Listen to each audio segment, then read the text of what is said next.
Whoops, I totally pushed the wrong thing. Don't mind me. You're already here in mod mode.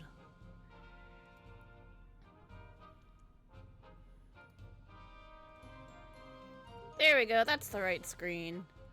I know what I'm doing.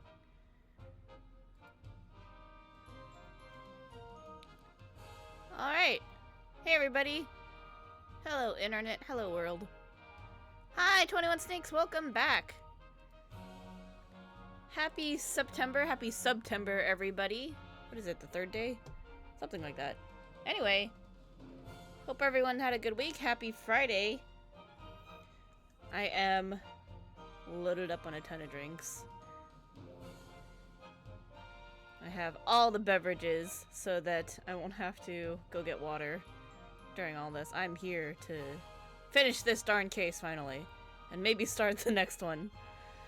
But yeah, a little preview. So I spent the last 2 days screwing around and working on sub badges. So I like the idea of like doing like layer by layer. So every time you upgrade to the next tier in time, you add another layer to your parfait. And there's a lot of layers that go into parfaits. So let me just show this to you guys. This is not a fully complete parfait, but this is pretty close. There's still 2 more layers that would go in here. There's a little bit more fruit that's gonna get added. And then like the fancy decoration, because that's how Japanese parfaits be. But this already is like, how many tiers is this?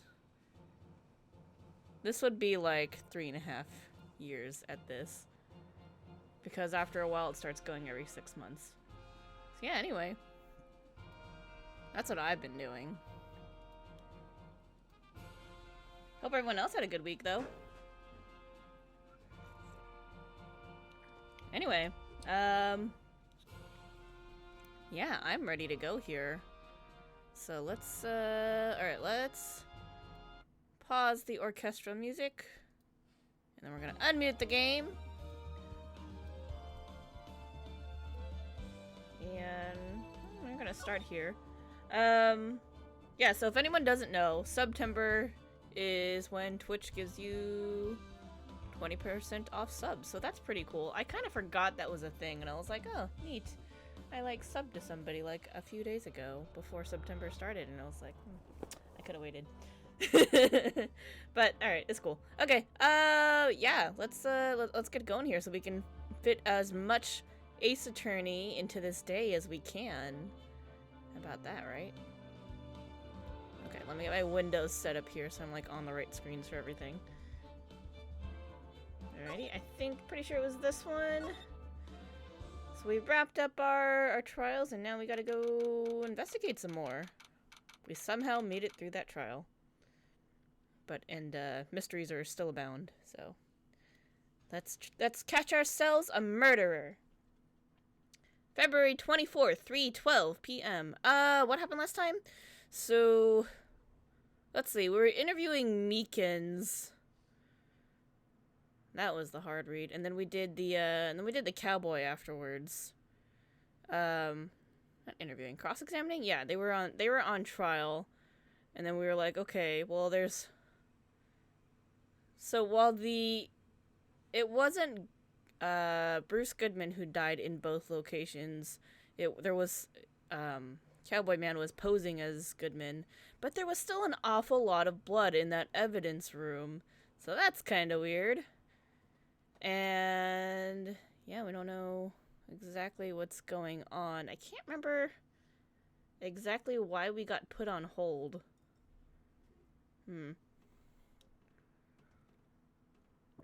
Like, what exactly caused the delay? Let me think. Oh yeah, because we were like, there's another bloody handprint in there, but how did it get there? We don't know. There was no way it happened at the time when the cowboy was... I want to keep calling him Officer Marshall was in there with Meekins, because the Blue Badger was in there blocking the spot where the handprint was, so that handprint definitely got there earlier, and we don't know what happened, but we gotta look into it. And also, a lot of stuff about... What's it called? SL9. Yeah, and we need to know who that 77's ID number is. That's pretty fishy. We don't know who that is. I was just like, is that the Officer Marshall? But no, it was not him. Because he's the one who was using Bruce Goodman's ID. So no, we don't know who that is. We're gonna find out, hopefully, today. That's the goal. We're gonna catch ourselves this murderer, and who's probably, given the trend of what happened with DL6, the dude who murdered Goodman in this current case probably also had something to do with that serial killing Joe Dark thing that it was SL9. So yeah, that's gonna be. I'm sure this is gonna be a wild ride. I'm looking forward to it. Anyway, where are we? Brighton Company Law Offices. That's where we are. I'm so sorry, Mr. Wright. I'm sorry for what my sister said. Drastic crimes require drastic measures. Oh shit, yeah, she admitted to forging evidence. We're like, what? Ooh, Lana did it bad. But we don't think she killed a man, and that's what she's on trial for right now. She's gonna have to answer for the forgery thing later. But right now we're more concerned about, are you a murderer? That's just the way it is. We did what we had to, in order for him to get the verdict he deserved.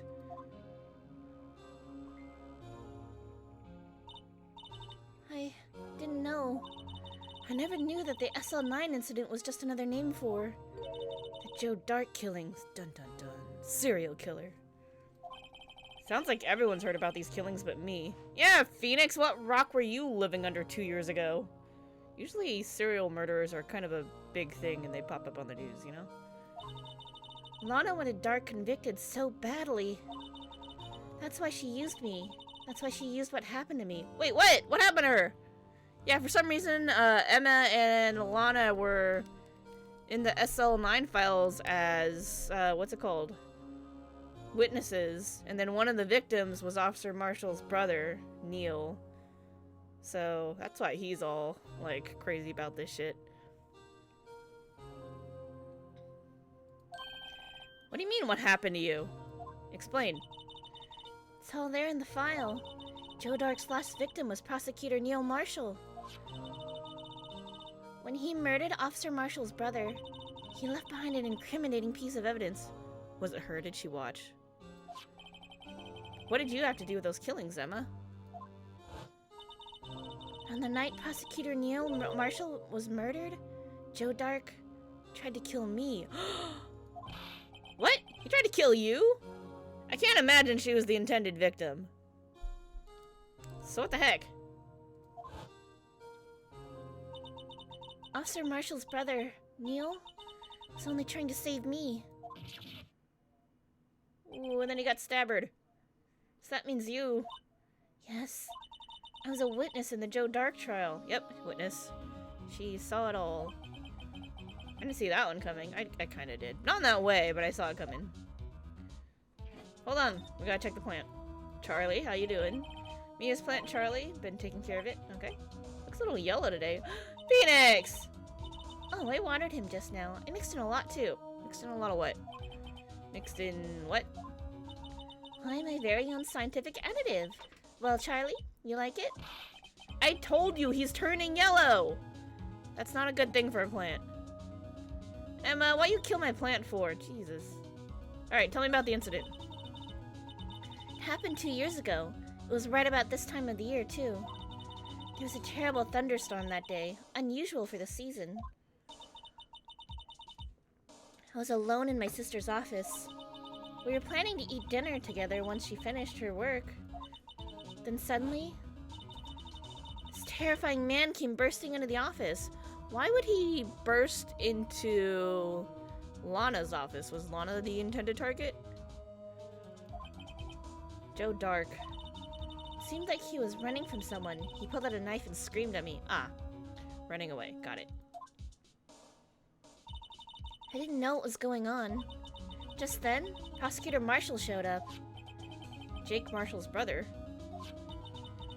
Joe Dark tried to take me hostage, but before he could, Mr. Marshall tackled him. Damn, this is like some GTA shit. No pixel, I mean. Then, what happened? I'll never forget it. Lightning struck and the lights went out. Suddenly, bolts of lightning flashed outside the window, lighting up the office for an instant. What I saw then burned a permanent picture in my mind. I can still see it now. Permanent picture? I don't remember the moment when Dark stabbed Mr. Marshall. So you weren't able to testify about that? No, I was only asked about when I was attacked. That must be why why she made up the crime. Wait. I don't understand what it is she had to make up, though, because Emma saw it, right? Made it up? You mean provided bogus evidence? The prosecutor's office wanted that guilty verdict so badly. Lana forged the evidence and Mr. Edgeworth used it. Oh man, poor Edgy. He didn't mean to use forged evidence, he just trusted his boss. Edgeworth? Yes, but I'm sure he didn't know anything about it. He couldn't have known he was being given false evidence.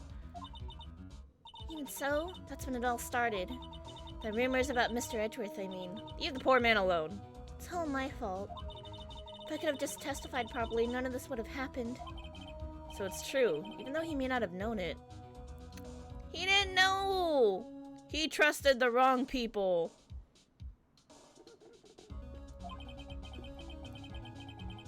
Edgeworth really was involved in falsifying evidence. Not intentionally. That doesn't count. After that case ended, Lana was never the same. She became cold like she is today. She must not have been able to face up to what she did, especially not to Emma. That sounds a little sus. What did you see in the instant that the crime occurred?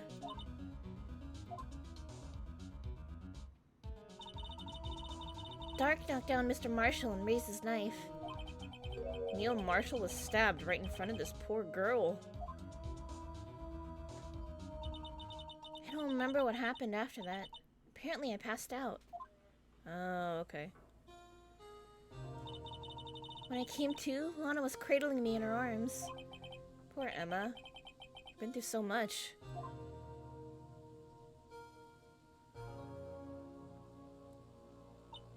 I couldn't bring myself to testify about that instant. This happened 2 years ago, before Emma was 13. Yeah, she was really young. Well, she's still pretty young. I tried, but the words just wouldn't come out. Aw, she was nervous.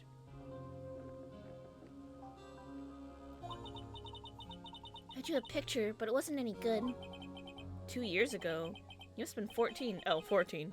Oh, she's 16 now. That's right. I can count. That's understandable.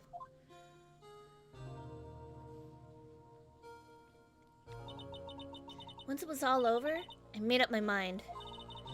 I decided that when I grew up, I'd become a scientific investigator. I want to be able to fight crime with my testimonies and find the evidence to make an airtight case. That way, Lana would never have to forge any. She said almost 16 in the beginning. Oh, okay.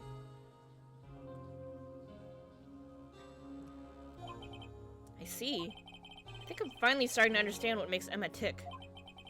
But there's still something that bothers me about that crime. There's something that's puzzling me, Emma. What is it? You said you were in Lana's office at the time, right? That's right. Why then would a serial killer come running in there? Yeah, that's really weird, right? Not only that, but he was being chased by a prosecutor? Oh, there's no mystery there. Joe Dark had been taken in for questioning that day. Taken in for questioning? You mean by the police? Of course. This happened at the police department. Lana has an office at the police department? Or had? But she... interesting. He tried to run away halfway through the interview and fled into my sister's office. But why did she have an office there? That's so weird. But why did he run all the way over to your sister's office? Because the detective's office and the questioning room are right across from the elevator. Oh, was she a detective? Okay. That explains that, if she was a detective back then. Across from the elevator? But Lana was the chief prosecutor, wasn't she? Nope. Okay, still weird. I don't know. No, silly, didn't I tell you? 2 years ago, Lana was a detective. Okay. Phoenix just didn't get there as fast as I did. She was the best in the entire force. What? That's news to me. After the Joe Dark case, she was transferred to the prosecutor's office and made chief prosecutor. That's kind of weird, right? Like, after a detective had a successful case, they just instantly become chief prosecutor. Like, I would think that you would be studying two different things to get... I don't know, it's weird. That's weird to me. Lana used to be a detective? I better have another talk with her. Let's look at the dossiers. Wounded her right hand. Off up queen. Top dog in the PD. Joe Dark.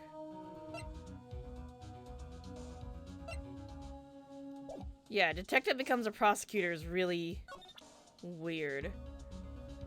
Very uncommon, I would say. I don't know. I don't think there's any point into showing her anything. Alright, let's go... Detention Center, that's where I want to go. Miss Lana. February 24th, Detention Center Visitors Room. Lana. Mr. Wright, it seems I keep causing you trouble. Falsifying evidence. I didn't think you were the type. Criminals don't mind playing foul. Why should we? But Lana, if you're wrong, an innocent person might be found guilty. Yeah. Believe me, I understand the risk. Lana, Emma told me about you. Oh? About how you were a detective 2 years ago. And how the SL9 incident was the reason for your transfer to the prosecutor's office. That's right. Could you fill me in on the details? Especially about that unusual change of jobs? I suppose you have a right to know, Mr. Wright. How you doing there, buddy? Guard monitors the visitor's room. Seems frozen in place, cowering under this room's oppressive atmosphere. Aw, poor dude. That guy can't catch a break. A lot of revelations were uncovered at the trial today, not the least of which was the fact that this case is largely connected to another one 2 years ago. Evidence from that case was stolen as well, though I expected as much. I know how obsessive Officer Marshall can be. That trial, it really wasn't fair, was it? I believed in you, Lana. I believed that no matter what happened, you'd always stick to the truth. It couldn't be helped, Emma.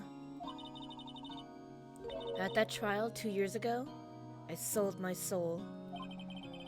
Well, all drama aside, the fact of the matter is, at 5:15, there was no murder at the police department. Tell me it's not true, Lana. What that witness, Miss Starr, said? About you stabbing Mr. Goodman with a knife? Lana, I don't understand. Why won't you tell us? Emma, this doesn't involve just me. I don't think I've ever seen Lana look so phased before. Alright, so you being a detective. It's true. I was a member of the police force 2 years ago. She was amazing. They still talk about all the cases she and Chief Gant cracked together.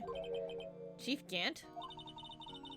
He was the deputy chief of police back then, but he still worked at the crime scenes.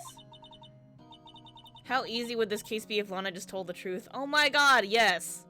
So it's like, what the heck is going on that she doesn't want to be honest with us?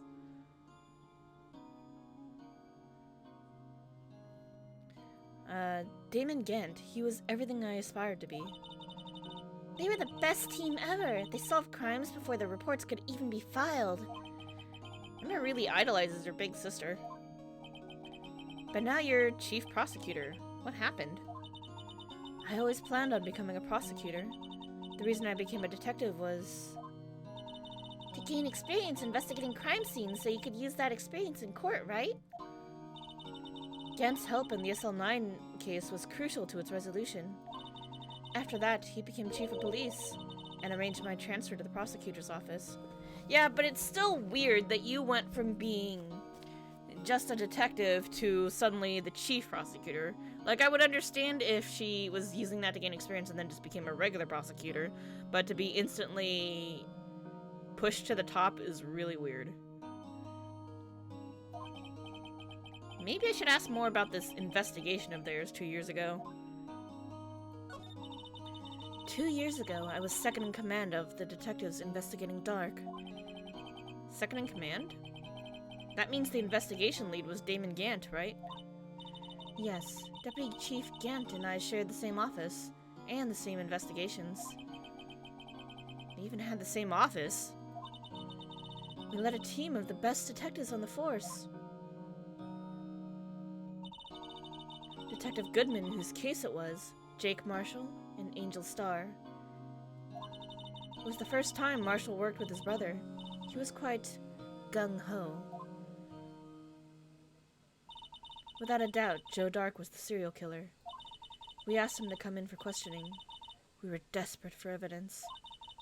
That was when his final murder took place. When he tried to murder Emma. Prosecutor Marshall was trying to save me from Dark.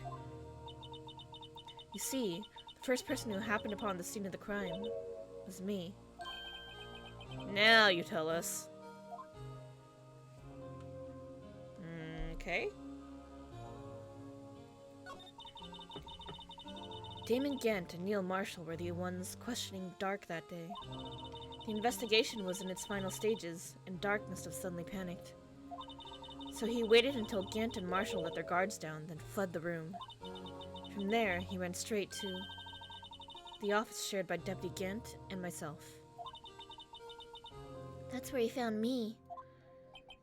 So, you were the first person to run to the scene, Lana? It appears so. I was filing some papers while Gant and Marshall were questioning Dark. Oh my god.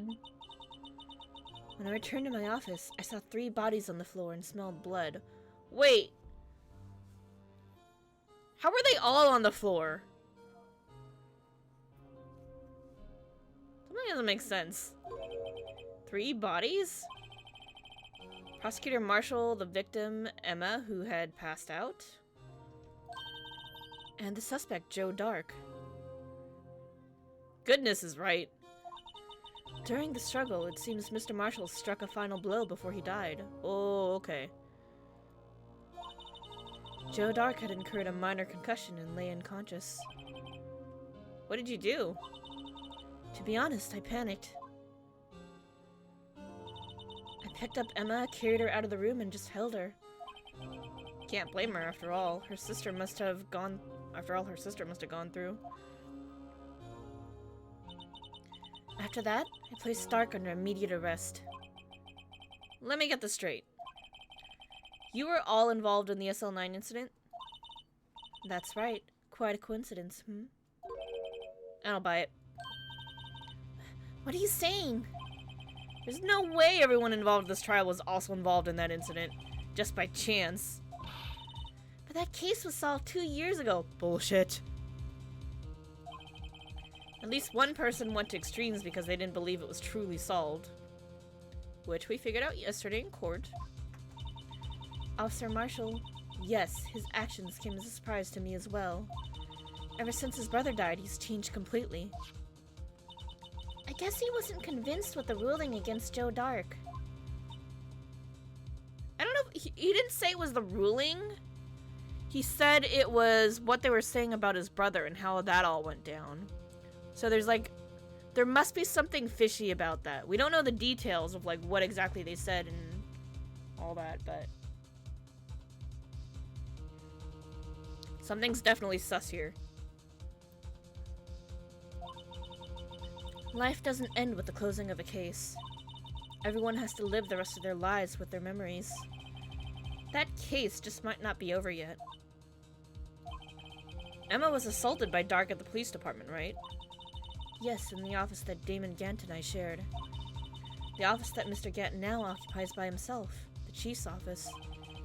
Maybe we should have a look at the chief's office, the site of the final SL9 murder.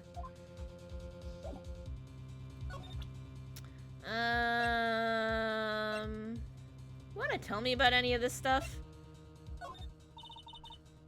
Attorneys and prosecutors have no business showing evidence outside court. It's taboo, especially when the interests of both parties are involved. She really means it. Lana. Fine. She ain't gonna tell me shit. That's what just happened there. All right. Criminal Affairs Department, I guess. February 24th, Police Station Criminal Affairs Department. One moment while you refill my water. Okay. I don't see Detective Gumshoe anywhere. Things seem kind of quiet around here today. Right. Chief of Detectives seems the same, though. Why don't we go look for some other people to talk to? Right. We can come back here later. What if I talk to you, though? That man must be the Chief of Detectives. He's staring at the screen so hard it might shatter. What? Dark case may have been fabricated? That's what I thought all along! I just never bothered to tell anyone! Now there's a guy who cares about his work. Alright, police department entrance, I guess? February 24th, police department entrance. Oh, it's our favorite cowboy. Howdy, Bambina. Oh, Mr. Marshall. I never thought things turned out this way when I woke up this morning. Que sera, sera.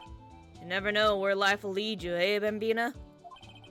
Should've known my luck had run up when old Billy dried up this morning. What the hell is old Billy? Billy? Must be his pet cactus. Say, where are you headed? Just over to the prosecutor's office for a little interrogation. It's a voluntary appearance. We all know I won't be coming back. Oof. Yeah, he named his cactus, apparently. Sorry, but you can't go in the evidence room today, partner. But, Mr. Marshall, why did you do it? Why do prospectors head west? If ever there was a case I needed to know the truth about, it was that one. Before you turn yourself in, Mr. Marshall, would you mind telling us exactly what happened? Looks like I won't be getting a steak lunch today. About the dark trial. Something fishy was about that trial from the beginning. Oh, sorry. Something was fishy about that trial. It wasn't just me either. All the detectives thought so. What do you mean fishy? Some of the facts reported were inconsistent with the evidence we found. For example, the murder weapon. The murder weapon? You mean that switchblade knife with the broken tip? That was Joe Dark's alright, but in the initial autopsy report, a question was raised. A question? The blade of the knife was not a perfect match with the wound the victim sustained. Ooh. What does that mean? Means there's a good chance that knife was not the murder weapon. So what was the murder weapon? However, in the report that was finally submitted, that possibility has been erased. Could the facts have been concealed with the forged evidence? That case left behind scars on all of us. The scars that the SL9 incident left behind. About yourself. Oh, about your brother. I got the looks, but he got the brains. He was one of the best prosecutors around. I just made detective when he went down. It was our first case together. Oh, that's sad. How old was he, your brother? He was 27 at the time. He was awarded the highest honor that very day. The highest honor? You mean the King of the Prosecutors. Know it. What are you looking at me like that for? That's an honor for a prosecutor. Mr. Marshall must have really been close with his brother. The day the SL9 incident took place, that wasn't the same day as... 27 Club? What's 27 Club? That's right. It was the day of the evidence transferal. Again? Interesting. It was drizzling that morning, and by nightfall, there was thunder. Can't believe 2 years have gone by already. Tried to steal the evidence so the case wouldn't die. Apparently, someone tried to stop you. Detective Goodman was murdered, and the evidence locker was empty. There was something going on behind the scenes in that case. We all knew that later. Every detective involved in that investigation, save one, was taken care of. Miss Starr was fired, and I was demoted and boxed away in a tiny room. What about Detective Goodman? Why was he the only one who survived? They did something to him too? Commissioners would get suspicious. Oh, okay, that makes sense. No, they were careful enough not to be too obvious. They? Who are you talking about? Don't get upset, Bambina. Entertainment industry urban legend that a lot of musicians, actors, etc. die at 27. Like, oh my god. I didn't know that! I mean, sounds about right. Damn. 27 is an unlucky number.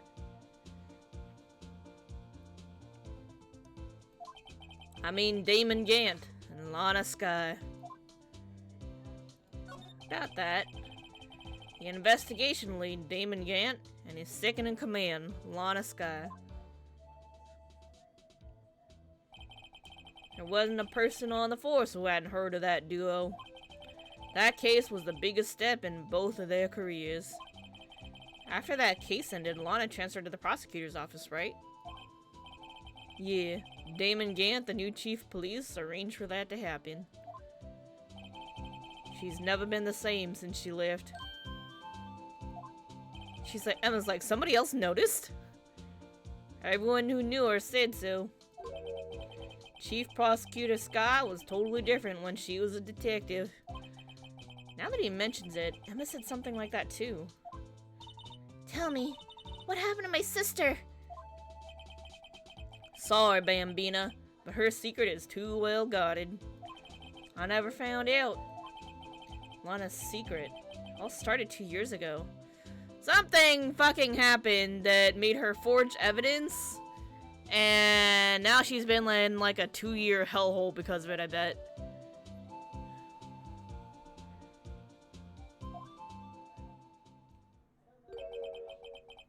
So there you have it. That's my story. Did you enjoy it, partner? It was certainly enlightening. There's one thing for sure I found out in court today. That boy, Edgeworth, isn't my enemy. Yeah, Edgy's a good boy. Y'all leave him alone. He was the one who used falsified evidence to get a guilty verdict. But someone else was the one who gave him that evidence and planned everything. That someone is Damon Gant. Yeah, leave our poor boy alone. This guy, though, probably a dick. Don't believe me? Well, I don't blame you. I won't even be a patrolman after today. You know, if ever there was a time for whiskey, now's a good time. Too bad I won't be around to work with you when you become a real scientific investigator. Aww, she would have liked that. Aww. And Edgy is the goodest boy, yes. Adios, Bambina. Aww. Come back. Well, shit. Aren't we trying to go to the office? How do we get there? It's not from here. Oh, police station, criminal affairs department. Okay. This place is always pretty empty, but today it's deserted. That must mean everyone's busy solving crimes. Oh, wait, it's this chief. Okay. Oh, if you're looking for the others, they're all in the conference room. Thanks. Wow, he actually talked to us. But the chief prosecutor saying what she did and the decision about what to do about Mr. Edgeworth, not to mention her statement to the media in tomorrow's trial, there's more chaos going on than Thanksgiving and Christmas put together. I think festive is the word usually used for those. Sir? We'd like to have a look around Chief Gant's office. Just use the connecting hallway to the other building and take the elevator to the top floor. Really? You mean it's okay for us to go in there? I mean, we aren't police officers or anything. Hey, you're right! You can't go in there! It's off limits!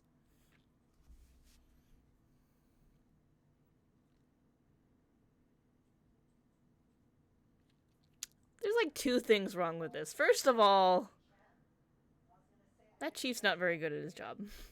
Second, Emma, why did you say anything? It's like you knew we were trying to get in there. You should have just took it and then sneak in and it's fine. Oh, Emma. She's lucky she's cute. Yeah, she is. Now I see where Detective Gumshoe gets his unique charm. Well, what are we waiting for? Let's head to the chief's office. I guess we're going anyway. Now that we know where it is. Ain't nothing stopping us now. Let's go, guys. Let's get in some trouble. What the fuck? What kind of chief of police has like an unnecessarily ornate office like this? Look at that crown molding.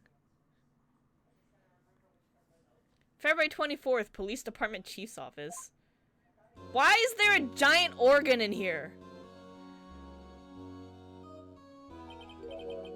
Whoa, where am I? In the chief's office, silly. At least that's what it said on the door. Check out that pipe organ. That's real, isn't it? Why is this there? Who needs this? Is this coming out of our tax dollars?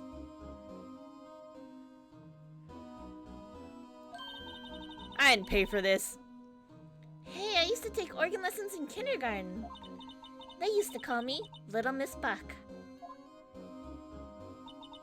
I thought I was a genius and oh sorry. I thought I was a genius until they tried teaching me notes.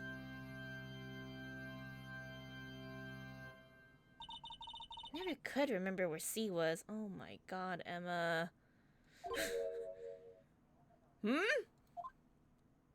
Oh boy, here we go. Oh, it's you two! Chief Gant. Put that paper he was reading in his desk. So, Righto, how have you been? Have you been swimming lately? I don't know what that has to do with anything, but, no, I haven't. I've been kind of busy lately doing this case and trial, and you were there for it, so why are we having this conversation?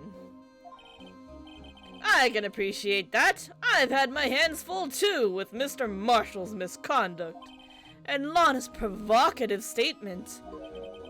Provocative statement? Oh, you mean about the forged evidence? 2 years have passed since that incident. My, how time flies! See that big picture on the wall over there?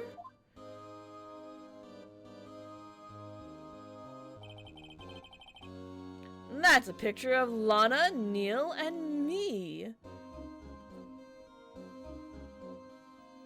I don't remember the sword being there on the shield in Edgeworth's office. What's the deal with that? Yay, said nobody ever. That's a picture of Lana, Neil, and me. So, this is Mr. Marshall's brother, Prosecutor Neil Marshall. We took it to commemorate our work together. Something's not right with this picture. Hey, it's the vase too! That's kind of weird. Can't quite seem to put my finger on it, though. I see 2 things wrong with this picture. I guess not wrong, but just 2 things that I'm a little curious about.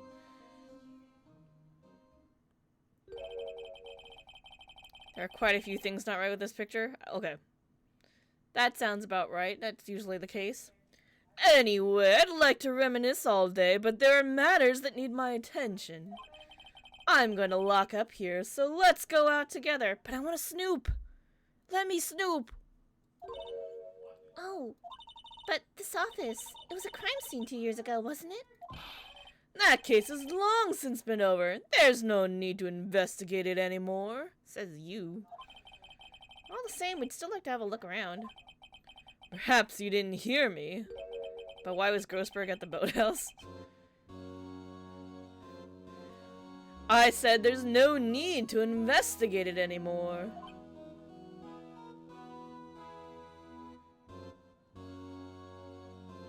You know what's weirding me out? This guy has like the double circle eye thing going on, and so did Joe Dark. I don't know, and like they're the only characters who have that, and I just think it's weird. Now hurry up and get out. I have a meeting to attend. Looks like we aren't welcome. Seems that case isn't over with yet after all. What do you mean? Chief Gant denied our request to search the crime scene. That means there must be a reason he doesn't want us looking around in there. You mean like a clue? There's gotta be a way we can get inside the chief's office. We haven't been here yet. Let's go to the prosecutor's office.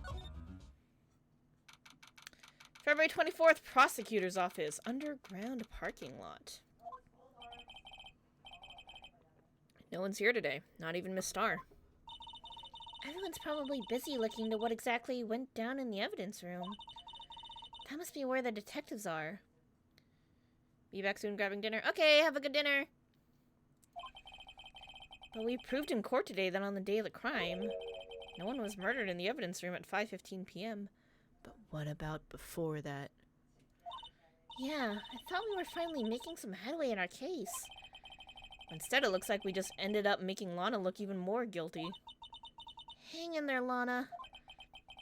Gotta find all the answers by tomorrow. Yep, that's what we do. We work in a pinch.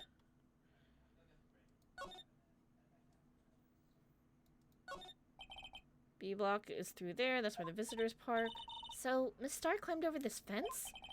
It seems so. Yeah, seems so. Yeah, that fence is 9 feet high at least, and she did it in heels, so that's pretty damn impressive. Well, no time like the present. I think I'll give it a little try. Emma, no, no, no, no, no, no, no. Girl. Eek! It's okay. Don't cry. Maybe there's a Lunchland Olympics team? That's about as red as a sports car can get. Yep, it's pretty red, alright. Body was found in Edward's car trunk. The lock on the trunk was broken. So the question is, why did Miss Sky choose his car? So what metal car is it? I think it was called a sedan or a coupe, something like that. Those are car types, Mr. Wright, not models. You're a guy, aren't you, Mr. Wright? You're supposed to know these things. Maybe it is about time I got my driver's license. I think we've read that one before.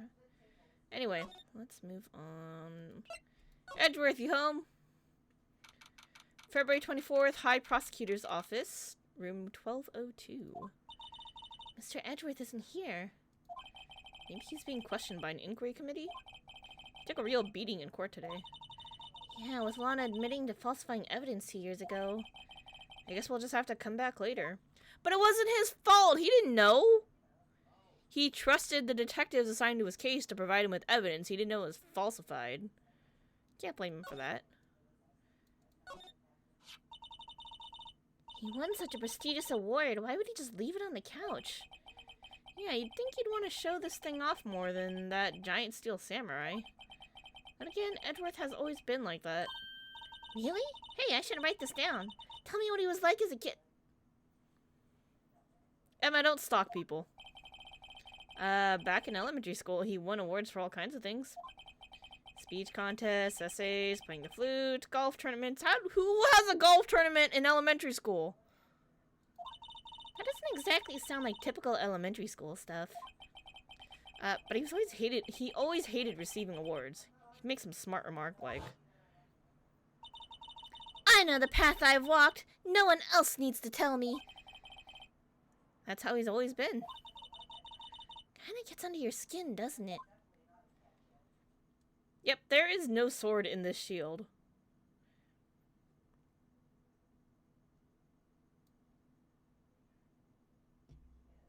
Hold on. I see Nightbot was trying to do something. Where's my mod settings here?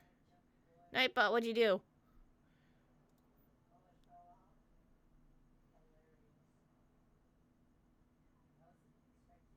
I don't know how to check the messages it did. Oh wait, hold on. I could probably do it from my channel directly. Oop, mod view.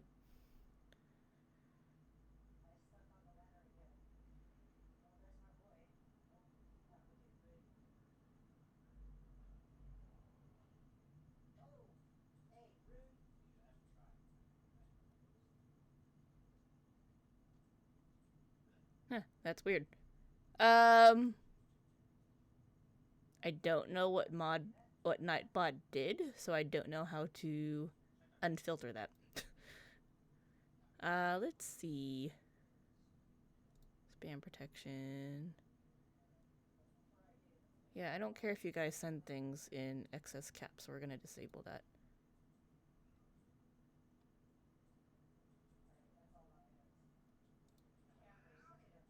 Too many capital letters. All good. I mean, I don't mind that at all. I didn't realize Nightbot was filtering that, so I turned it off. So it should no longer filter too many caps. I understand that sometimes there's a statement that just warrants capital letters. Alright. Well, since Eddie's not here, what do we do now? Where can we go now?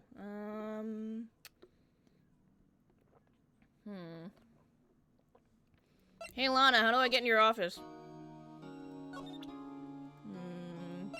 She's not gonna talk to me if I show her anything. Wait, hold on. Ooh, we took the photo! Oh!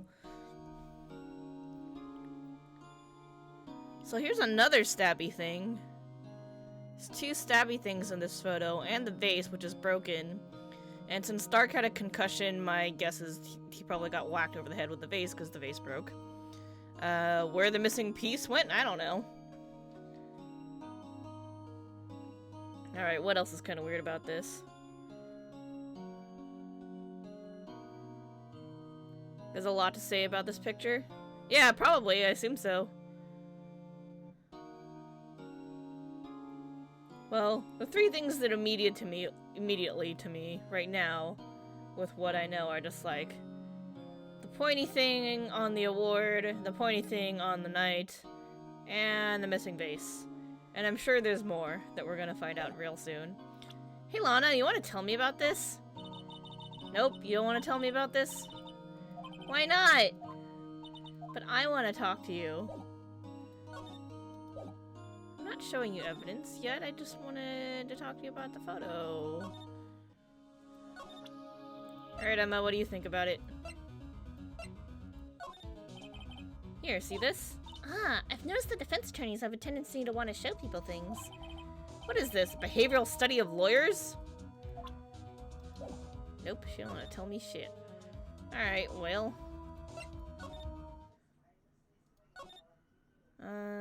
Criminal affairs? Oh, there we go. February 24th, Police Station Criminal Affairs Department. Hey, pal! Detective Gumshoe, aren't you supposed to be in a meeting? I'm, just taking a breather. My feet hurt. From sitting so long? Actually, I'm serving everyone coffee. Sounds like Detective Gumshoe's still out of the loop. Popping in and saying hi before you roll out for dinner? Ooh, what are you eating? Say, have either of you seen Mr. Edgeworth? Edgeworth? No. Why do you ask? He's under fire from both the police department and the prosecutor's office. It's almost like the battles between you two in court. That sounds serious. Is it because of what my sister said? That's basically what it all boils down to. That falsified evidence 2 years ago. Probably something over Denny's been hankering for some spaghetti. Does Denny's have good spaghetti? I don't know if I've ever had it there. But I also don't really like to go to Denny's, so I don't know. If I want breakfast, I usually go to IHOP. Ooh, or there's this place around here called Norm's. It's pretty good, too. And Mr. Edgeworth has the whole world after his blood. But it's not his fault! He didn't do shit! I mean, he used it, but he didn't know. Can't blame someone for what they don't know. Leave the poor boy alone. Ain't that bad? Okay, that's good to hear. Poor man's a scapegoat now? I know! Wait, hold on. There's a tiny kitten meowing outside the window in the parking lot. Yikes. Oh, Gumshoe. Tell me about Edgeworth's crisis. Kitten senses be tingling. Yeah, I know. It's weird that I could hear it through my headphones because I don't usually hear stuff. Like, sometimes I don't even hear my own cats. Larry's gone, so they needed a new scapegoat. Oh, no. Edgy, don't become Larry. But why would Edgeworth be blamed? It's not like he knew the evidence was forged. Yeah, that's what I'm saying. Lana Sky's the guilty party here, isn't she? Regardless, prosecutors responsible for the evidence they present in court. Oh. Poop!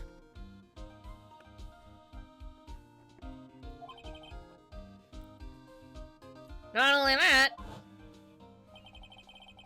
but as you know, there have been a lot of rumors going around about Mr. Edgeworth. His amazing talent as a prosecutor kept him safe from those who don't like him. But now with this... Are there really so many people who hate him? In our world, only those with talent rise to the top. Mr. Edgeworth not only has that, but he's young. There's no better recipe I know for making enemies. People are just dicks because they're jealous that they didn't get to rise to the top. Hey, Dick, keep up the good work. Yes, sir! Let's go out for lunch again sometime. My treat. Yes, sir! You gotta take me back to that joint sometime, okay, Dick? Yes, sir! It seems you don't have any problems with enemies. That's because he's dumb. So no, people would feel bad about picking on him. Or they have no reason to because there's nothing to be jealous of. Sad to say, I like Gumshoe because he's got a good heart. But he's not smart. And that's okay. Yeah, well, I'm careful not to stick out. I don't think it's so much that he doesn't stick out so much as he's not very threatening in any way, shape, or form. Gumshoe does his best and that's what matters. Yeah, he's always trying his best. He's got spirit. Anyway, I'm a bit worried about him. Under all this pressure, I'm afraid Mr. Edgeworth just might crack. I believe in him. About the SL9 incident, actually, I took a look at the file earlier while the coffee was brewing. Seems generally concerned for Edgeworth. Well, did you find out anything? The only evidence Dark left behind was during his final attack. His final attack? You mean when he killed Prosecutor Marshall, who was trying to protect some girl? Uh-oh. That was Emma. Me? Seems Detective Gumshoe never realized Emma was the girl. Gumshoe was in the file! That's when he left the most incriminating evidence of all. Well, what was it? Oh, let me see. I think it had something to do with the murder weapon. He, skims. Yeah, he definitely skimmed it. I don't know why, but you talking about Denny's for some reason really made me want Texas toast. Like, garlic bread Texas toast. I don't know why, I suddenly just really want that.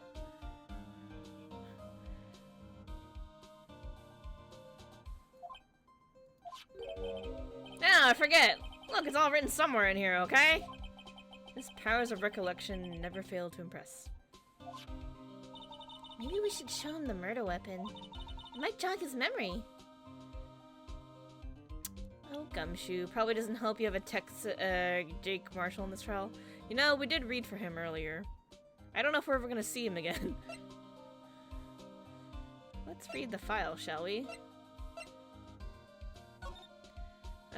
Serial murder, sentenced to death, those are his victims. Trial data. It doesn't tell me... I don't see the information he's referring to, so I guess we do have to show him the thing later, the weapon. Alright, tell me about Dark's crimes.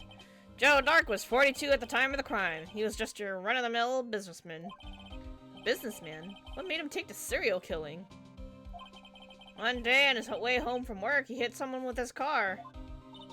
With his car? So, it was an accident? An accident, yes, but it transformed him into an animal. An animal? Oh, I guess his eyes are normal. It just looks really weird. Oh, shit. Kid walked by, and then he was killed by him, too. Then when he was burying the bodies, a jogger came up on the scene, and he was killed as well. Finally turned himself in. So he killed a bunch of stuff. Hold up. Killed a bunch of people. Wow, he just, like... murdered people one after the other. I guess his eyes aren't that weird. It just looked weird, really weird for some reason in the angles. I don't know. Seems he was a pretty careless animal. Of course, this is all conjecture. There wasn't a single shred of evidence. So he turned himself in? Yes, but in the middle of questioning, he fled and murdered his final victim. Prosecutor Marshall. Something about this seems weird. That crime was witnessed by someone too, but luckily Dark was arrested on the spot. It's a good thing that last witness wasn't killed. The last witness, aka Emma.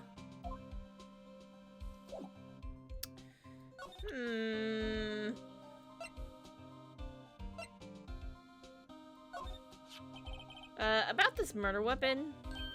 Hey, is that?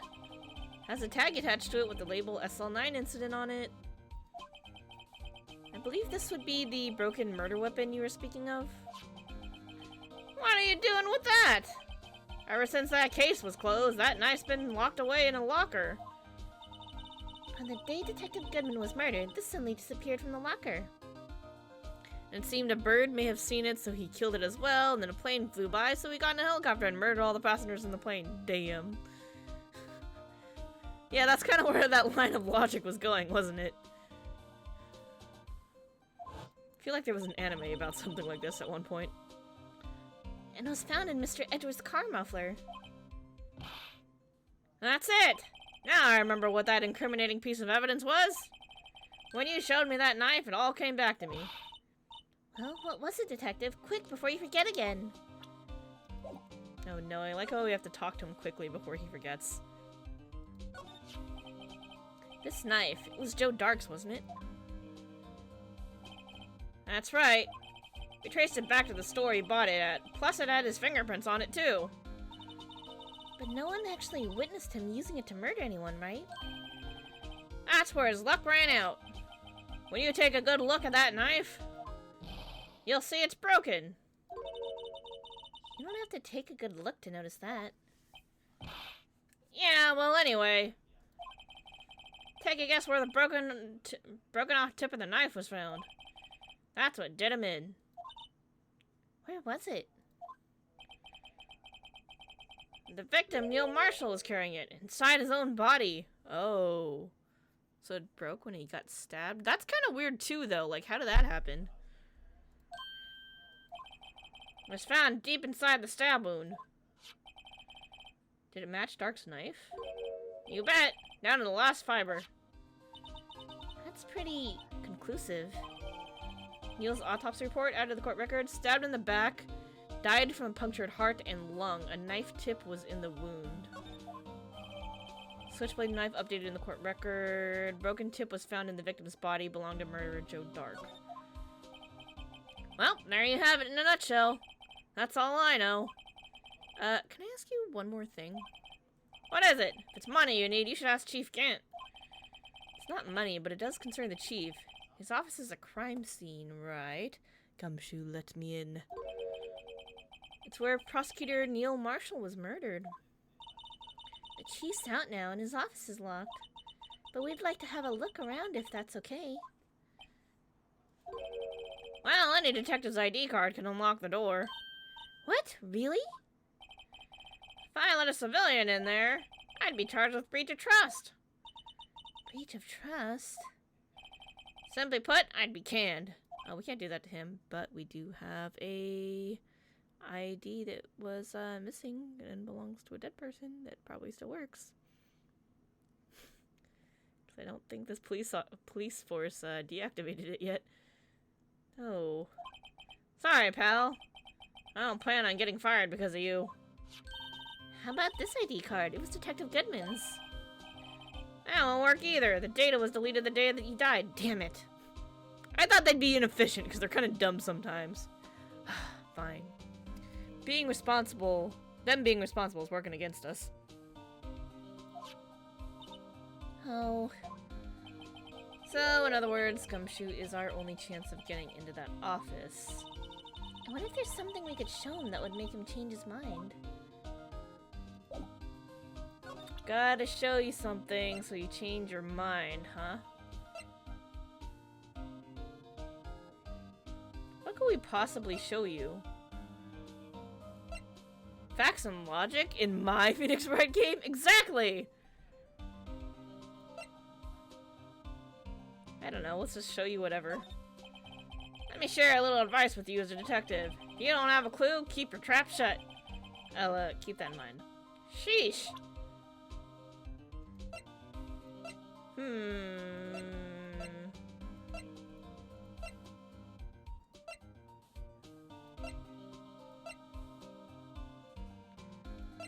Something to do with Edgeworth, maybe? I don't know, man. What could we show him that he'll let us in?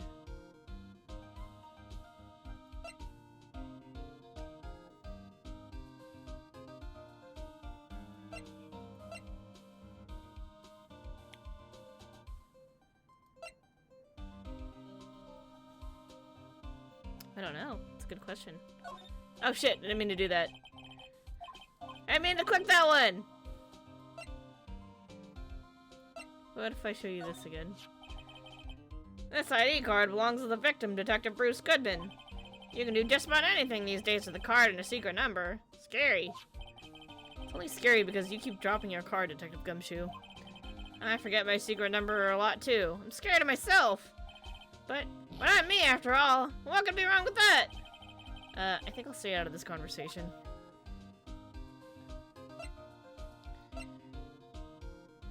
What if I show you the award? Hey, that's it! That's the King of Prosecutors award that Mr. Edgeworth got the other day. Were you at the award ceremony? Of course, yeah, I think we read this before. Why is it a shield? Why is it broken? And then he doesn't remember why.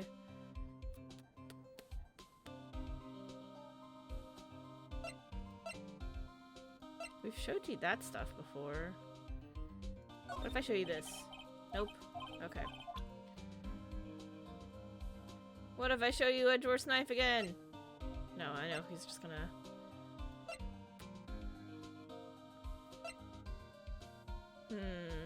Shoe. There's still... The shoe still has a lot of blood on it. Unexplained blood.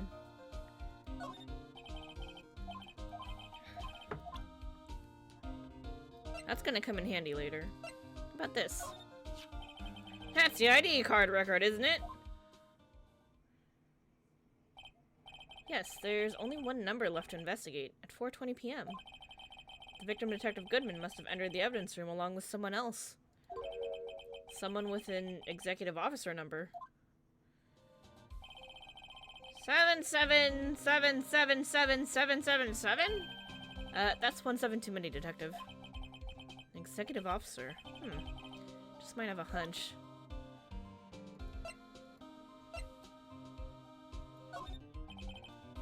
Nope, doesn't know anything about that. Ah, shit. Gotta find something to show you. Lost and found? Oh, lost item report, huh? Let me struggle for a little bit longer. And then if I go through and I can't think of anything, I'll ask for help. Very impressive, Detective. You knew what it was right off the bat. Well, I am a master of misplacement, you know. Oh, Gumshoe, how am I not surprised? Master, that has such a cool ring to it. The way I see it, if things are meant to be lost, then they're meant to be lost. That's a higher power at work here. Wow, a higher power. Maybe I shouldn't let Emma hold any evidence.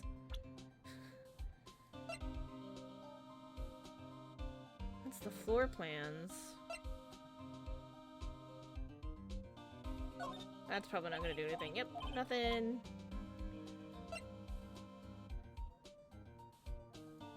The lockers.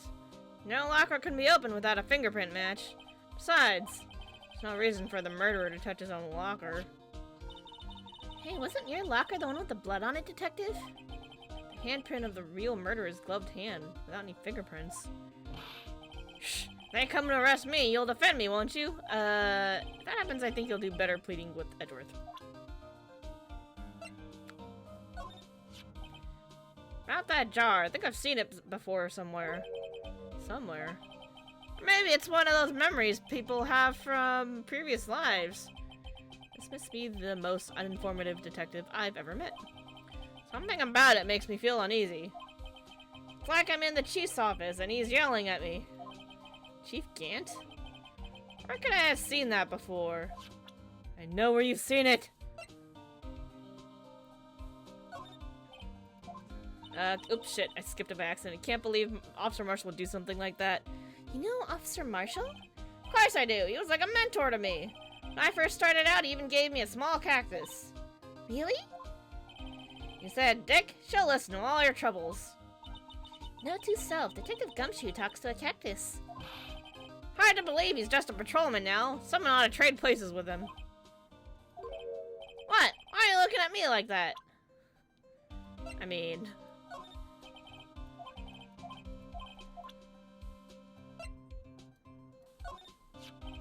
I've been studying up on those files. There's nothing wrong with Mr. Edgeworth's presentation.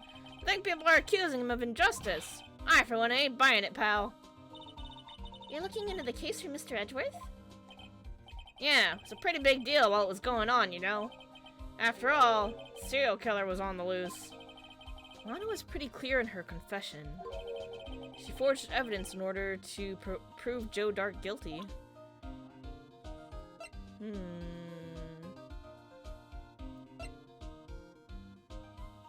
We already showed you that.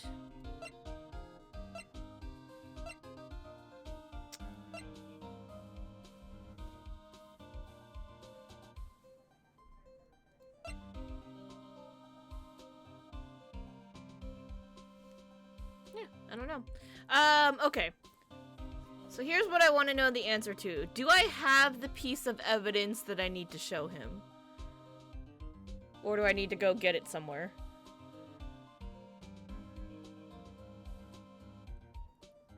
Nope. Okay. We'll see you later, Gumshoe.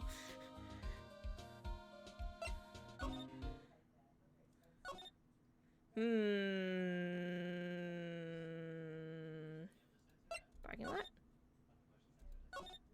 Edgeworth, you back yet?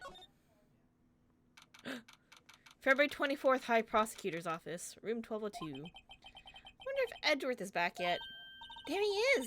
Looks like he's writing something. What are you doing here? He sure was quick to throw that paper on the floor. Tough day in court, huh? I've had to live the past 2 years with rumors flying around. What's another allegation to me? Cheer up, Mr. Edgeworth. I'm rooting for you.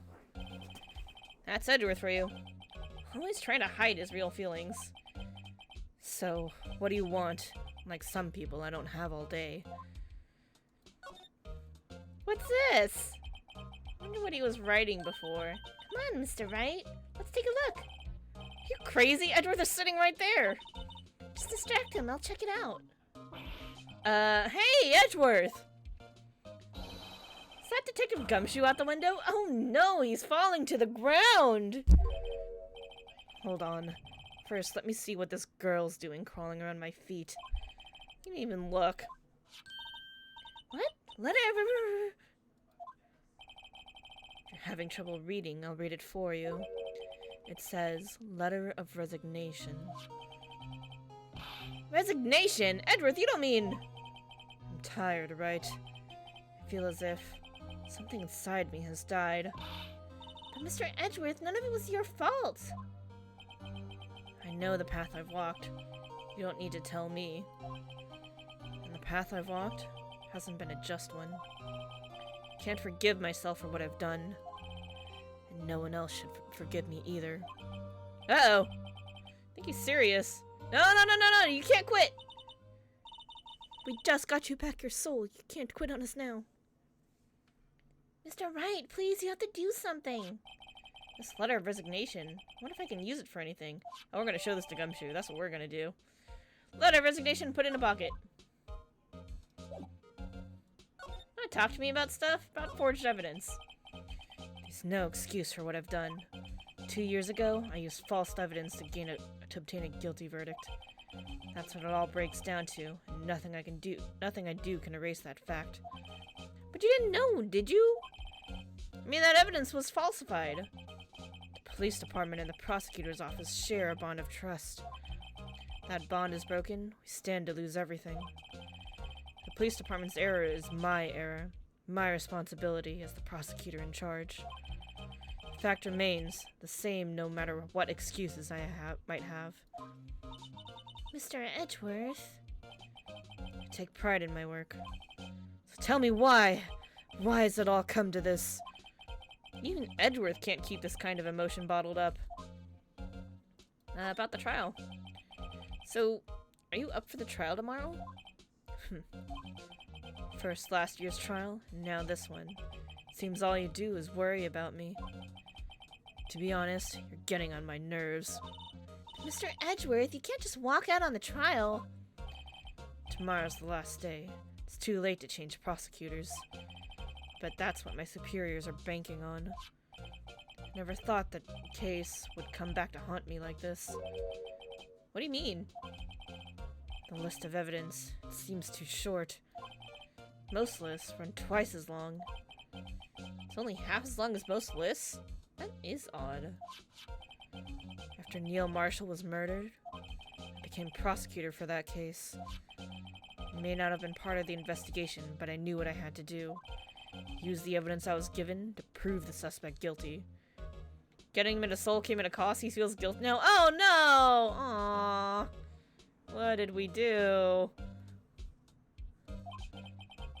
That was really the only thing on my mind at the time. Did we fuck up?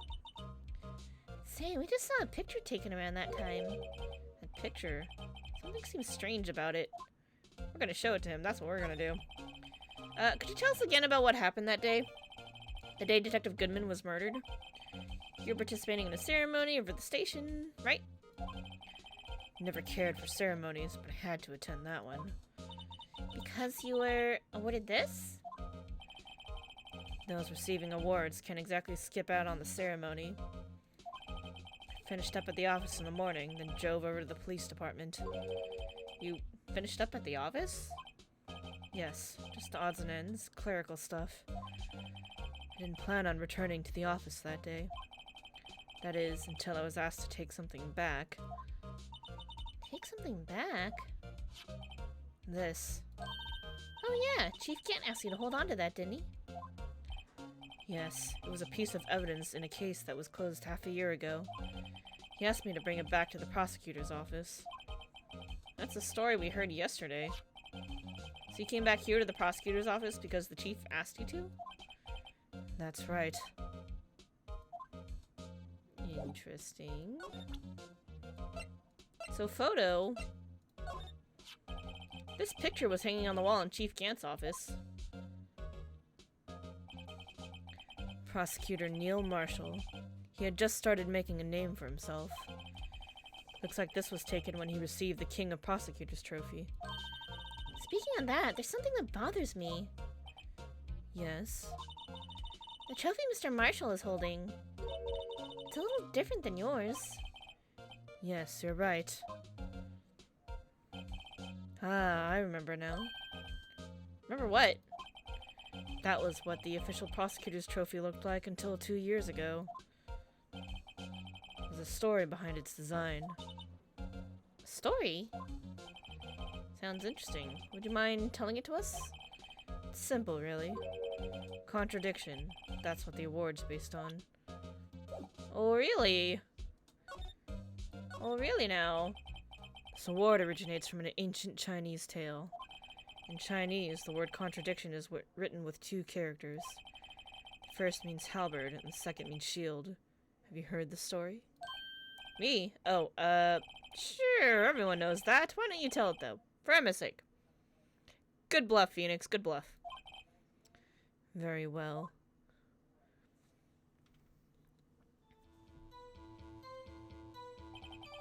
Long ago in the kingdom of Shu, there was an arms merchant.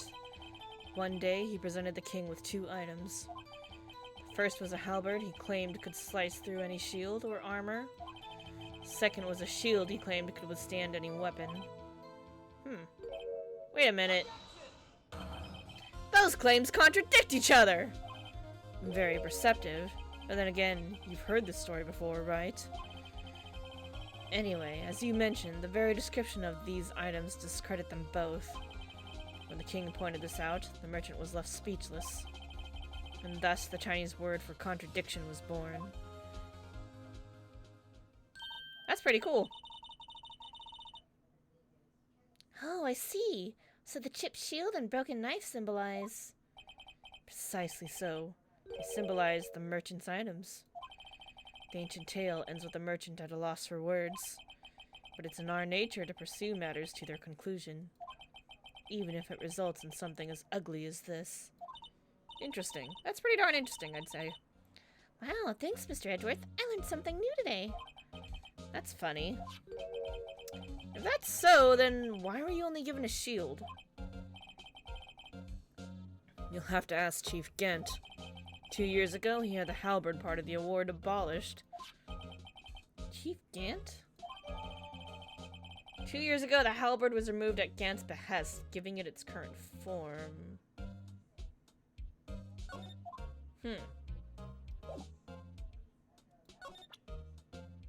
Interesting. Tell me more about the screwdriver. Come now, Wright. You can't seriously expect me to sit down and chat with you about the case over a cup of tea. To be fair, I'm drinking tea. But this isn't related to the case, remember? You said so yourself. So I did. Chief Gant gave this to you that day, didn't he? He asked you to bring it here from the police department.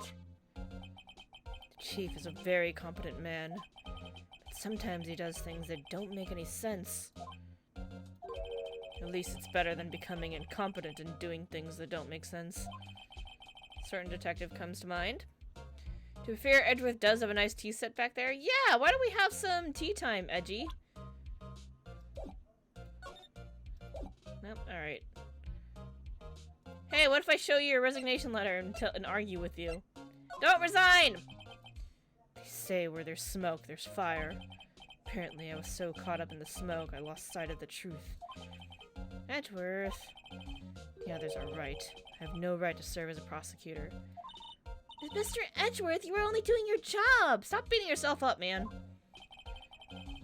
I've always made my own decisions about what I can or cannot do. That hasn't changed. Forgiving myself is something I cannot do. Uh-oh. Be serious. Mr. Wright, please, you have to do something. Letter of resignation. Yeah, we're gonna go show it to Gumshoe. I'm telling! Oh. There's somebody here now. We're in the underground parking lot, and what's going on? Excuse me. Oh. It's the lunch lady. Would either of you care for a £1/4 of roast beef?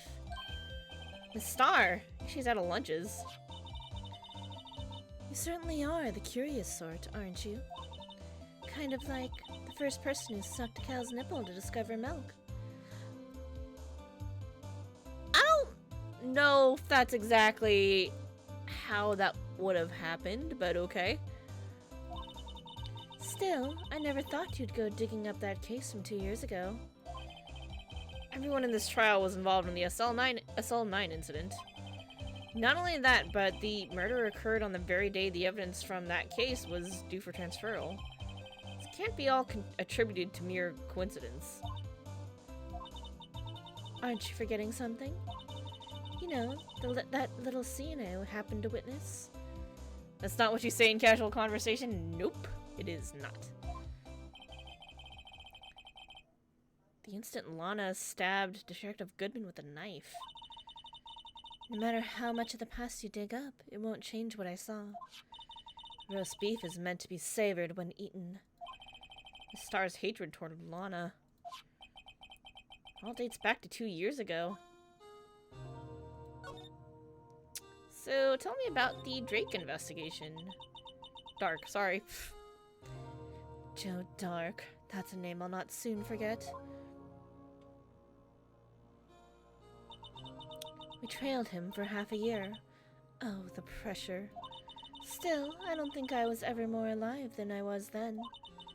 Those days were steamier than a bowl of hot gravy. Poor old Jake Marshall, though. Must have been going through hell. You mean because of his brother's death? They were close, those two. After Neil died, something took over Jake. He became obsessed.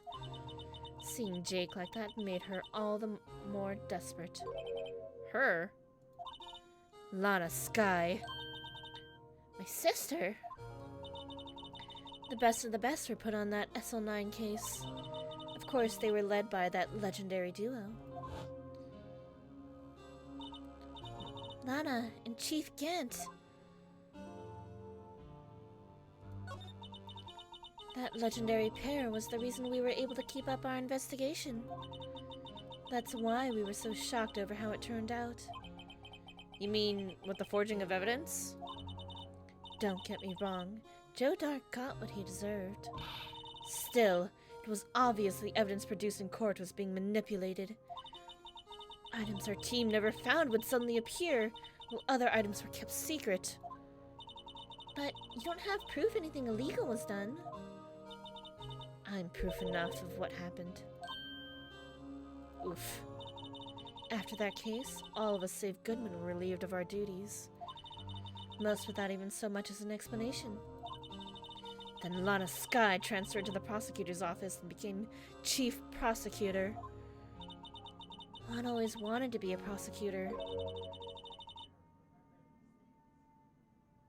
Nothing's quite as simple as it appears. Huh?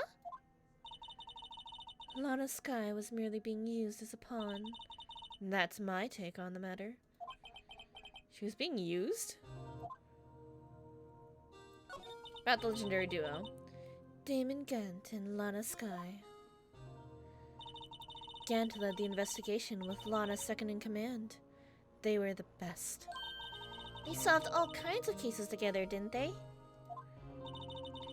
Damon Gant's magnetism in particular was almost unreal. His magnetism? By that I mean his ability to attract evidence. He'd produced the most incredible evidence in the cases he handled. Incredible evidence? You mean... Oh, this fucker forged everything! Oh yes, there were rumors about him even back then. No one dared confront him though. Take it she's talking about forged evidence. Back then, everyone looked up to Lana. All the detectives wanted to be like her. Really? Oh yes, myself included. I was a fool, really. She hated anything crooked and always watched out for the other detectives. That's why she was so concerned for Jake. Mr. Marshall. When Jake's brother was murdered, she felt as if she had lost her own brother. If it wasn't for her, I don't think Jake would have ever recovered from his shock. That's what makes it all the more infuriating. Miss Starr. That's why I'll never be able to forgive her. Why did she have to turn so cold after that? That's what we want to know. Alright, what's this about her being used? Lana transferred to the prosecutor's office 2 years ago, didn't she? Yes, thanks to Chief Gant's powerful influence. Chief? That's right. Having solved the SL9 case, his position as chief was secured. There was only one thing left for him to control, and then no one could stand in his way. The prosecutor's office. Oh, that's why he put her there. Because he needed somebody. He needed a puppet. He needed a prosecutor puppet. This guy is shady as fuck, especially because he kicked us out of his office. What? You mean that's why Lana was transferred? If he could control the chief prosecutor, he could control the prosecutor's office. That must have been his goal all along. But how could he control Lana? I don't know, but one thing's for sure. Ever since that case ended, she's never been the same. It's only logical to conclude. There must have been a reason for her change. At last. I'm finally getting close to the bottom of this ugly mess. Thank you, Miss Starr. You listen to me, Rookie. It takes more than just ingredients to create fine cuisine. I hope you turn out to be a better chef than I've been.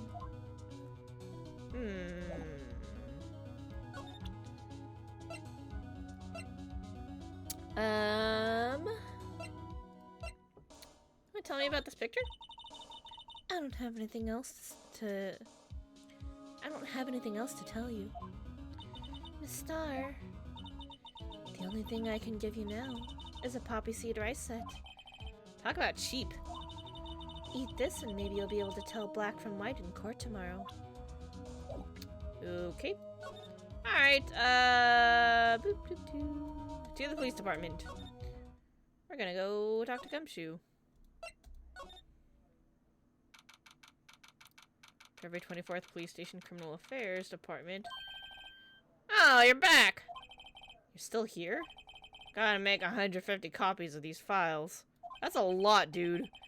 Brewing coffee, copying files. I'm turning into a regular DJ!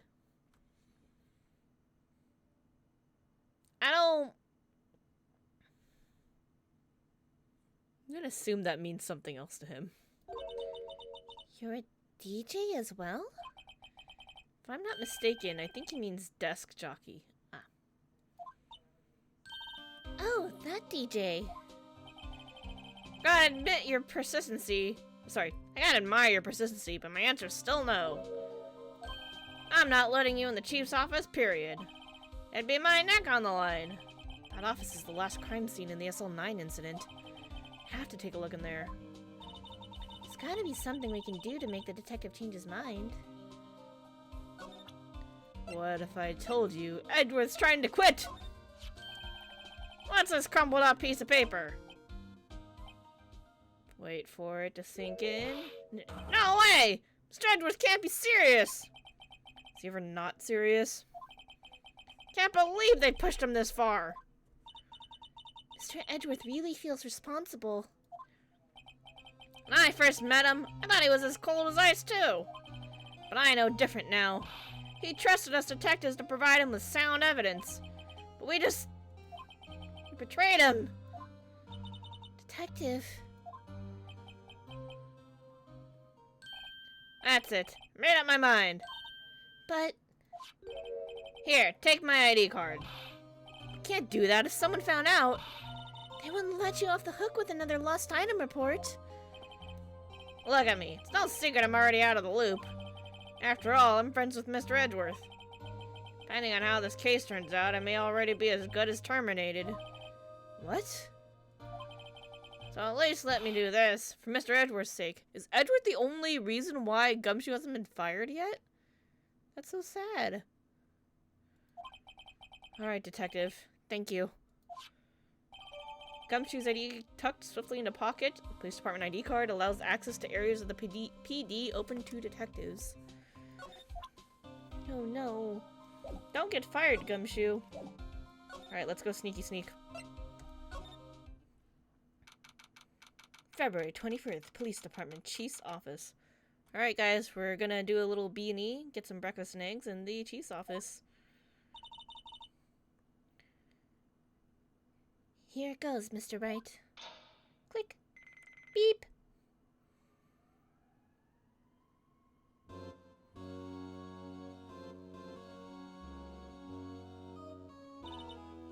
We're in. If anyone finds us now... Detective Gumshoe's a goner. That happens, I'm counting on you to bail me out. Did he follow us? You can't claim that you lost your ID and we picked it up if you're here with us. Eek! Gah!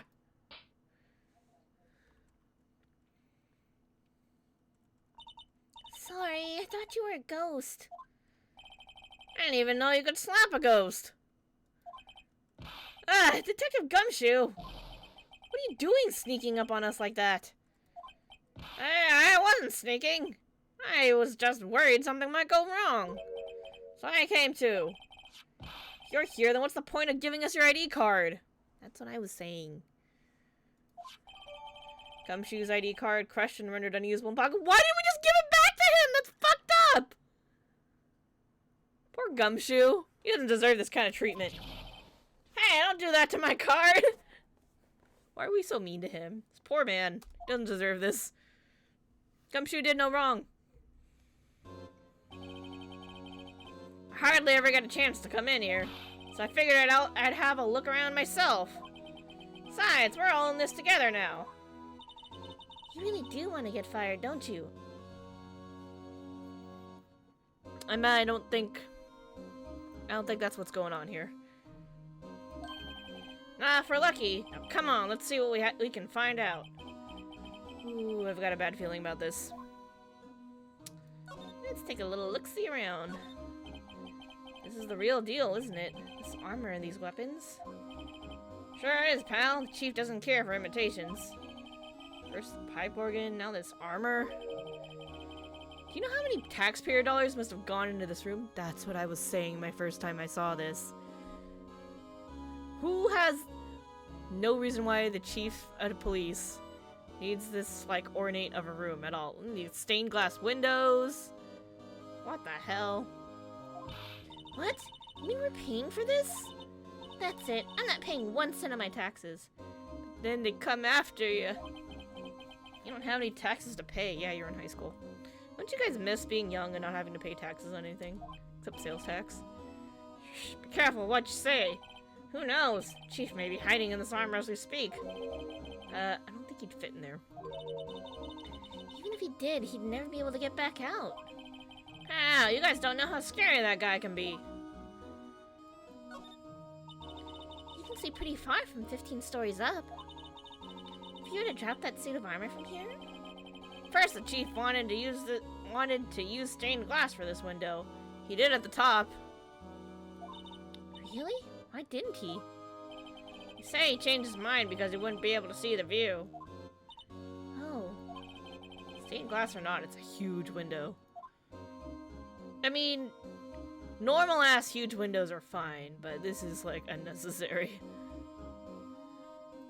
Hey, a safe. This is a safe, isn't it? Safe. That word is ripe with intrigue.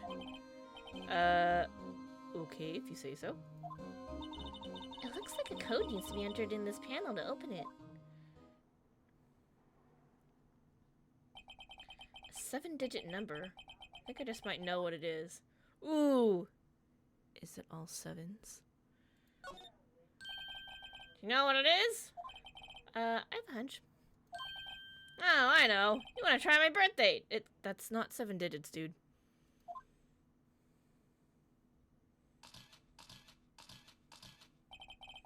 I have a better idea. Here goes nothing.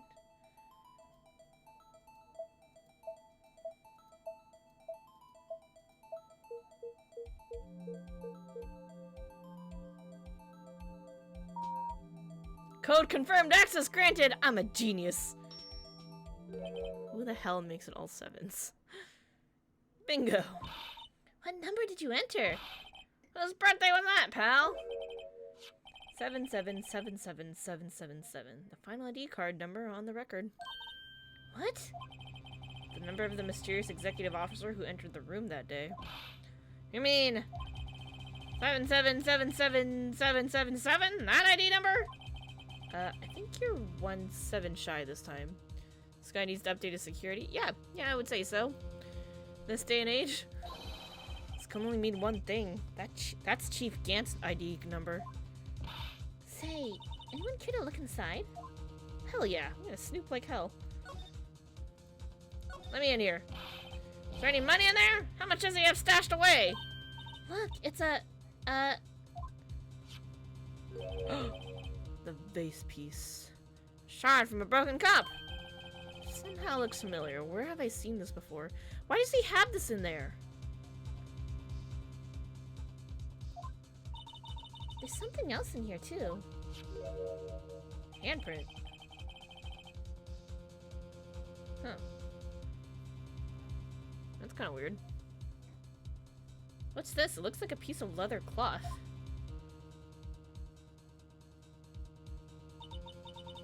This is a handprint, isn't it? Hey, I saw someone wearing a shirt like that once. Think the chief made up the design? I don't think so. Oh. Well, it was just a thought. Is that it? This is all that was in the safe? Apparently so. It's empty now. That's some weird shit to keep in a safe. Piece of cloth with a handprint on it. And a broken shard from a cup. They look like pieces of evidence. Yeah, but unless you can prove that they have something to do with this case, I'm afraid I can't just let you take them. After all, it's my neck on the line here.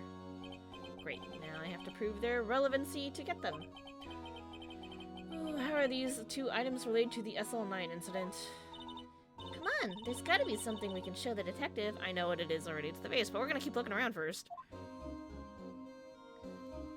Look at this. Shiny, shiny desk. Wow, look at the size of Chief Gant's desk. Speaking of that, when we were here earlier... Oh, it's you two! Chief Gant. He put that paper he was reading in his desk. I wonder what he was reading. This looks like a list of evidence. List of evidence? In most cases, the list runs twice as long as this, though. Ooh, is this the SL9 evidence list? Can I have this? Hey, look at the case name. Huh? SL9 incident? Wonder what this is doing here. Give it to me! Hold on, detective. What did you just say? I said, I wonder what... No, about evidence lists. Normally they're twice as long? That's right, I guess there wasn't a lot of evidence. Half-size list of evidence. The list of evidence, it seems too short. Most lists run twice as long. Wait, is this the other half? What would the other half of the list be doing here? I knew it. The chief must be hiding something about that case. It would appear so. Evidence list added to the court record. Ooh. Hold on, I want to look at that. What's on here? List of evidence in the SL9 incident was ripped in half, so this part is all I've got. No? Can't look at it more? Oh. What the fuck?!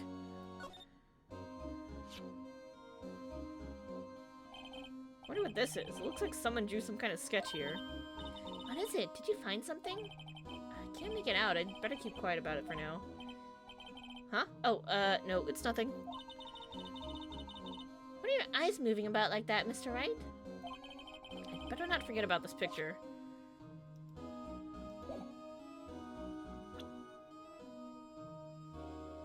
Interesting. I found this inside the drawer. List of evidence from the SL9 incident. Mr. Edgeworth had the other half of that list. What would this list be doing here? Better look a little more. Look a little more into this list. Something tells me I gotta go talk to Edgeworth again after this. Stupidly ornate organ. Chief's organ sure is a sight to behold.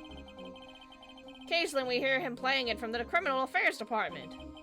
That's on the 2nd floor, and this is the 15th floor of an entirely different building. When a detective screws up, the chief calls him to his office and makes him listen to the organ for hours.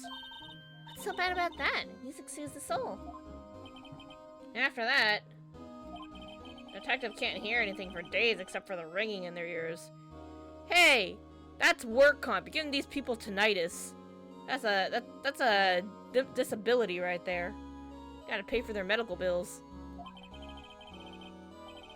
So it's an instrument of punishment, literally. That's fucked up, man. But aren't the chief's ears affected?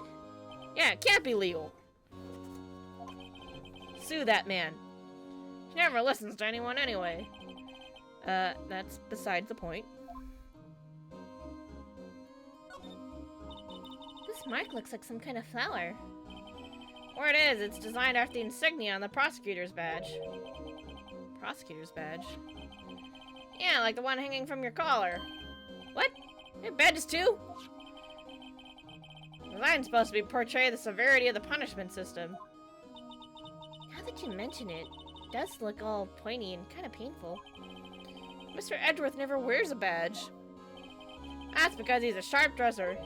A badge like that wouldn't go too well with his outfit. Ah, fashion. So sharp dressers don't need to wear badges? I guess everyone just kind of lets it slide.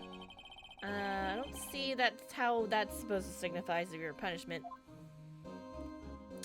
Well, alright. What's this one? This was Lana's desk. It sure is tidy. Lana's always been a meticulous cleaner. There's not even any dust on it. Looks like someone's still keeping it clean. Has Lana ever come back here? No? Chief Gant must still keep it clean in memory of their partnership. There, the stuff legends are made of. Does he keep it in memory of her or in memory of the crime? These shells are mostly empty. Lana must have cleaned them out when she transferred over to the prosecutor's office. There's a small picture frame on the left of the shelf. Hey! This is when Lana and I went to that theme park.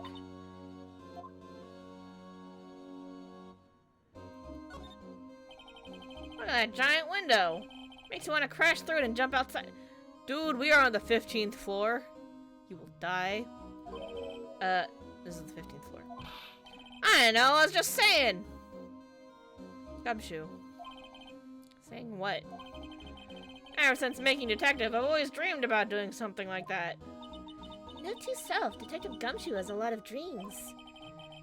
So long as he doesn't go crashing through that window when he gets fired. Don't say that! Yeah, Gumshoe, you good?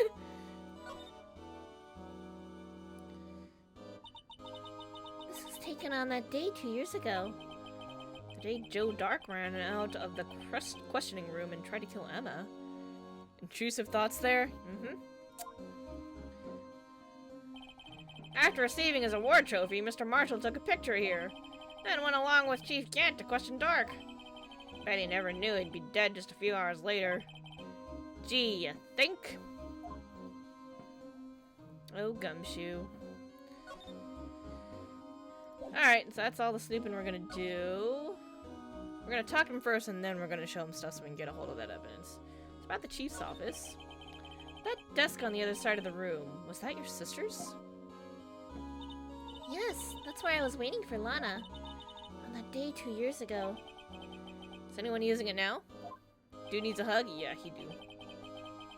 No, sir, this is entirely Chief Gant's office now. He practices a strict policy of preserving the crime scene. That's a strange reason to leave it there. He leaves it as a warning to everyone else. He wants us to always be alert. I don't know about that. He told us so himself at our New Year's party.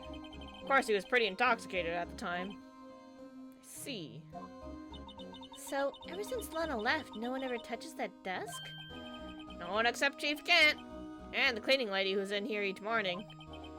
Still, 2 years have passed since that incident. Can't possibly be any clues remaining. Can I ask you something? Sure. You only came here to look around, right? Because it's one of those SL9 crime scenes? I mean, that's your only reason for coming here, isn't it? Why do you ask? You don't think... Nah, you wouldn't be... No. No, there's no way. Never mind. Don't worry about it. What do you... Just freaking tell me, dude! Okay, now then, let's look around a bit more. Hey, hold on! Not so fast, buddy! Huh? What is it? When someone tells you don't worry about it, it's supposed to start bothering you, pal. It is bothering me. You don't just let it go at that! Sorry, this guy's starting to get on my nerves. Okay, so what's bothering you? You don't think Chief Gant might be a suspect, do you? Oh, I certainly sure as fuck do. What? He's right, Mr. Wright. What do we think of him? Oh, definitely I think he's a suspect. Chief Gant. Let's finally come to this. What do I think of him? Sus. Perhaps it's best I don't divulge my feelings. Yet. There you go, ignoring me again. Aw, poor Gumshoe.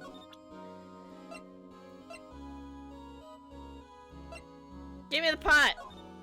Give me that shard in the safe! Give me the shit! Detective Gumshoe, could you have another look at this jar? I remember when the three of us put that back together! Ah, those were the days. Dude, it was yesterday. Kind of early to be nostalgic.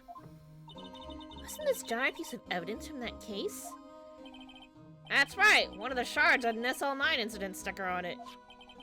Doesn't this ring any bells? You know, that fragment we just found? You mean this one that was in that safe? Yes, that one. That was in the safe. Now that you mention it, it's ringing a lot of bells. Let's see if it fits. Assemble the fragments. Here, let me see that shard. I'll take a crack at this. Go ahead, pal. Show us what a rookie can do. Mr. Wright, here's some glue. I guess she just carries glue around. That's fine. If I can piece this together again, it'll prove Chief Gant was knowingly hiding evidence. Here goes. Whoop. Ah, I didn't mean to do that! That was the wrong button! Shit! What? But it has to. I need a breather. I'll try it again later. If you don't, I'll switch with your eye drops with my special solution. Alright, sorry. We gotta click through it again. That was my bad.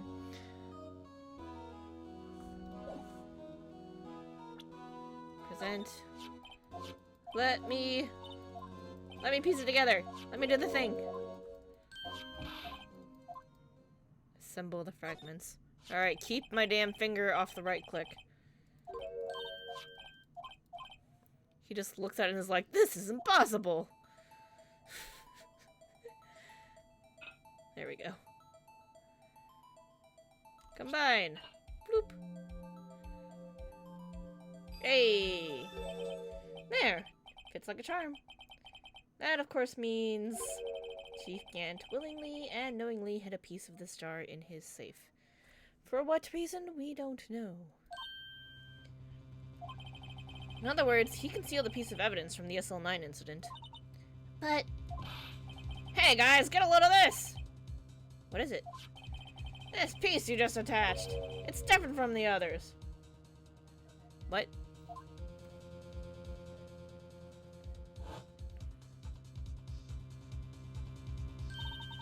There's a reddish line on it. A reddish line? It's blood. I don't get it. Why would Chief Gant hide this in his safe? Unstable jar updated in the court record. Interesting. Evidence from the SL9 incident. Final fragment found in Chief Gant's safe. Blood traces. No, we already looked at this. What if I show you this? That's what the chief was reading before, isn't it? You know when we first came in here? Yeah, it looks like the right side of the form's been torn off. So Mr. Edgeworth's list really was only half of the whole thing. Something else is bugging me more than that. Take a look at the back of that form, pal. Back? I already looked at it. How do I get the... How about the leather handprint, man? What if I show you this? If I'm fired, I won't be able to give you any information. So that's why I have to get it all out of my system now. You understand, don't you? Don't be so negative, Detective. We do want you to share your information, though. Oh, who am I fooling? I've never had anything useful to share to begin with. Got to stay positive.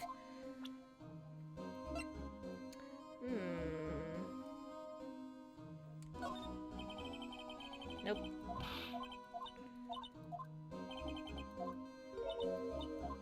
Handprint? Handprint? Can't believe Officer Marshall would do that. Oh, we actually talked to him about this already.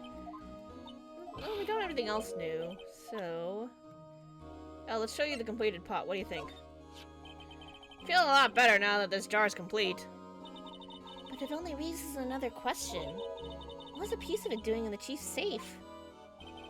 More importantly, why wasn't there any money in there? Isn't that what safes are for, anyway? Not necessarily. People can put whatever they want to keep safe in their safe. I have a feeling the outcome of tomorrow's trial just might hinge on this.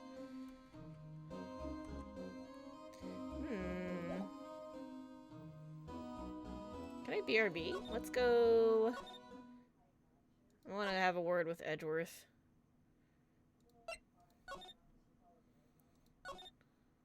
Oh, Edgeworth.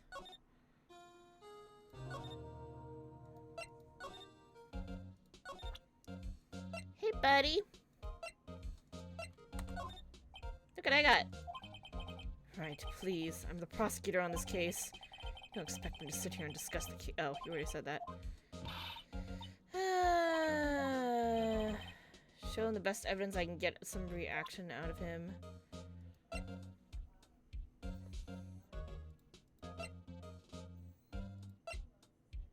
Anything about this jar? Please, prosecutor, don't expect to sit here and a cup of tea. It's not the case. Said no.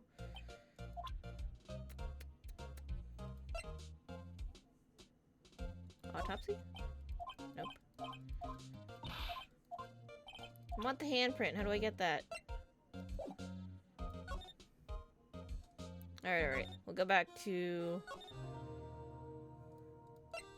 Let's go back into Gant's office and try to check the safe again and see if that triggers anything. Chief's office. slide on over here. Look at the safe. It's a safe. Ripe with intrigue. No? Nada? Okay. Well.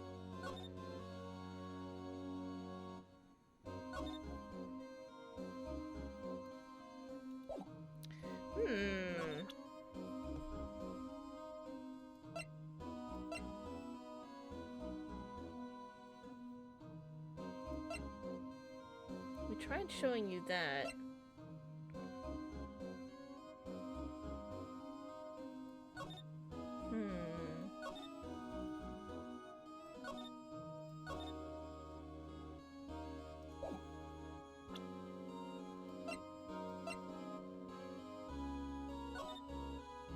Look at this.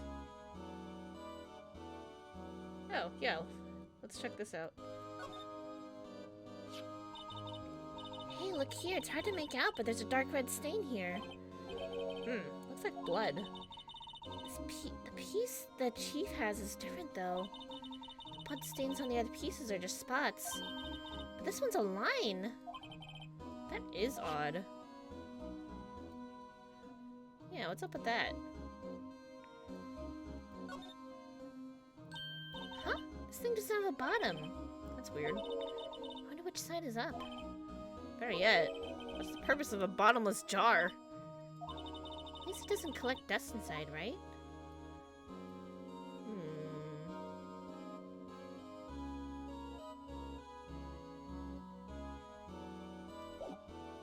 Well, okay. That was a thing. Oops. Nope, don't do that.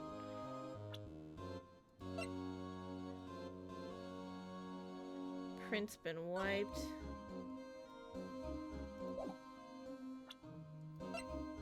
Video from the security room.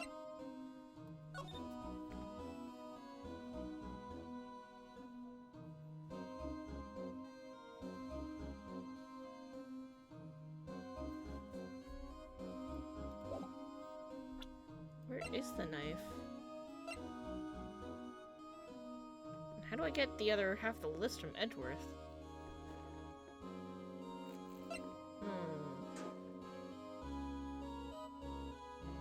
Oh. Nope. He's got nothing to say on that. What do we think about this now that we know who it probably is? ID card record. That's ID card record still. There's only one number left to investigate. Someone with an executive officer number. 17 too many. Nope. Alright, nothing new there.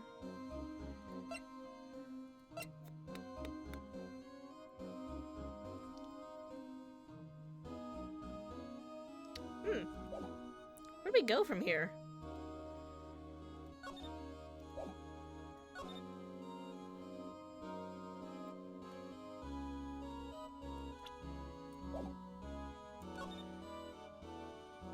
Alright, let's think about this. Who do we have that we can talk to? We can talk to... We've got our new evidence. We have got the evidence list. We tried showing it to Edgeworth. We tried showing it to Gumshoe. We could talk to Angel.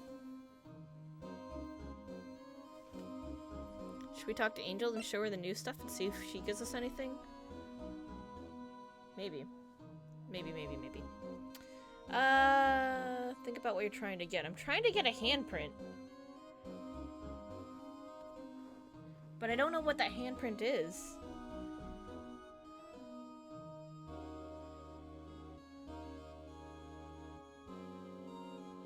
It's a handprint on a piece of leather.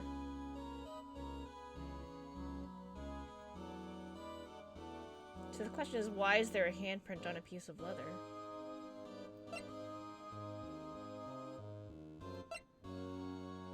Oh, fingerprinting.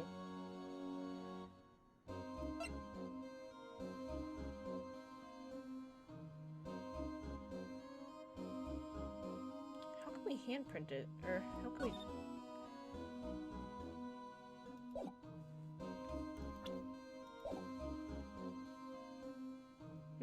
I show it to Gumshoe? Is that how I use it?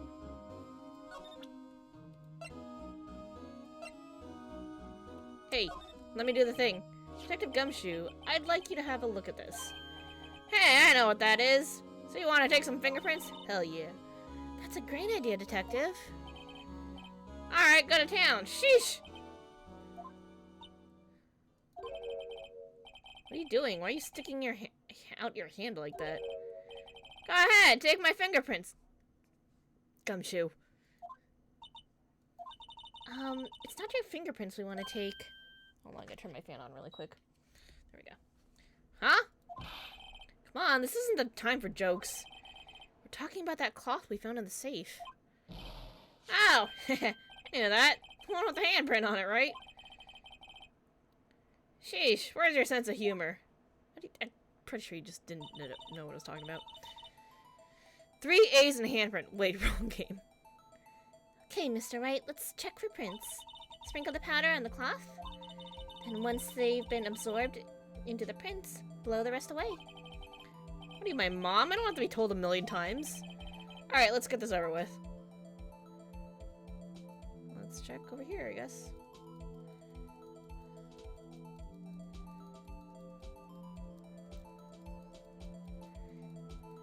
Blow.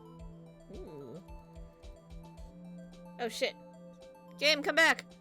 Sorry. I clicked in the wrong spot. Alright, there we go. Nice. Whose print is this? Oops. Where am I doing? Start from the beginning. Oh, I see. Okay, that's Lana. Oh! Emma! Why's your fingerprints on the piece of leather?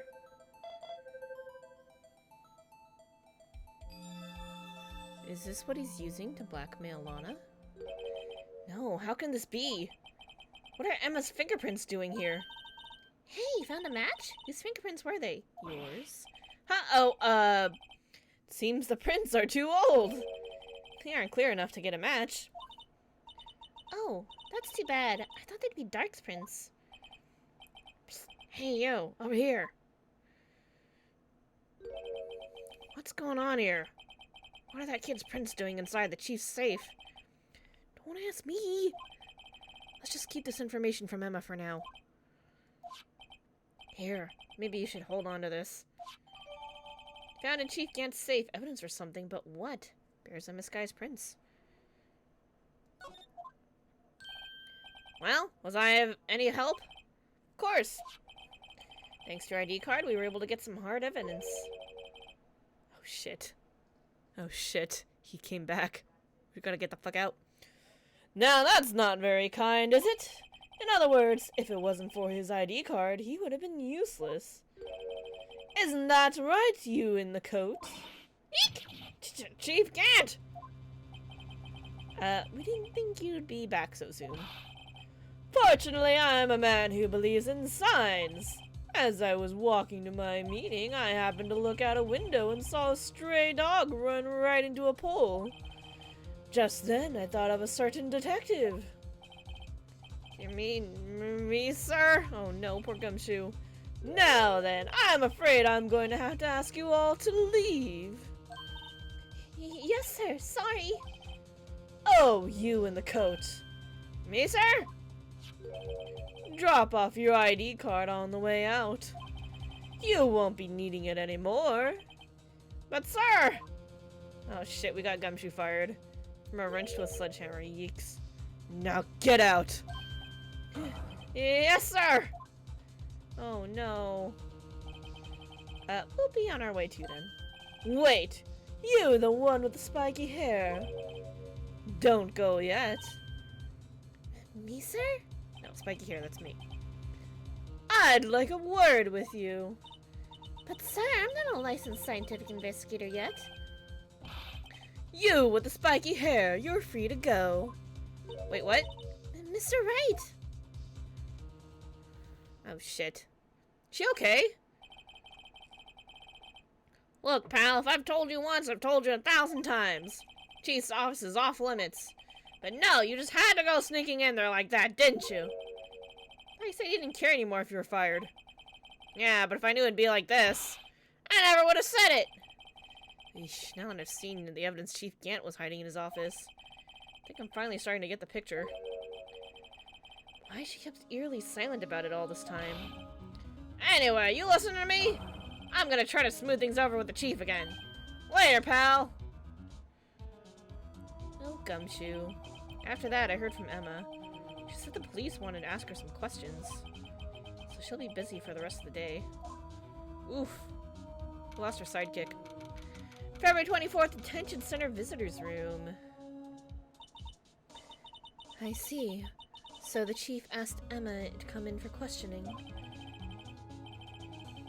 It's no use thinking about it. Tomorrow's the final day in court. I'm committed to doing everything I can to defend you, which is why I'm here. But I've already told you all I can. What you've told me over these past couple days is absolutely nothing. Not a single useful thing. Really? I believe I did mention something quite important. Something I told you right at the beginning. I said that I was the one who stabbed Detective Goodman. You know, I think I finally figured it out. I know who it is that's lurking behind your words. Mia did a good job mentoring you. I'm rather jealous. Seems Edgeworth was right. Edgeworth? Once you're convinced you know something, no one can persuade you otherwise. Thick-headed is the term he used, I believe. Now's my chance to get her to tell me the rest of the story. Alright, talk to me. Why are you keeping quiet? I have to admit I was more than a little perplexed at first. You insisted you did it, yet there was no incriminating evidence. That's when it hit me. It's not that you're unwilling to tell the truth. It's that you're incapable of doing so because of a certain individual. What an intriguing notion. A certain individual, you say? So you think I'm protecting this person? Protecting? Nope, I think afraid of is more like it. If I'm not mistaken, the person in question may have persuaded you to silence. For argument's sake, Mr. Wright, who, may I ask, is the person you're speaking of? The one I'm supposedly so frightened of. What is this person's name? Oh, this shady-ass fucker. Well, Miss Sky? Mr. Wright, you are addressing the Chief Prosecutor. Do not forget your place. I take it she's still not ready to spill the beans. My apologies. Could you please tell me a bit more about what you think you know? About Mr. Gant. We were partners until 2 years ago. I respected him as a detective. Assuming he is respectable, then tell me something. Why would he try to hide his crimes? His crimes? Both you and Edgeworth will be brought before a board of inquiry for what you did. Specifically, hiding and forging evidence. Of course, these are serious offenses. Why is it, though, that Chief Gant's name was never mentioned? Chief Gant? Edgeworth didn't know the truth behind the forgery. The only party who could have possibly tampered with the evidence was me. I had access because I was second in command of that investigation. Yes, you, but also one other, Damon Gant. If you intend to accuse Chief Gant, you'll need more than just words. Show me proof that Chief Gant falsified evidence in that case. He had shit. Why does he have this list? I just found this in a safe in the Chief's office. This jar piece and this piece of cloth. Do you know what these are? They're pieces of evidence from the SL9 incident. The person concealing evidence was none other than Chief Gant himself. Now tell me, why are you taking the blame for him? Touché, Mr. Wright. It's as you surmised. I cannot disobey the Chief's orders, even if it means being found guilty for murder. Why not? Come now, Mr. Wright. You can't possibly expect me to be able to tell you that. 3 days ago, I had no choice but to cooperate. In the murder of Detective Goodman. Or perhaps I should say, follow orders. Yes, that's more accurate than cooperate. Orders. Although I can't tell you the details, I can say that I was given an order that day. I need you to dispose of Bruce Goodman's body. You'll find it inside the trunk of Miles Edgeworth's car.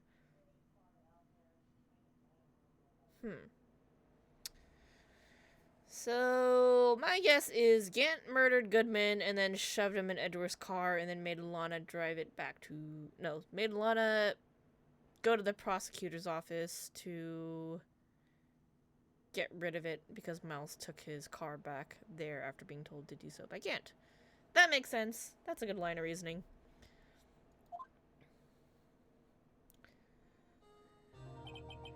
Just as I suspected. Despite what everyone believes, you were not the one who murdered Detective Goodman. Correct. I was trying to take the body out of Edward's car. The trunk's lock was broken, and I discovered that murder weapon while inspecting the body. Murder weapon? You mean Edward's knife? No. When I found the body, this was the knife stuck in it. The knife from the SL9 incident. Serial killer Joe Dark's knife.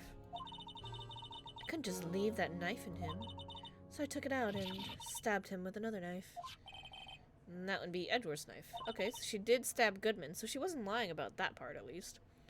That's right. Even though he was already dead, my hands were shaking at the thought of stabbing him. That's why I ended up cutting my hand. And that is the reason for the bandage on your right hand? Yes, it seems that I got blood on the victim's shoes as well. And then... she saw me just as I plunged the knife in. Miss Starr, huh?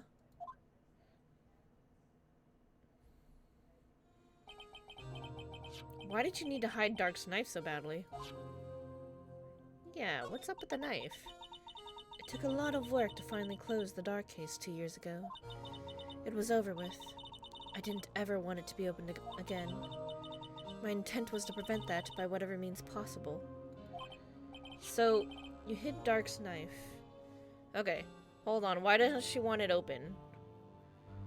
We found Emma's prints on something, so... I don't know. She's probably protecting Emma somehow. The weapon used to stab the detective was evidence in Joe Dark's case. If word got out, which it would, the reporters would have a field day with that. So you wrapped the knife in your scarf and hid it in Edward's exhaust pipe. Right. Then I called my sister to tell her what happened and to ask her to hide the knife that was inside my muffler. You asked Emma? I didn't want anyone on the force to know about this.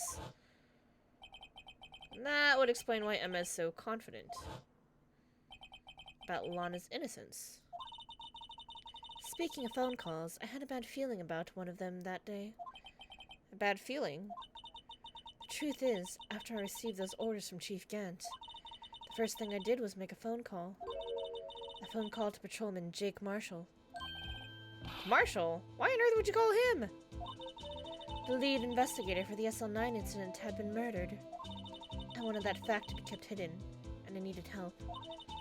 He was the only other person I could trust. Or at least, I thought I could trust him at the time. However, it seems that after I spoke to him, he went off on an escapade of his own. Oh, you mean... Not wanting the case to die, he decided to take things into his own hands.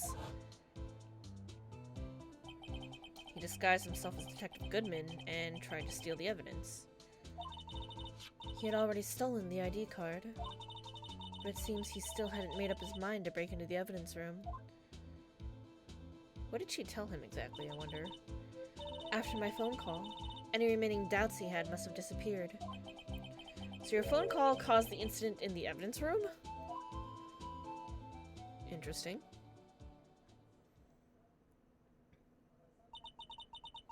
I'm afraid that's all I can tell you. But Lana...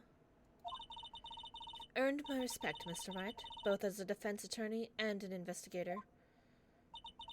Now please, don't pursue this any further in court tomorrow. Tomorrow's trial. There's only one way to drive off Lana's demons. I've gotta get to the bottom of everything. Detective Goodman's real murderer?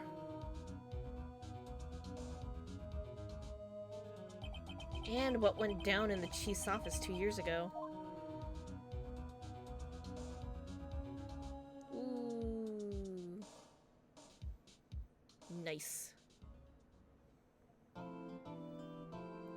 Alright, time to save.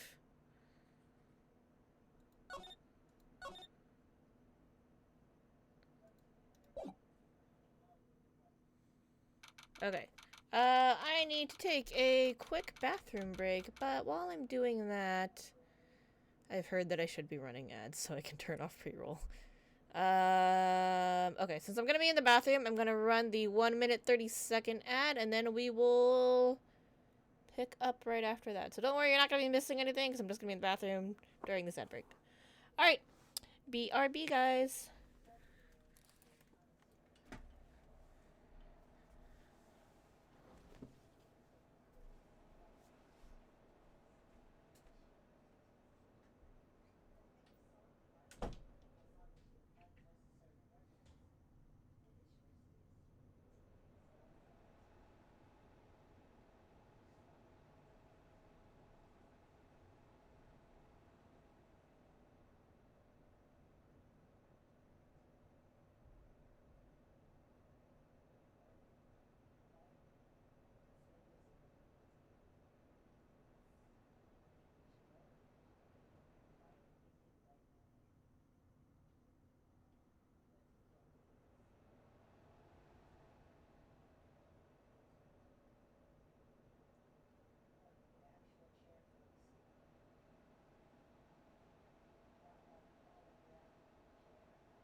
Came back to 5 ads playing. Don't worry, I was just taking a quick bathroom break, so you missed absolutely nothing. Yeah, it says it's over now, so we should be good. Alrighty. Okay. So, let me refill my water real fast before we get into our trial. This is the last trial day. Hey! You missed nothing. I just took a quick bathroom break, so I was like, I've been told I'm supposed to be running the ads to turn off pre-roll. And I was like, well, since I'm not doing anything right now, since I'm going to get something, it's fine. Okay. We're good. We're ready. Let's do this. February 25th, 9:47 a.m. District Court Defendant Lobby, number 2. This is the defendant lobby, all right. But there's no defendant. Wait, what? Where the hell's Lana? Girl, where'd you go? I've been trying to reach Lana all morning. Where could she be? And where's Emma, for that matter? Almost seems as if something's been happening behind the scenes. Oh, it's Edgeworth. Edgeworth! Knowing you, you've already figured it out. Who the owner of the 7777777 ID number, that is. Well, I have a pretty strong hunch. Looks like I'm not the only one who's figured it out. You know, the only reason the trial didn't reach a verdict yesterday is because there was still room for doubt regarding this ID record. If that number does belong to whom you suspect, then no doubt will remain. After all, he hasn't been officially charged with anything. True. Not yet. In any event, once all doubt has been removed from that list, I can call for a ruling. 5 minutes, Wright, and Chief Prosecutor Skye will be found guilty. She didn't do it! I figured you'd say as much. That's why I came here, to hear what you have to say. Ooh, this is the first time he's ever done something like this. Edgeworth cares more about the truth than getting his guilty verdict. Good job, Edgeworth. You're growing as a person. Lana's hiding something, and the only way we'll ever know the truth is to draw it out of her. The truth. Everything goes back to the SL9 incident. Don't be stupid. Today's the last day of the trial. We don't have time to reminisce about the past. That depends on you. If she's found guilty, you'll lose your only chance to find out what really happened. I'll think about it. See you in court, Wright? That was some interesting psychology we just used on him. In search of the truth. This is it. If I'm ever gonna find out what Chief Gant has on her, it's now. It's gotta be something to do with Emma. February 25th, 10 a.m., District Court, courtroom number 9.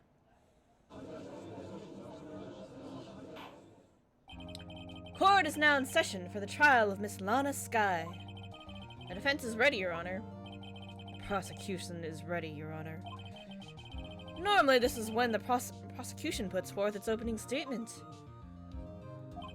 But before that, the police chief has a proposal to make. Chief Gant? Oh dear. Morning, folks! How's everyone doing? Hey, Ajee, been back to the pool yet? No, I've been drowning enough work as it is. Sorry. I've been drowning enough as it is in my work. Oh, that's a good one. Don't think I can top that. You don't mind me asking, Chief, exactly what is this proposal of yours?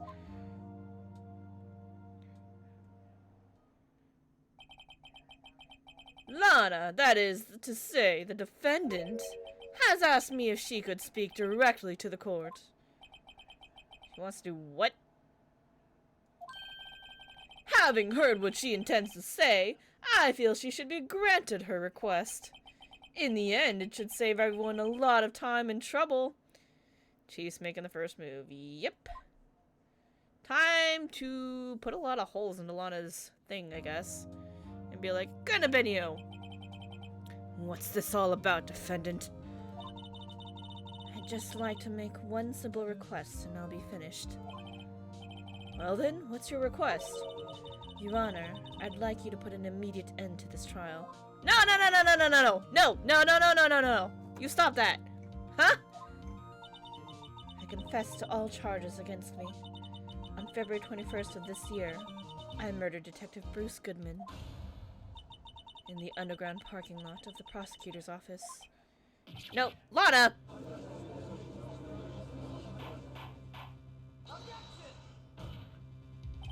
Can't! Your Honor, the defendant's claim does not change the defense's plea. In that case, Mr. Wright, I no longer require your services. Lana! Your Honor, I hereby forfeit my right to an attorney. The prosecution may lack direct evidence against me, but it has sufficiently proven its case through testimony and circumstantial evidence. I would like you to render your verdict now, if you please. Well, the defendant certainly has the right to self-representation. Her request is legally valid, although this is an unprecedented situation. Girl, you high! Oh, hell yeah, she is. What's wrong with you? Indeed, it appears there's no further need to continue this trial, even if Mr. Wright may feel otherwise. Ooh, this can't be happening. It appears the time for a verdict has arrived. This court finds the defendant... Ma'am, you shouldn't just forfeit your rights? Yeah, please don't. Somebody stop her! Thank you, Edgeworth! One moment, Your Honor. Mr. Edgeworth? Prosecution has not yet proven the defendant guilty beyond reasonable doubt. Any ruling at this stage would certainly be premature. Come now, Worthy. I understand this is a difficult time for you, but why don't you just be a good little boy and keep your mouth shut, Get him, Edgy! I don't think I care for your tone, Chief Gant. What? Creating another fabrication to cover up your past mistakes. Sorry, but I'm no longer the naive little boy you would have me be. Ooh. With a sudden confession from the defendant, it's obvious to me some kind of deal was struck behind the scenes. Some kind of deal? Not everyone operates as you do, Worthy. Thought so. Your Honor, the prosecution would like to change its first witness. Oh, to whom? Fighting back! As its first witness, the prosecution would like to call Miss Emma Skye. I request the court hears her testimony. Mr. Edgeworth, I'm exercising my right to self-representation. I don't think we need to I don't care what you say, what you think, Miss Skye. The exposure of truth sometimes results in tragedy. However, no matter how tragic the truth may be, it would be an even greater tragedy to avert one's eyes from it. Very well, the court shall grant the prosecution's request. That's okay with you, right, Chief Gant? Worthy! You'll live to regret this. Mark my words. Miss Emma Skye, please take the stand. Ooh, looks like Edgeworth has decided to take the horse by the reins. Save me, Edgy. Now then, witness, please state your name and occupation. My name is Emma Skye. My occupation? I'm Lana's little sister and I want to be a scientific investigator. 2 years ago, you encountered the serial killer Joe Dark of the Joe Dark killings. Is this correct? Yes. I'm trying my hardest to forget about that, though. Sorry. I'm afraid I'm going to have to ask you to recall those events one more time. Mr. Edgeworth, please remember, this trial concerns the murder of Detective Goodman. Is an incident that was resolved 2 years ago really all that relevant? Yes, it most certainly is. Well, okay then. Sure gave in fast. Now, please testify about what happened to you 2 years ago. The trip to yesteryear has finally begun. It's bound to lead to the truth behind this trial. Here we go, guys! The beginning of the end. 2 years ago. I was waiting in my sister's office that day. A man came running in and took me hostage. Neil Marshall rescued me, but I'll never forget what I saw in that instant. The man raised up his knife and stabbed Mr. Marshall in the chest. It's a good thing you weren't harmed. I passed out. I don't remember much. That's understandable. However, please tell me, Mr. Edgeworth, what does this testimony have to do with Detective Goodman's murder? That will soon become apparent, Your Honor. Gotta admire him for his courage, considering he has no evidence. Very well, the defense may begin its cross-examination. He knows this very well that he does. Yes, yes he do. Alright, time to press on everything! 2 years ago, the defendant was a detective at the police department, correct? Yes. She was second in command under then Deputy Chief of Police Gant. My sister. She was the best detective ever. Yes, I remember. Deputy Chief Gant and Miss Sky used to be quite the pair. I believe they shared the same office. That's right. I'd always sit at my sister's desk and dream about playing that organ. I wanted to play it that day, too. The police department and the prosecutor's office held a ceremony that day. Lana promised to take me to dinner after she finished her work. She was taken hostage. A man? Yes, Joe Dark. He was a serial killer. Joe Dark was brought in for questioning on that day of that ceremony. We were desperate to get anything on him that would lead to an arrest. When he saw his chance, he fled the room, right? Upon fleeing the room, Dark proceeded to take the elevator. He must have been in a panic because the elevator was going up. Then he ran into Sky and Gant's office. There was a lot of noise coming from outside, so I opened up the door to have a look. That's when I saw him. Neil rescued.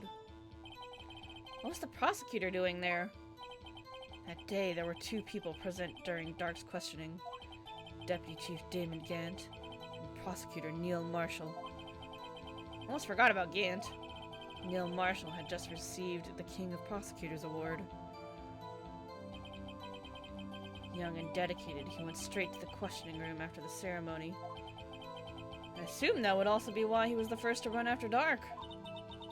Dark grabbed me? I thought I was as good as dead. And that's when Prosecutor Marshall came running in? I don't clearly remember what happened then. But never forget what she saw. Can you tell us about that? Mr. Marshall jumped on Dark. Just then... just then, the lights went out.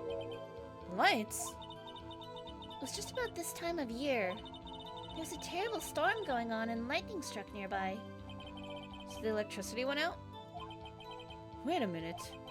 It was a pitch dark in that room. You shouldn't have been able to see anything, right? Right, but just then lightning flashed again outside. That sudden flash left an unforgettable image of the scene in my mind. I see. I told the detective about what I saw then. The detective? Yes, Detective Goodman. He was in charge of the case. Detective Bruce Goodman, the victim. Hear more! So you spoke with Detective Goodman about this 2 years ago?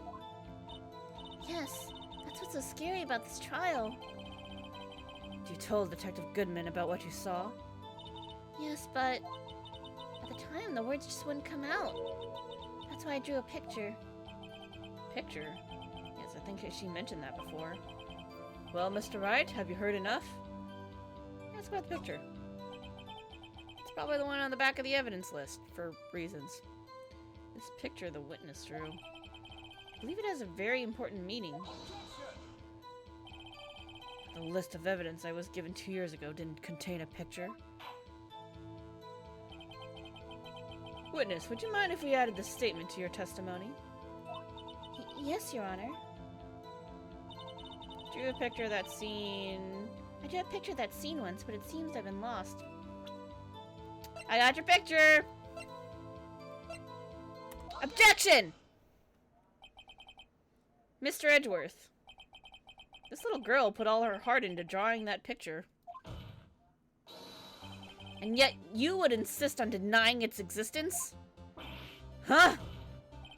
Hey, I'm not the bad guy. All I'm saying is that as the prosecutor for that case, I wasn't handed such a picture. That may well be. But that doesn't mean it doesn't exist. This is the evidence list for the SL9 incident? Please turn it over, Your Honor. Turn it over? Turn it... Ah! What's this? Yes, what is that? Trial gets really hard. Prepare yourself. Ooh. Good thing we saved. Hey, that's it. That's the picture I drew. Indeed. Two men appear to be wrestling here. What's the meaning of this? What are you doing with that list? Me? Only the prosecutor in charge should have access to that list. I found it. Huh? These lists, they're different from each other. What? It would appear, Mr. Edgeworth, that the evidence list you were handed 2 years ago was incomplete. These two lists fit together to form one. You can see the marks here where they were torn apart from each other. So you see, Mr. Edgeworth, it's quite obvious what happened. 2 years ago, only half of the evidence in the case ever reached you. What? What? Order! Order! But Miss Sky, why did you draw your picture on the back of such an important list? Because that's what Detective Goodman handed me in the questioning room, Your Honor. Huh, he must not have had any other paper. Wait a minute. If this list was torn in half, then that means... Your Honor? You are right, Mr. Wright. Your eyes are bulging from your head. If the evidence list was torn in half, then there might be more of the drawing on the back of Mr. Edgeworth's list. Yes, that's quite conceivable. They just didn't have any scrap paper. Yeah, I know, that's really weird, right? It's possible. Let's see. Did you, like, never flip the damn thing over? Something wrong? You even have to ask.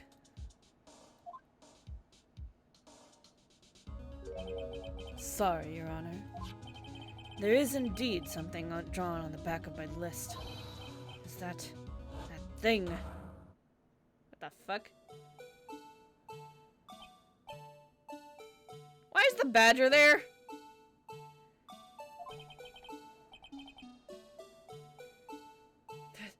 That's that thing! That thing that was dancing in the evidence room. Clearly, this is an act of vandalism, is the work of a certain chief of detectives. I guess he was out of scrap paper. Evidence list restored and updated in the court record. List of evidence in the SL9 incident. Half of this list was found in Gant's desk. Very well, witness. Hold on. Can I look at the full thing now?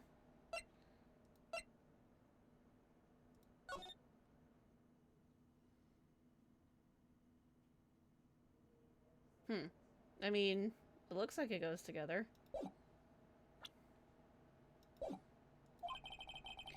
Will you please testify about this picture you drew 2 years ago?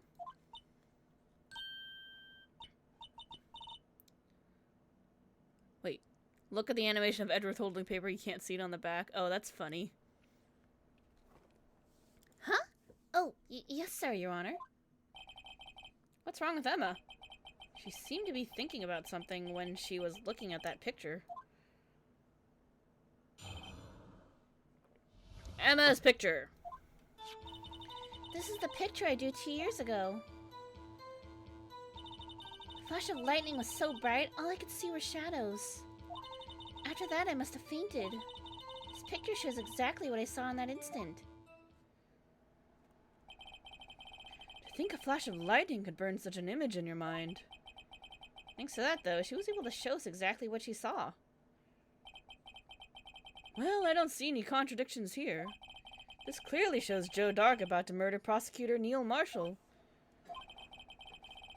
The defense may now begin its cross-examination. Did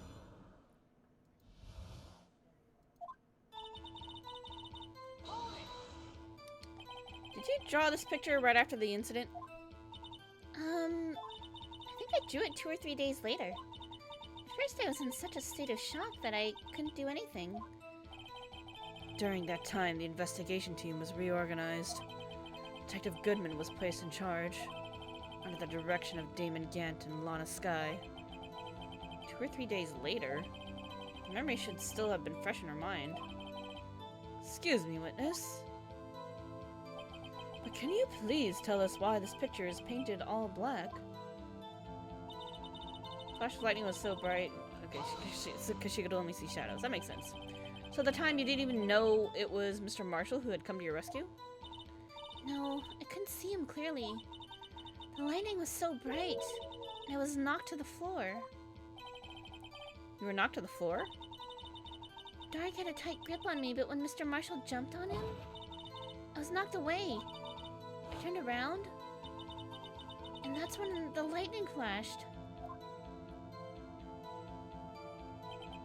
Poor Emma. I'm just glad she wasn't hurt.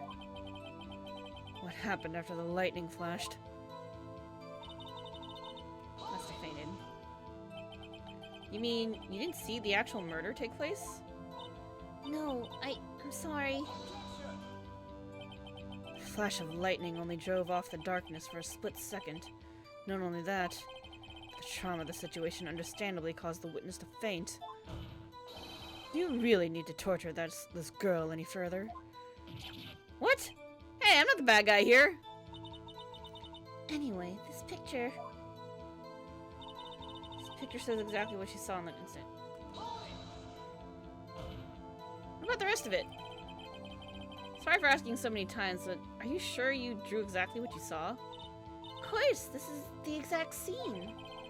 Wasn't influenced in any way from your talks with the detectives? Are you insinuating we somehow manipulated her memory, Mr. Wright? No, of course not. It is weird, though, because he was stabbed in the back, right? I better watch out, or he might find some way to cut my salary. I drew this picture before I heard anything from the detectives, so I don't think anyone's story would have influenced me.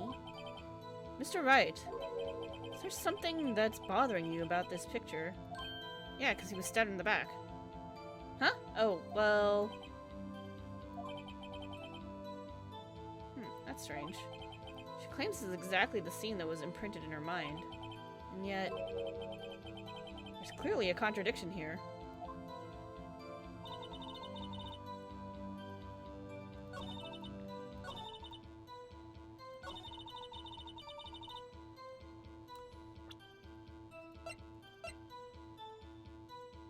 Autopsy. Yep, stand back. Alright, ready, guys? Objection! I hate to be the bearer of bad news, but this picture the witness drew contains a blatant contradiction. What? But I still remember it just like it was yesterday.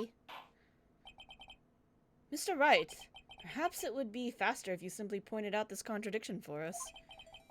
What part of this picture contradicts the autopsy report? The victim. I think it's this part here. It's because the drawing stinks. Wait. But I was trying to say, like, the way he's facing is weird, right?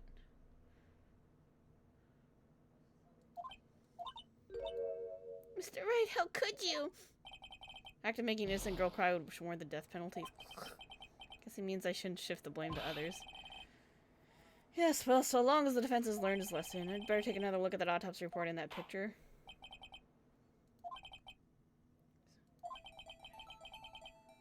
What part of the picture contradicts the autopsy report? Oh no.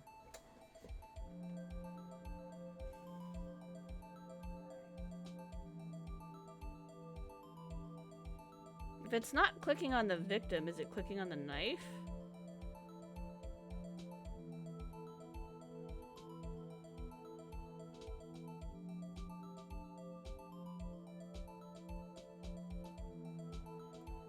We're gonna save after this. Here goes nothing.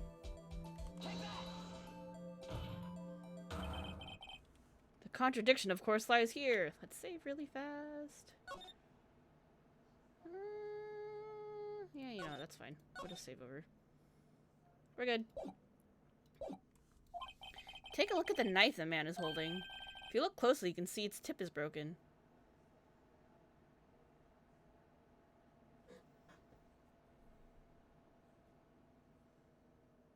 I guess that's what that means.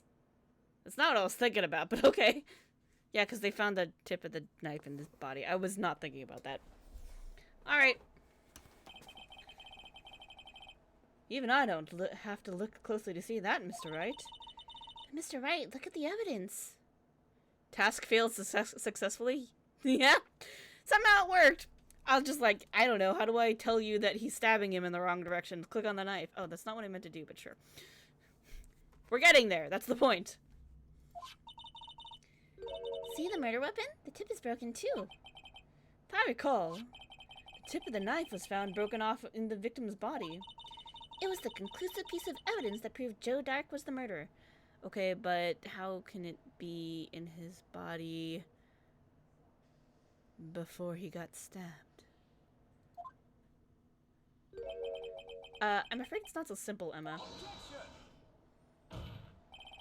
And where, pray tell, could you possibly see a problem?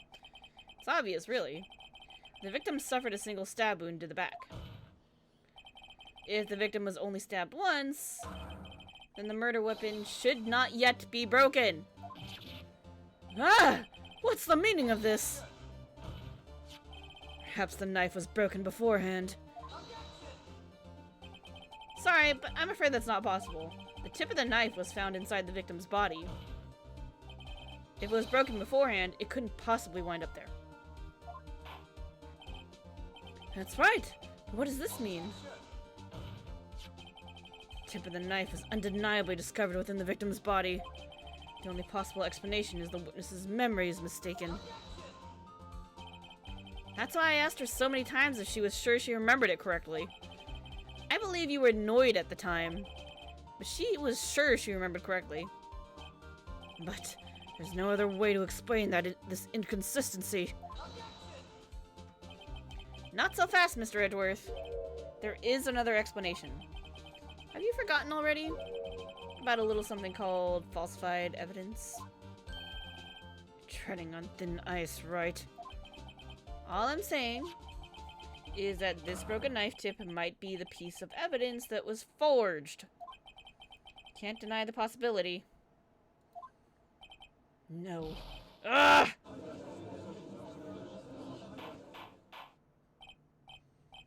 Order! Order! Order! Are you saying the investigation really was corrupted? Your Honor, please allow me to once again go over the events that took place the day of the murder. The police department and the prosecutor's office were holding a ceremony that day. There's a lot of forgery up in this. Yep. Alright, after receiving the King of Prosecutors Award at the ceremony, Neil Marshall questioned Joe Dark along with Damon Gant. During his questioning, Joe Dark fled the room. Prosecutor Marshall chased after him and was killed by Dark. It is my belief that somewhere in this story, there's a lie. I'm not lying. That man really was holding up a broken knife.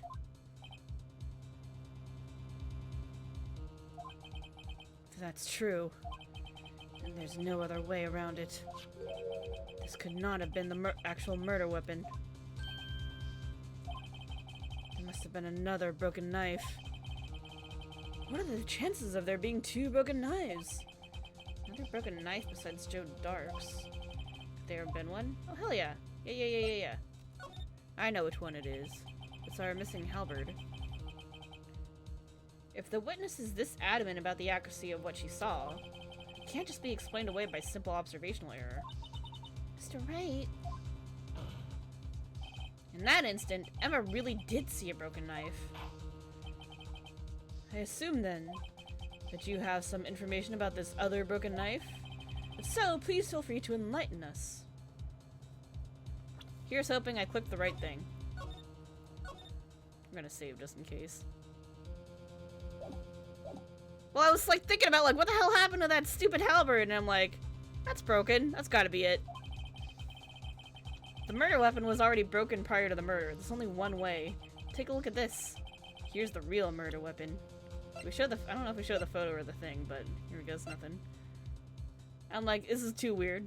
It's too weird that that thing's missing. It's just too weird. The answer lies in the past. 2 years in the past. Right here inside this picture. This is a picture of the awards ceremony. Ah! What is it, Mr. Edgeworth? It's the broken murder weapon. Notice the award Prosecutor Marshall is holding? That's a broken knife. Okay, this doesn't tell me though, like, why the hell they use this. I don't know. So I don't know quite. I haven't quite figured everything out yet, but I'm pretty sure it's this because it's like that was just too weird. As we earlier concluded, the knife in the drawing was not Joe Dark's knife. That being the case, the knife the witness saw was in all likelihood from this award. Order! Order! Order! Neil Marshall was awarded King of Prosecutors that day. As an award, he was given this broken shield and knife. When he chased after Joe Dark, he pulled out this knife. Being a prosecutor, he did not carry a pistol. This broken knife was the only weapon he had in this dangerous situation. So... But then, like, how did Dark get it? Like, unless he wrested it from him? Or... Because since it is weird that, like, the other guy's not facing... He's facing the wrong way. Like, the victim in MS Picture's facing the wrong way. What if this is... Because they were still struggling, right? So what if that's actually Marshall holding the knife at this point? And then that's Dark on the floor. And then something happened and then Marshall gets stabbed in the back.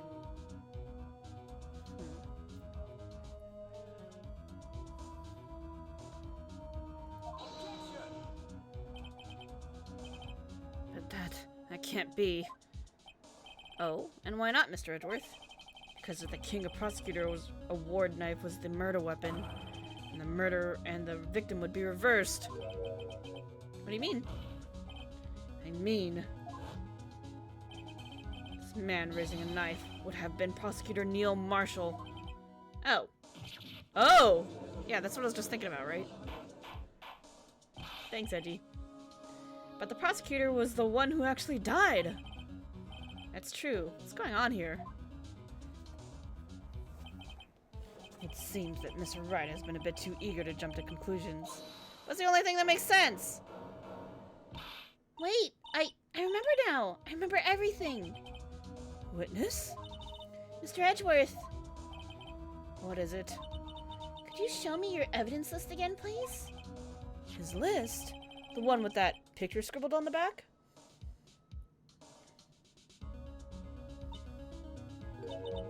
I knew it. This picture? I'm the one who drew it. What? You drew that? That's right. The list wasn't torn in half at the time I drew this picture.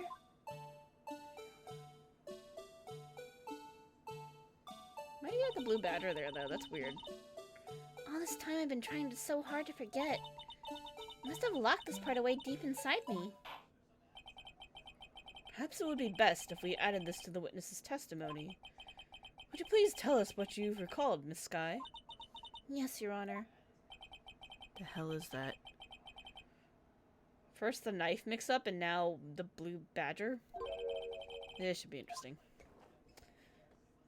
There's a very bullshit part coming up soon. Oh, goody. Emma's recollection. When I saw that man raise up his knife, I panicked and rushed toward both of them. I think I knocked away the man with the knife. Just then there was another flash of lightning, and that's when I saw the blue badger. He wasn't in the room, but I'm sure I saw his shadow.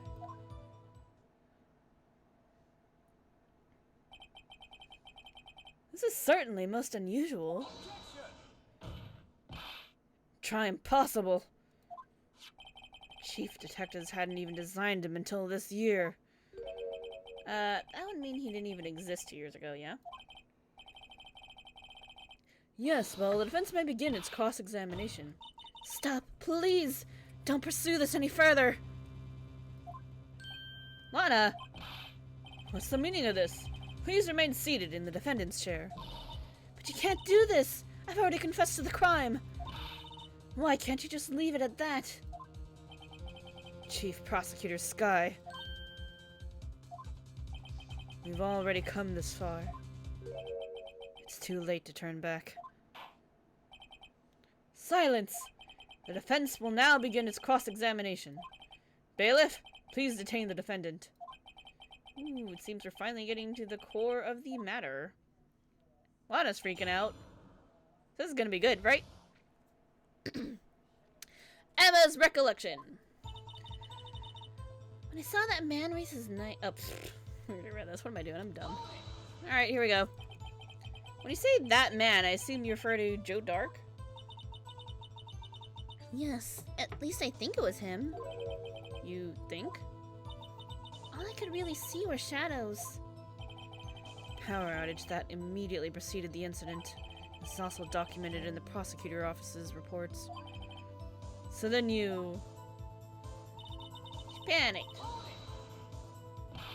Why would you do something so dangerous? What else could I have done? He was about to stab Mr. Marshall. She seems so convinced that Dark was the one holding the knife. But as we've just theorized, Mr. Marshall was the one holding the knife. Well, I didn't know that at the time.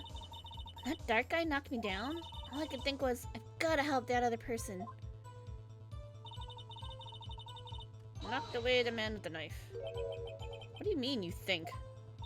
It all happened so fast. I was in shock. I don't remember everything clearly.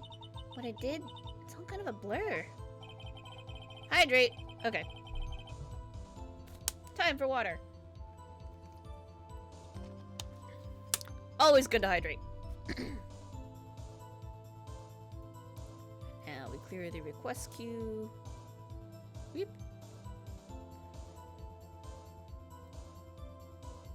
Okay, cool. Miss Sky was almost killed before she was witness to a murder about to take place. With so much happening in a matter of seconds, a little disorientation is only natural. I saw the man about to stab the other person who I thought was Mr. Marshall. I knew I had to stop the man with that knife. What you did was very brave, young girl. So then what happened next? Another flash of lightning. Are you sure about this? Of course. See? I even drew a picture of him here. But it was the chief of detectives who thought up this hideous beast. And that was just this year. The Blue Badger didn't even exist 2 years ago. This is all quite verifiable. I know it sounds strange. I was surprised too when I saw him at the police department. I had this nagging feeling that I'd seen him before somewhere. Now I finally remember. Oh, brother. That's when you thought that thing had caused enough commotion. Tell us, where in the room did you see him dancing? Wasn't in the room, but she saw the shadow. His shadow? So you mean you didn't actually see his face with its winning smile and all? That's right, but I still remember it. He had 3 creepy horns. This is pointless. That thing couldn't have possibly existed 2 years ago. 3 creepy horns. The witness must be mistaken. That may well be. But what's important is what caused her to think she saw what she did. Oh, and I suppose you have an explanation? Then by all means, please tell us what this shadow really is. What was it Emma saw when that lightning flashed? Who is this Blue Badger, really? I mean, obviously it's not the Blue Badger because he didn't exist yet. So what do we have that has 3 horns? Not a glove.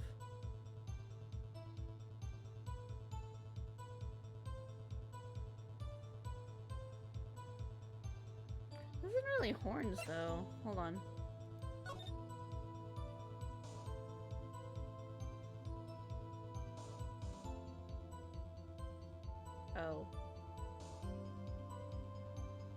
Oh, that is stupid. Okay. I get it. That's stupid. That's really stupid. This better not be it. I'm so mad.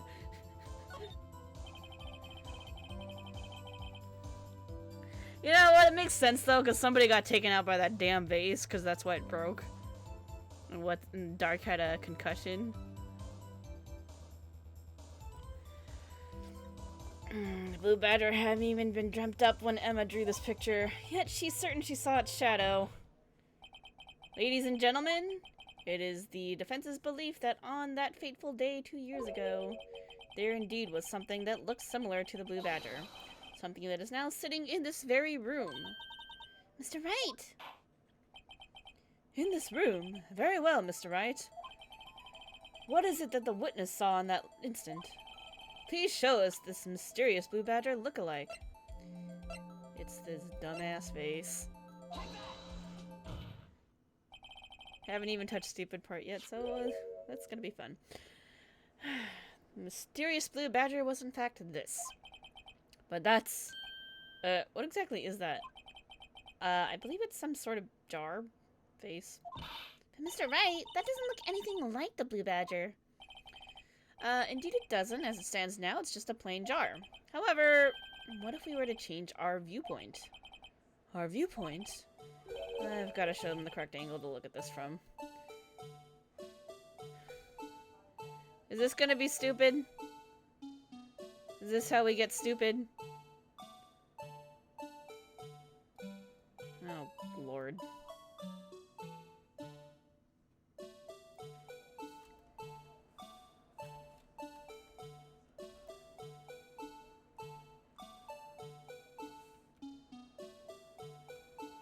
Okay.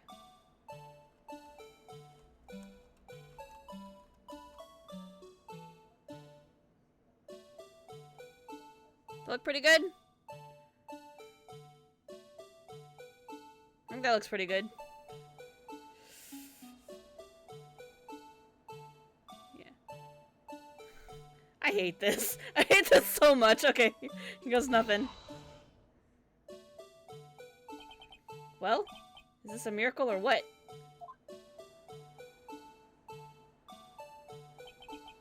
No one can possibly deny the star's resemblance to the Blue Badger. Yeah! We got it! First try! First try!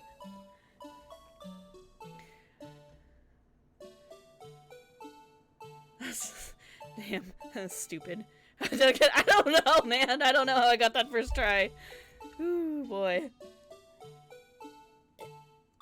I was looking for the curves on the left and right horns, and I was like, that looks like it's curving in the right spot. I'm gonna, like, cross my fingers and pray. No one can possibly deny the star's resemblance to the Blue Badger. No. Can't be! Order! Order! The defense has proven its claim. The mysterious Blue Badger witnessed on the day of the crime was actually this. Although we all enjoyed Mr. Wright's dramatic performance, one question remains. What's your point? What do you mean? So that badger thing was actually just a jar. It doesn't change anything. I'm afraid that's where you're wrong, Mr. Edworth. You see, this changes everything. We're bluffing because I don't know what the fuck he's talking about yet. Indeed. Very well then. Please tell us. Oh shit. What's different now that we know the witness saw this jar? The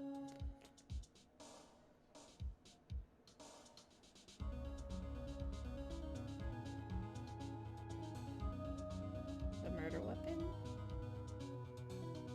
Is it the murder weapon? Oh shit. Time to save, dudes. Oh dear. Alright. Allow me to take these in turn. At the moment of the murder, the witness saw this jar. In a very specific angle, I might add, Mr. Wright. Yes, well, knowing this, where could she have seen this jar? Where? The location of the jar is shown in a picture taken on the day of the crime. It's on a shelf in the office of Damon Gant. The body was found lying near Lana Sky's desk. The witness testified so herself. Yes, and it is these two facts that reveal what actually transpired. You see, the struggle between Dark and Marshall did not take place in Lana Sky's office. Wait, what? It happened on the other side of the room in Chief Gant's office. Oh, I didn't think about that. Are you implying the murderer moved the victim's body from Damon Gant's office to Lana Sky's office? Yes. Why would he do that? There's no reason. Exactly. If there wasn't a reason, he wouldn't have gone through the trouble. The only logical conclusion is that there was a reason. Do you know what that reason was, Mr. Wright? Finally figured it out. So this is why Lana tried to stop the trial. It's too late to quit now, though. Oh, shit. Please recall the witness's testimony. She said she knocked away the man who was holding up the knife. In the next instant, the jar was hit and flew through the air. Now tell me, what could have sent the jar flying? That would have been the impact the man made when he was knocked into the wall. Ladies and gentlemen, if I may draw your attention to this picture once more. If the man was knocked in the direction of the shelf the jar was sitting on, what would he have hit? Oh! The stabby knife on the armor, right?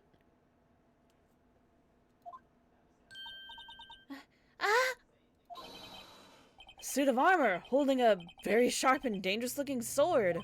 Oh my god! Yes, and since the man who was knocked into the armor was carrying a broken knife, he would have had to have been Neil Marshall, wielding the King of Prosecutors trophy. No, Mr. Wright, you can't be thinking... Yes, there is another possibility of what actually transpired in that room. Another possibility? Of course, the perpetrator would have had no idea, but nevertheless... I don't know if I can go through with this. Oh, shit. Emma killed a man. Mr. Wright, what's the matter? Events took place as the defense theorizes, and the outcome is so obvious. In that moment, assuming the man Emma Skye knocked away was actually Prosecutor Neil Marshall.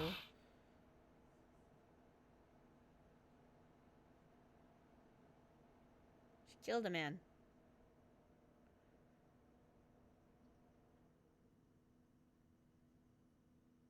F. Oh shit, guys. You mean Mr. Marshall died because of me? No! Shit. Sorry, Emma. Truth hurts sometimes, guys. I never imagined her testimony would lead to this. So it was the witness who took the victim's life, and then proved so with her own testimony. This is unprecedented.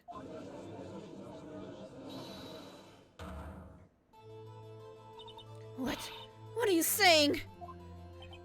I'm sorry, Miss Skye, but given the circumstances... Joe Dark murdered Prosecutor Marshall. How can you think it was Emma?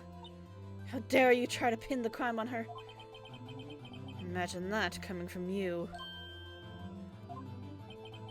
If you recall, it was you who admitted to forging evidence 2 years ago. The reason you moved Prosecutor Marshall's body was to keep anyone else from finding out about what Emma did, wasn't it? I assure you, Mr. Edgeworth, I have no idea what you're talking about. If you hope to have anyone believe your insane allegations, I'm afraid you're going to have proof.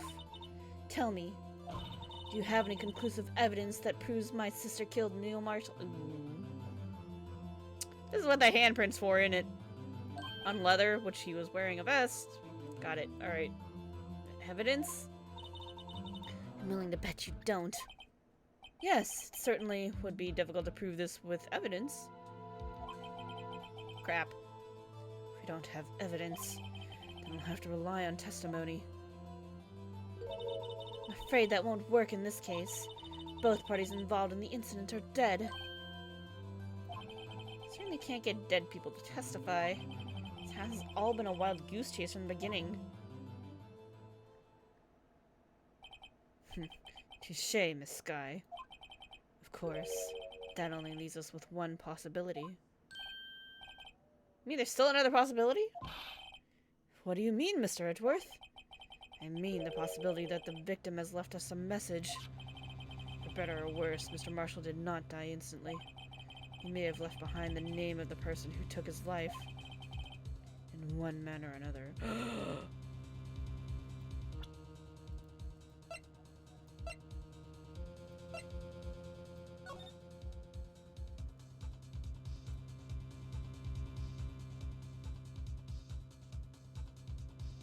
Yep.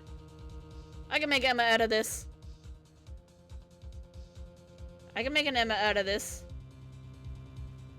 Oh, I hate this. I was like, writing in blood, you would have to make lines and shit for... Nope, nope, yeah, we got that. That is something that we did indeed have. Well then. Next few moments are very big brain because it made you physically go, oh shit, when you did this. Good thing I remember the evidence. Can't also make Vaughn out of it. Hold on, now I want to look again. Vaughn Karma. Oh my god! So today, when I was at work, somebody had a street name in their address that was like Von Carmen or something, and I was just like, that's a little too close to what I've been doing lately.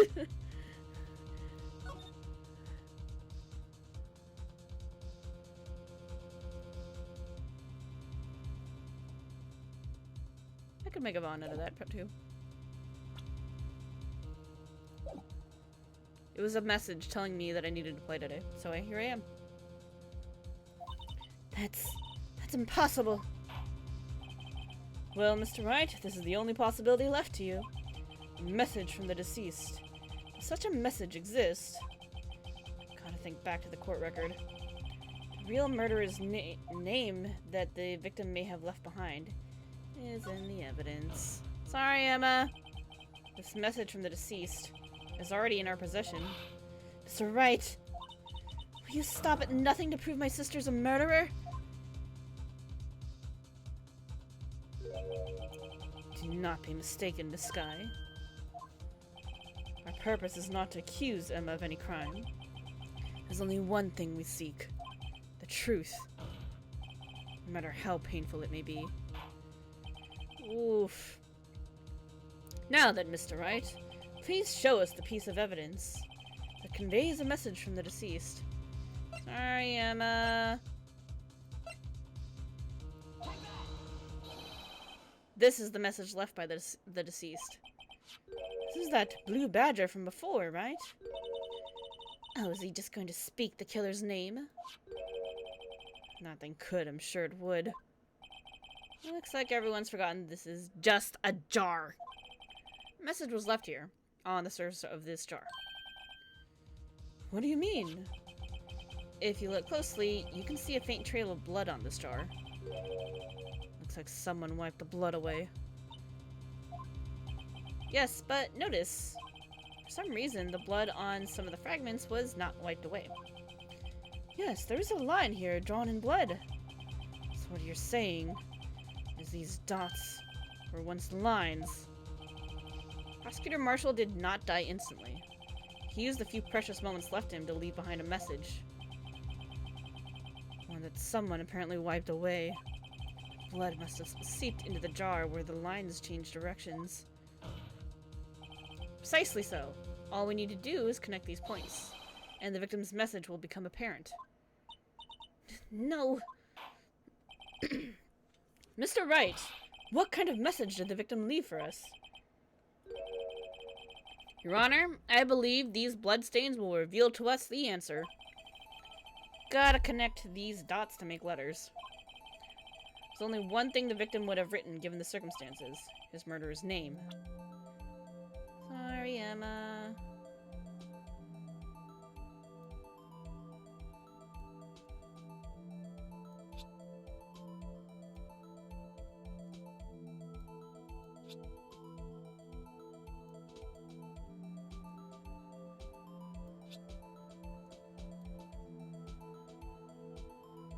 Leaving that one alone? Okay.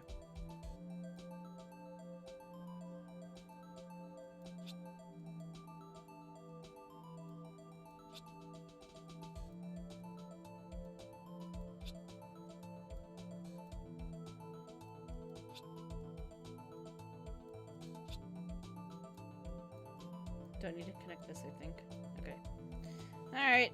Sorry, Emma. It's a defense attorney's duty to prove their client's innocence. That's all I've been thinking about is saving Lana. After all my efforts, I never thought it would turn out like this. Emma.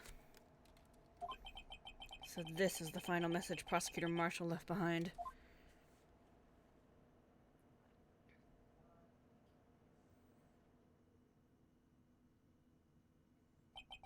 Of all people. She may not have meant it, but in the end, the one who took the victim's life was Emma Skye.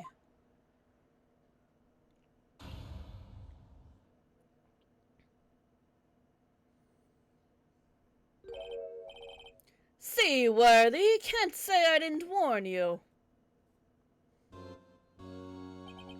Chief Gant, do you understand the implications of what you've done?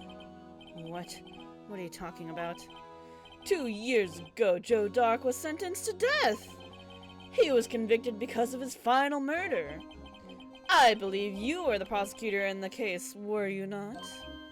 Ugh. Yes, Worthy, because of you, an innocent man was sentenced to death. Not only that, but you used forged evidence to ensure his conviction.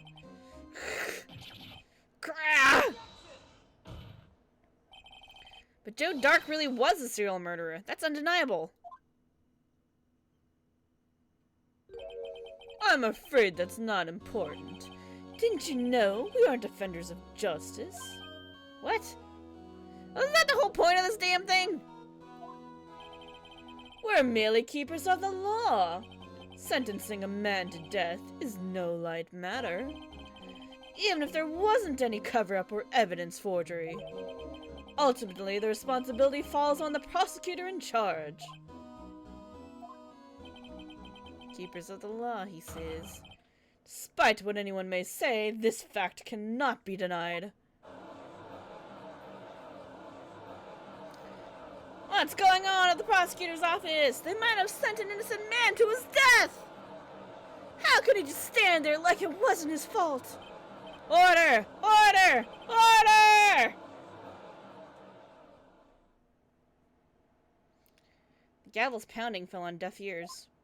Unable to settle the crowd, the judge declared a recess. Where this trial is headed, no one knows. Well, we made it through part 1.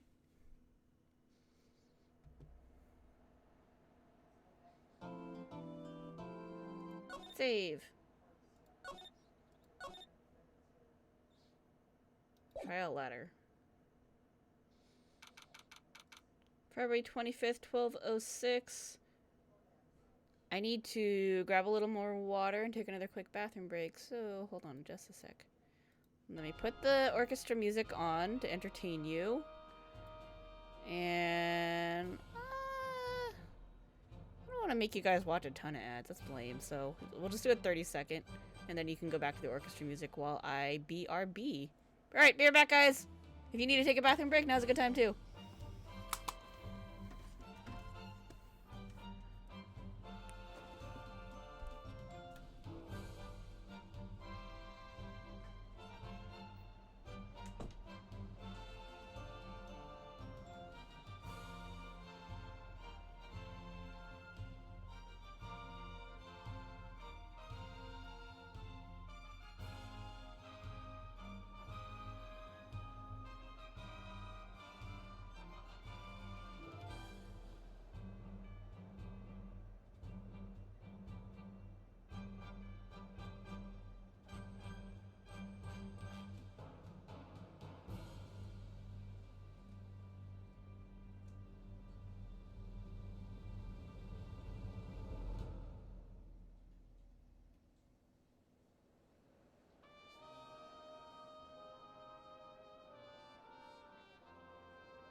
I like how you said you're gonna grab cookies, because I 100% got distracted by the box of macarons in the kitchen. So I grabbed a macaron and was eating a cookie.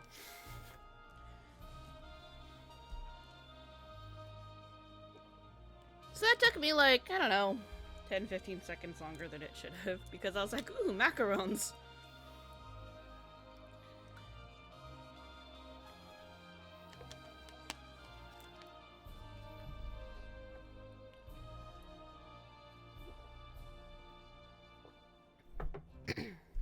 Alrighty. Let's pause the orchestra music and get back into this case. Alright, here we go. February 25th, 12:06. District Court, Defendant Lobby number 2. Sorry, Edgeworth. I didn't mean to get you in trouble. Don't worry about it. This is my problem, not yours. Hope I'm not interrupting anything, pals. Oh, guess I am. I'll come back later. Come back! Where the fuck are you going? Wait, Detective Gumshoe, what is it? Gumshoe, get back here. Got a lot of nerve, pal. Making a detective run all around while on duty. And to top it all off, you call me here. I've seen happier people at funerals. Didn't we already do this dance? This song and dance? We did this already, right? I feel like we've already been here. I take it Lana's having you run errands again. Let me tell you, this is the last time, pal. Here, she asked me to give you this to you if there was a break in today's trial. Evidence law. Edgeworth was talking about this just the other day. You must know the 2 rules of evidence law. Rule 1. No evidence shall be shown without the approval of the police department. Is that right, Mr. Wright? Seems so. You could at least study some evidence law, really. The chief prosecutor also wanted me to give you a message. Message?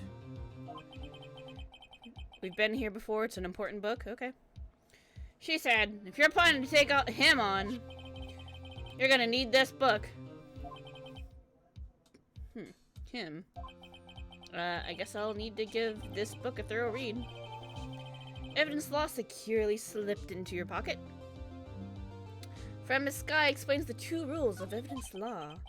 Doesn't look like that book will do you any good now, though. I don't know, let's read it and find out. Read a book, read a book. There's a song about that, right? Rules for submitting evidence. Rule 1. No evidence shall be shown without the approval of the police department. Rule 2.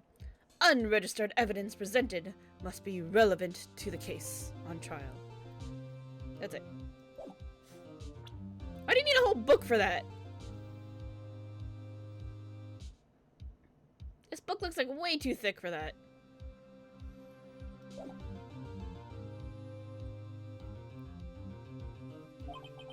All that's left now is the chief prosecutor's sentence. That's where you're wrong, detective. Huh? Haven't you figured it out yet? Why I'm still sitting in that prosecutor's seat, despite all these allegations being thrown at me? Mr. Edgeworth! The real trial today hasn't begun yet. What? What else is there left to do? Your credibility's been all but ruined with this forged evidence you were unaware of. Emma Sky found out she was unwittingly caused a man's death. And now, you're telling me you want me to do more? Oh, want to do more? You gotta be kidding me, pal! You're missing the point, detective. Lana didn't murder Detective Goodman. She merely stuck a knife into his dead body. That means the real killer is still out there. What? And we're going to expose him, no matter what it takes. I don't know why the hell he did it, but I'm pretty sure Gant killed him. This case has hurt too many people. It's time to bring it to an end.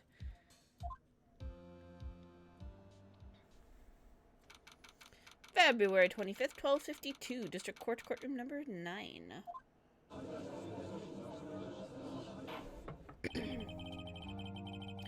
Court will now be convened for the trial of Miss Lana Skye.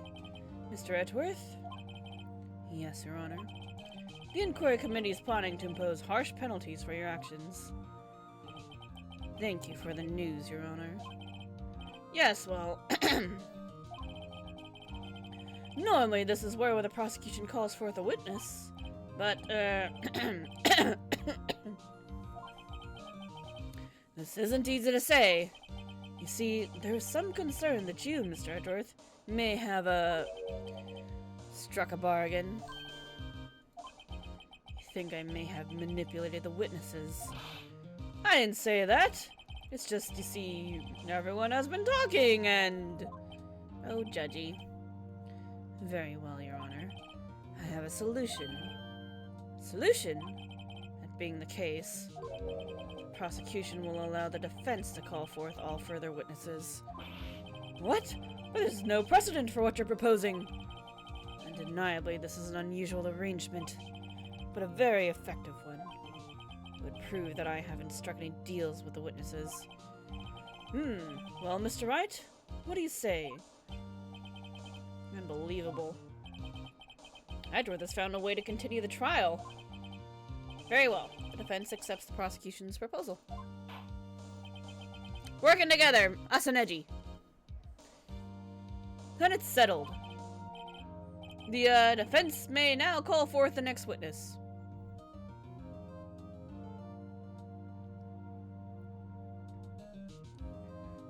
Sorry, let me check one thing real fast. Bash Brothers in court of law. Hell yeah. Hell yeah.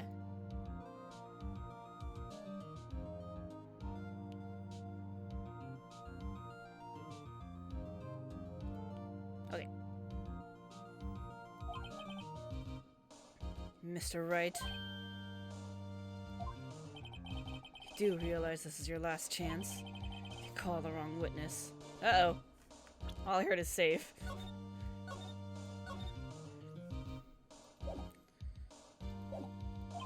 This trial's as good as over. Defense calls... Shit. Time's finally come to bring out the real murderer. I guess that'd be Gant, right? Okie dokie. Damon Gant. The defense calls Damon Gant to the stand. Damon Gant? What does he have to do with anything? As the defendant's partner 2 years ago, Mr. Gant has first-hand knowledge of the crime. I feel we should hear what he has to say about it. As luck would have it, he should still be in the courthouse. He would also be the least likely to have been manipulated by me in any way. Wouldn't you agree, Your Honor? True. All right. Bailiff, please escort Mr. Gant to the stand.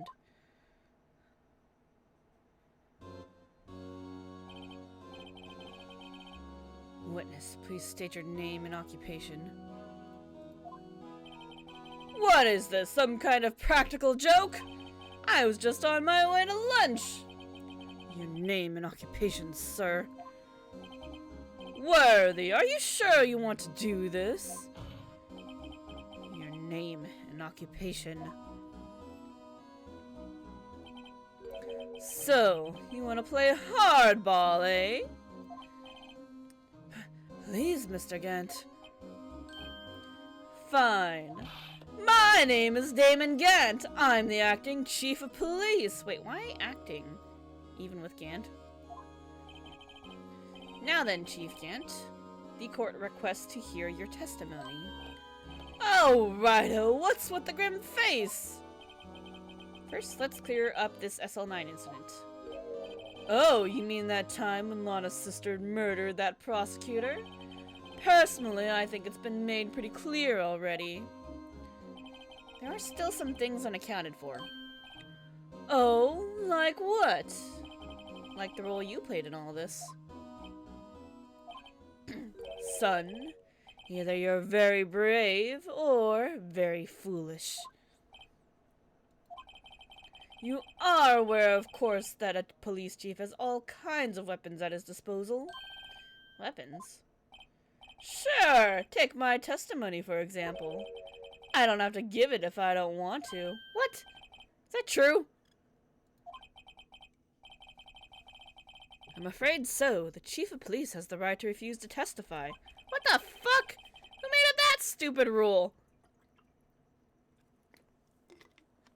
Of course, such an action carries with it certain risks. Don't worry, I'm not here to hinder your trial.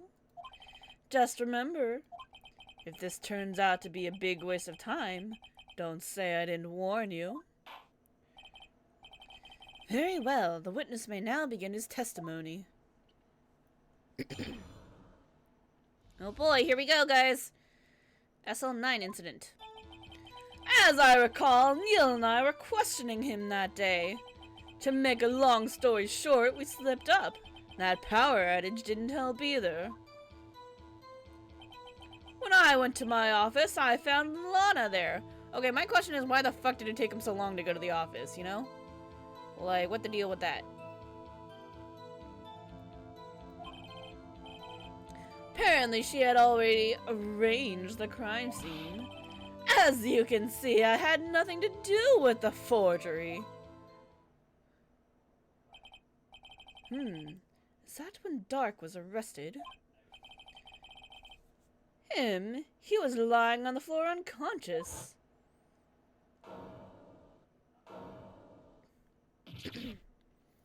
Gotta go now, see you- oh, yeah, see you later, 21 Snicks. I hope you have a good night. I will see you next time. Next time we should be doing the next game, so that'll be super exciting. When Emma sent Neil flying, it seems Dark bumped his head. I see. Everything seems pretty clear-cut.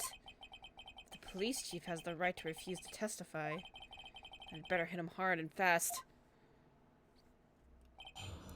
Press everything. That's the plan. So they were questioning him, eh? As I recall, a ceremony was held at the police department that day. Yes, that's right. I guess you could say I'm a workaholic. After winning his award, Neil was all fired up too. That's probably what spooked Dark and made him run away like that. What was the defendant, Lana Sky? Was the defendant Lana Sky also present in the room? I don't quite remember. At the very least, she wasn't there when Dark ran for it. They slipped up and the power outage happened. So the two of you ran immediately after him, right? That's right, but Dark made it to the elevator first. So Neil and I split up. He went upstairs and I went downstairs. I guess you could say he got lucky. What's this about a power outage? Oh, that! The elevator stopped all of a sudden and I got the shock of my life. Well, probably not as shocked as Neil was when that knife went into his heart, though. That's not funny. Found Lana in the office. Could you tell us what you saw? It was a shocking sight. Neil and that serial killer were lying in a heap on the floor, all tangled together. Dark was also... sorry. Wrong voice. Dark was also lying collapsed on the floor? Yes, apparently he hit his head and was knocked out. Next to them were those two poor girls, Lana and Emma. Lana was cradling Emma in her arms. Looking back at it now, she must have already known what her sister had done. Yeah, probably because of the vase and the words Emma written on it. That's not very helpful. Arrange the crime scene. How could you know that?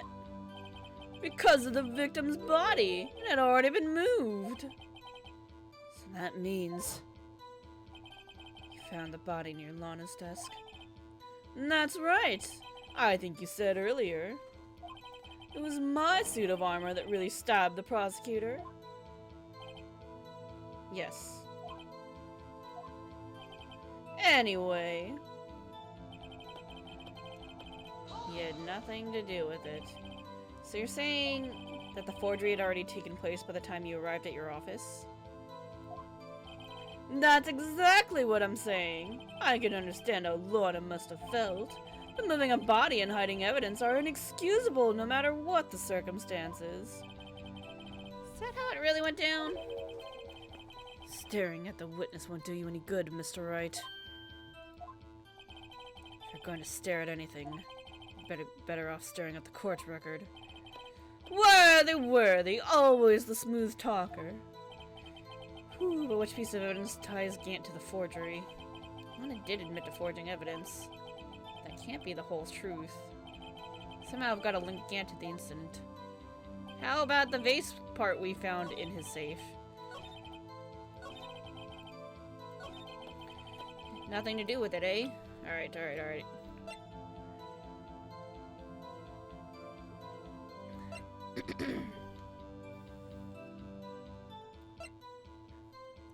Final fragment found in Chief Gant's safe. Alright, here we go, guys. Objection! You claim you had nothing to do with the forgery. But I'm afraid that is a claim you cannot back up. Explain yourself. Several pieces of evidence were found in your office. Take this jar, for example. That's the blue badger you showed us earlier. A piece of this jar was discovered in your safe. Not only that, but the evidence list I presented earlier was actually found inside your desk. It was found where? You see, Chief Gant, these articles of evidence uncovered in your office are both concrete proof that you also played a part in the illegal investigation. Chief Gant, what's the meaning of this? Oh. Here's a defense attorney who may even rival Worthy. Yeah, we already established that. That's why we're both sitting here in the courtroom across from each other. We're rivals. And friends. Best friends. We're besties. So you admit to it then? That you were involved in the forgery? Who, me? Or do you mean you? What? Me? Why would I have anything to do with that? I wasn't even there!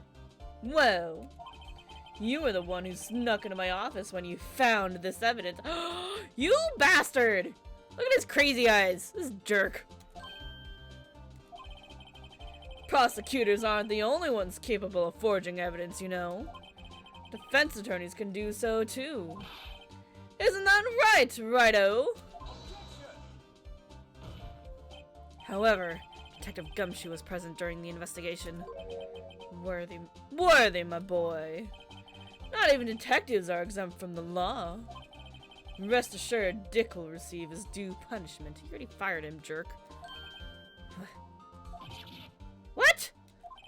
Detective Gumshoe's salary drops any further, he'll end up paying to work. Thought he got fired though, so. Can't get your salary docked if you don't work there no mores. Dude's throwing his own force under the bus. Yeah, dick. Not to insult Gumshoe, he's a jerk. Gant's a jerk, I mean.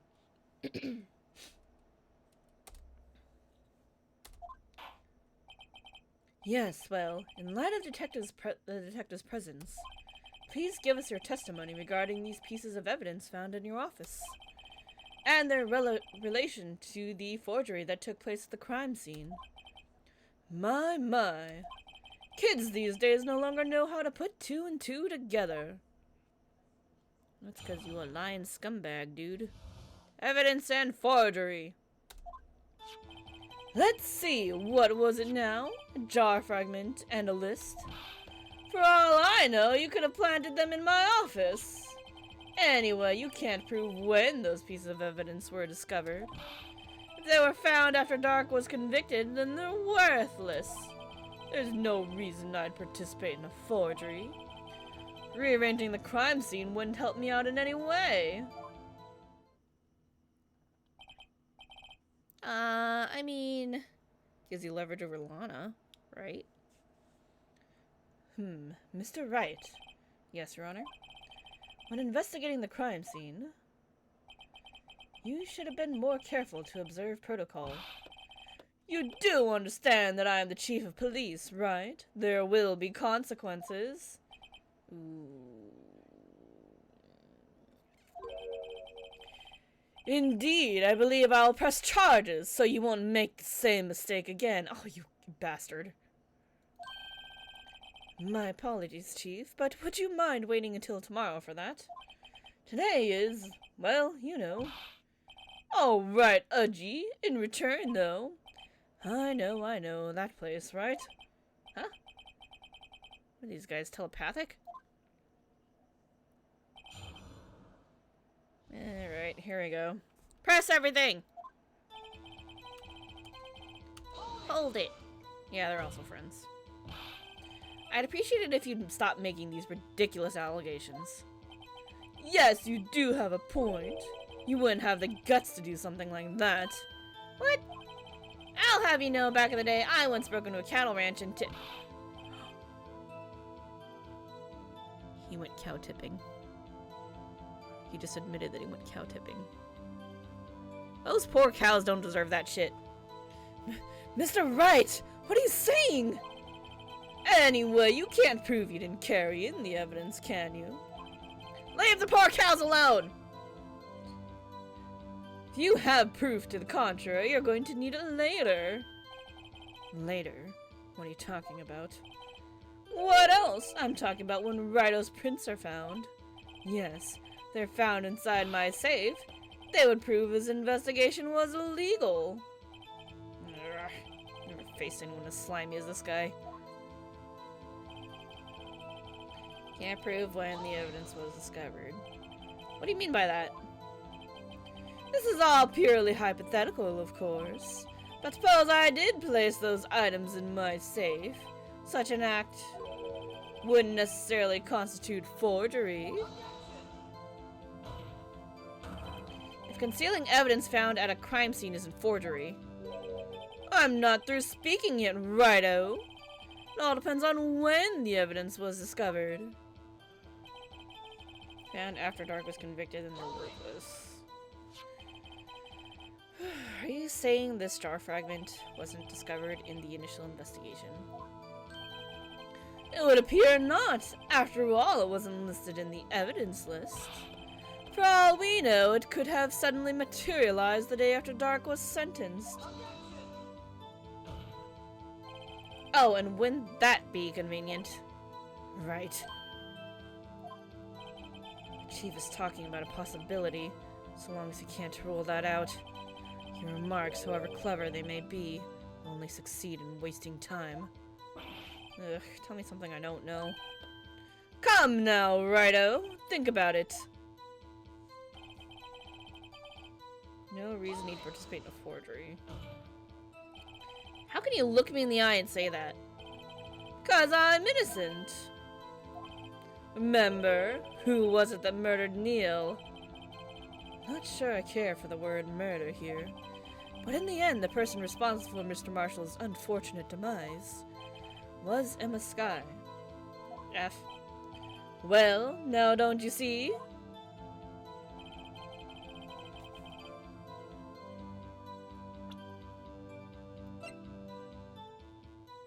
I mean, I don't think I have any proof to say. Just gonna have to keep pressing them. Really, Chief Gant? At the very least, there's one very large benefit you reaped from all this. Oh, I wasn't aware. What is this benefit? And that would, of course, be the position you have, Chief of Police. Oh. The resolution of the SL9 incident secured your promotion to Chief. That in itself is sufficient motive. Ha! Ha! Ha! Ho! Oh, that's a good one! Oh god, it's this theme music. Huh? Do you really think I am that incompetent? What do you mean? Even without that case, I was already in line to become the next chief. The resolution of SL9 merely sped up the inevitable a little. Is that true, Edgeworth? Yes. He was going to be made chief anyway. Ah! Be careful when pointing that finger. Or you might wind up being the one pointed at. So that means there's only one possible motivation for you to commit forgery. If you didn't do it for yourself, and you did it for someone else. Don't be silly, Worthy. You know me better than that. There are only 3 people I look out for. Me, myself, and I. There, it's out in the open now. Udgy, would you mind if I changed my testimony a little? By all means, please do. I wouldn't be anyone's accomplice if there was nothing in it for me. There's something in it for you. You freaking put Lana in her position and now she's your puppet. Nothing in it for you? Sorry, but the only person I care about is yours truly. That girl. Lana's little sister, was it? If you think I felt sorry for her, you'd better think again. You're right. I don't feel sorry for anyone. Be tough on crime and tough on people, and that's how I was raised. Seem to be lax enough on yourself, though. Ha ha ho! Ah, that's a good one, Worthy. Have there been something in it for him? Given his selfishness, would he have helped someone out? Oh yeah, point out an accomplice. True, you might not help out anyone for their sake. We're gonna save just in case we fuck this up. You know it's Lana though, right? We all know that. But if it would benefit you, you might decide to assist someone else, you know. Mr. Wright, it appears you're positively determined to portray the chief. He's a nice man who likes to lend people a hand. Judge? Judge, please. That's not what I meant. Very well, then. Who is this person you believe Chief Gant may have helped forge evidence? Lana. Chief Prosecutor Lana Skye? The defendant? I believe it's quite obvious in light of the circumstances. Emma Skye fell victim to an unfortunate series of events. Who would want to help her more than her own sister, Lana? And as for Chief Gant, he would also have a reason to help Lana if she asked him to. That reason, of course, is self-profit. Self-profit? What do you mean?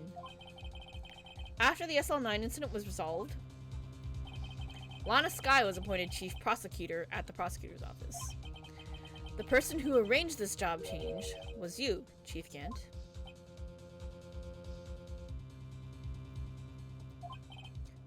But how would he profit from all this? He would be able to use the chief prosecutor as his puppet. He turned Lana into a sock puppet, oh no! Essentially, he would acquire unchecked authority over all investigations. You mean to tell me that despite the chief's formidable appearance, he plays with puppets?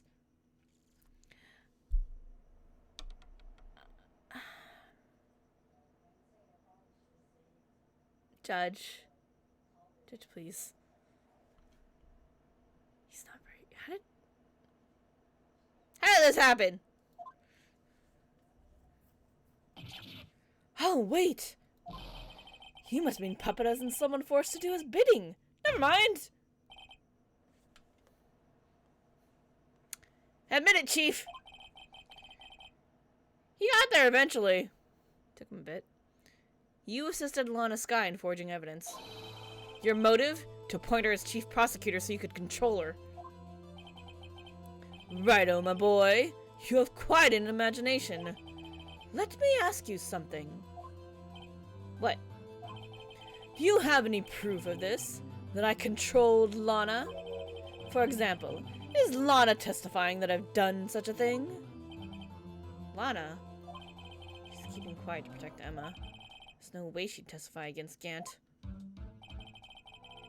I'm afraid without any proof, this all amounts to nothing more than mere conjecture.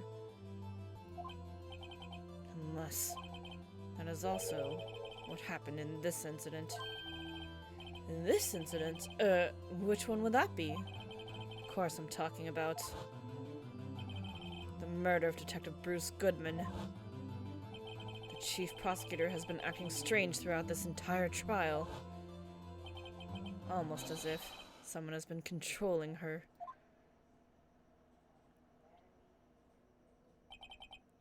Worthy, you'd better watch your tongue. I wouldn't want you to get hurt. Just what do you mean? What he means, Your Honor, is that Chief Gant is involved in the murder of Detective Goodman. Not only that, but the chief is now making Lana take the rap to cover up his involvement. What?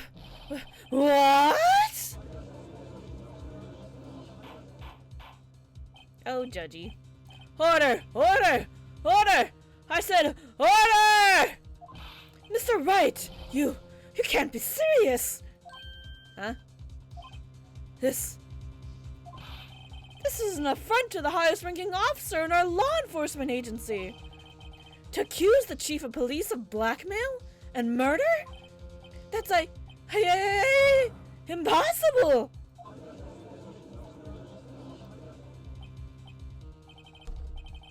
Yes, Your Honor, I was merely reiterating what Mr. Edwards said in easier to understand language.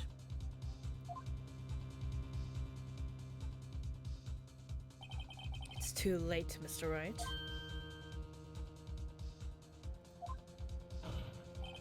There's no turning back for us now. Ooh, looks like he's the one who decided to go through with this.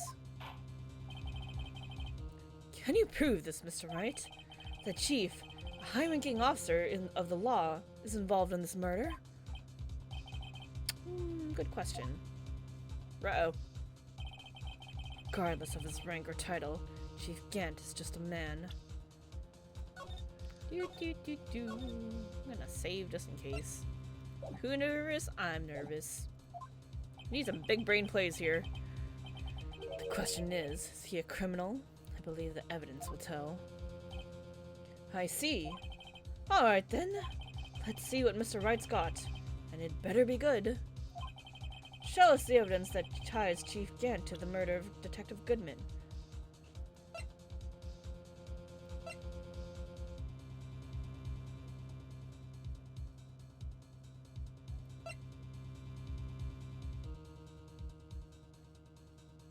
Should we try this?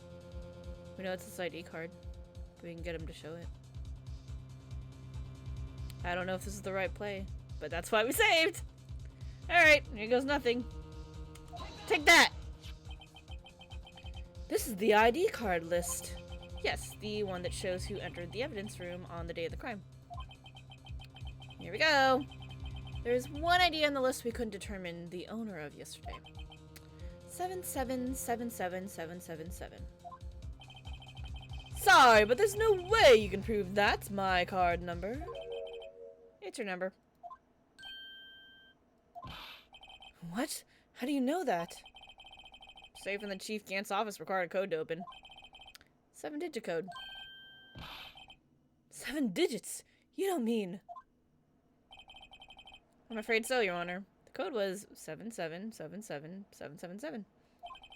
Same as the remaining ID card number on that list. Chief Gant, you entered the evidence room on the day of the crime! Order! Order! Chief Gant, what do you have to say? Ha! Connection made. Nothing. The defense's search of my office was in violation of regulations. And I will demand Mr. Wright be punished to the maximum extent of the law. Hey! Be nice to me. But right now, this court demands an explanation from you about the use of this ID card. Ha! Ha ha ha ha! Look at him be mad. Take that! Chief Gant, so you admit it? You entered the evidence room on the day of the crime? What about it? I'm the chief of police! Whether it's the evidence room or the bathroom, what's the difference? I can go anywhere I want! Tell me, when you entered the room, were you alone? It's not good enough, Gant. I always go to the bathroom alone, as I do with the evidence room. Detective Goodman wouldn't have happened to be with you that day, would he? Of course not! Why would he be? I hadn't seen him in days! He's sweating a lot for someone who hadn't seen him. You hadn't seen him in days, Chief Kent? I'm afraid you've just undone yourself. On that day, you had to have met with Detective Goodman. What do you mean? This trial's purpose is to determine Lana Sky's guilt. No, it isn't, Your Honor. This trial's purpose is to determine the truth. Ooh, Edgy, get him! Get him! Chief Gant met the victim on the day of the crime. And we need to determine one thing. What transpired during that meeting?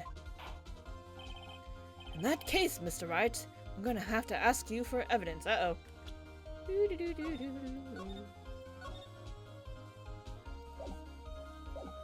Because I don't want to go that far back if we screw up too much. Show us the proof that the victim went to meet Chief Gant on the day of the crime. Was it this? Can only be submitted to the Chief of Police. Yeah, because he stopped writing it, so, I mean, why else would he It's pretty important to lose your ID. So, let's try this. Take that! Detective Goodman lost his ID card on the day of the crime. Or to be more accurate, Jake Marshall stole it. So, Detective Goodman filed out a lost item report. He would have had to give that report to the Chief of Police. Yet you are in possession of the report, which means you can't be sure if he filed it. He filed it. How do I know, you ask? Because he needed to enter the evidence room that day. He needed to? Yeah, to transfer the evidence out. Oh. Detective Goodman took the form to you, Chief Gant. Then, you accompanied the detective to the evidence room. I accompanied him? There's no other way the murderer and Detective Goodman could have entered the room. Hold on! Let me guess what you're going to say next. I, the Chief of Police, murdered poor Goodman. Exactly. But wait! The Chief didn't necessarily need to accompany him to the evidence room. He could have just lent him his ID card. Why on earth would he do that? Yes! Now that you mention it, I believe I might have done something of the sort. Those things are really important. You wouldn't just loan them out to people. Sorry, but that's not possible. According to the record, your card was only used once. Yet you showed us your ID card earlier. If you had really lent it to Detective Goodman, it would have been found on his body. Get him, Edgeworth! No! Holy shit, what the fuck is up with that? That was like lightning eyes! Chief Gant! You didn't!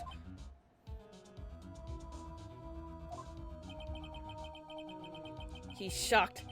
The murder was most likely a spur-of-the-moment crime. For no one in their right mind would choose the... Sorry, for no one in their right mind would choose the police department as a place to commit murder. After the murder, you contacted Lana at the prosecutor's office. Why? To dispose of Detective Goodman's body, of course. You're forgetting, Mr. Wright, that the victim's body was discovered in the prosecutor's office parking lot. How did he manage to move it there? I was at the police department the entire day, you know. And everyone's aware that Lana stayed at the prosecutor's office after the ceremony. Everyone except me, it seems. Still, you're the Chief of Police. You have an entire police force at your disposal. Oh, so you think I just ordered an officer to do it? Hey, you, take this here dead body over to the prosecutor's office. I don't think so. Chief Gant, you left all the evidence we need to prove how you moved the body to the prosecutor's office. It was the screwdriver that he told Edgeworth to take back. And all this time, I thought it was just a useless clue taking up space. How could the Chief have moved the body? Mr. Wright, show us this evidence. To move the victim's body, Chief Gant used this. Where's that fucking screwdriver? Completely unrelated case. this is how he moved Detective Goodman's body. What's that? A screwdriver? But what does that have to do with this case? Mr. Edgeworth, think back to the day of the crime. What is the screwdriver doing here? It's here because... Ah! Laughed when Phoenix said a useless piece of evidence. I mean, it's pretty useless until now. I was asked to go by Chief Gent, no less. He told me he wanted me to keep it here in the prosecutor's office. What the hell was this even used for? I don't know. In any case, on the day of the stabbings, I brought this back here. After the ceremony ended that day, I didn't plan to return to the prosecutor's office. But you did, because Chief Gant asked you to. You mean The body was found in the trunk of Mr. Edwards' car. I think it's obvious what happened. The body was moved by that car.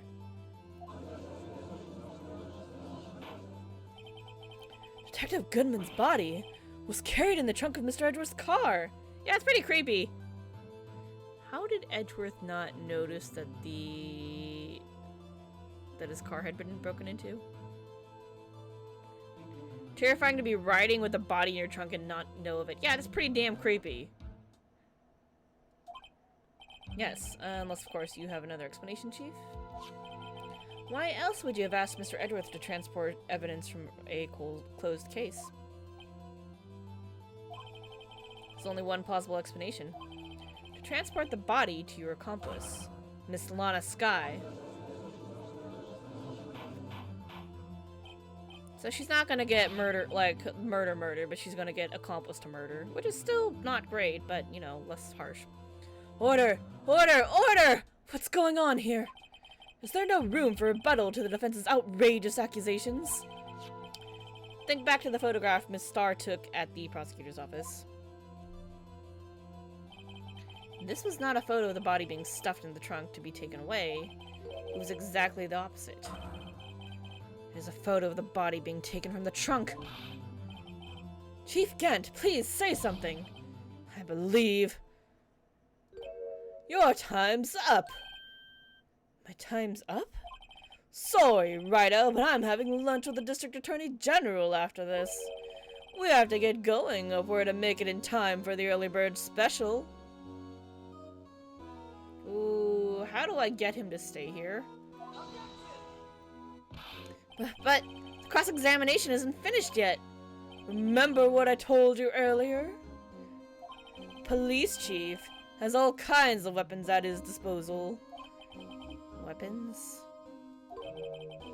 Like the right to refuse to testify. I'm invoking that right now. What? This is not a right to be casually invoked. There are certain risks to be considered. So you're going to just run away after all this? Run away? Don't make me laugh, Worthy! I stabbed old Goodman, that's what you're saying, right? But if you had any conclusive evidence, you would have presented it by now.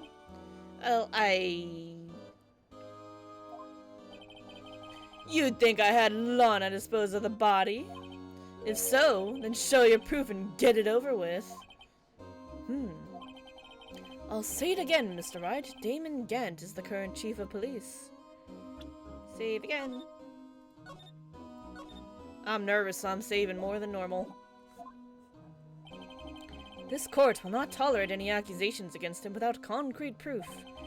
Well, Mr. Wright, Your Honor, do you have any concrete proof? Proof that Chief Gant murdered Detective Goodman and made Miss Skye dispose of his body? Do I have any concrete proof? I'm gonna think about this and go to the bathroom again really quick. Sorry, guys. BRB.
Okay, do we have concrete proof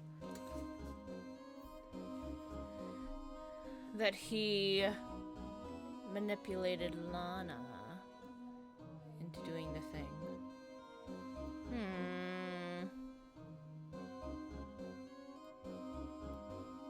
Alright, let's look at our court record. Muffler call. Important sticking point? Yeah.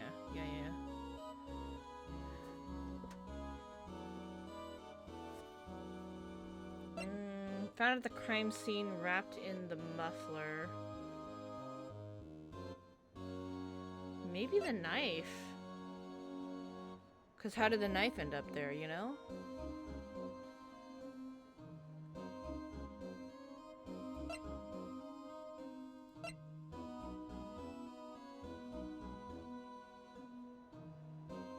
I don't know if that's concrete enough, though. Save right here, and then we're gonna go for it. Can't let him just squirm his way out of this. Gotta keep the pressure on. Yes, Your Honor, I do have such evidence. Then please hurry up and present it. Just remember, it better prove Chief Gant murdered Detective Goodman beyond a shadow of a doubt. Well, about that.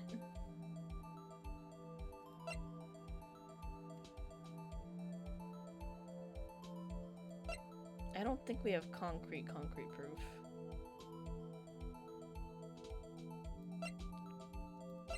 Let's try it. Try the knife. So, what exactly is this evidence? It's proof as to whether or not it's enough to demonstrate the chief's guilt. I'll let you be the judge. But I am the judge. Oh, right. Well, what do you think, Your Honor? Nope. What I think, Mr. Wright, is I'm going to be late for lunch. Shit. Guess it wasn't enough. Please, Your Honor, give me just a little longer to consider. Say it again, Mr. Wright. Damon Gant is the current chief of police. This court will not tolerate any accusations against him without concrete proof. Well, Mr. Wright? Ooh, we don't have concrete proof, so what if we say no, that we don't have any? Proof that Chief Gant murdered Detective Goodman and made Miss Sky dispose of the body.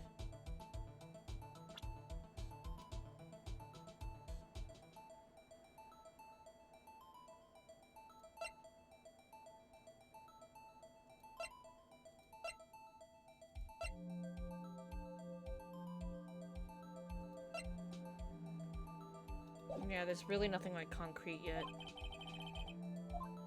No proof yet. There's no use showing evidence I'm not even sure of myself. No, Your Honor. At present, I have no conclusive evidence. See, Udgy? In that case, this court is forced to penalize you for your allegations against the chief. What? Here's a tip. Never gamble what you can't afford to lose, righto. Seems that Lady Luck was on my side again today. Okay, Udgy, I'll leave the rest to you. Shit.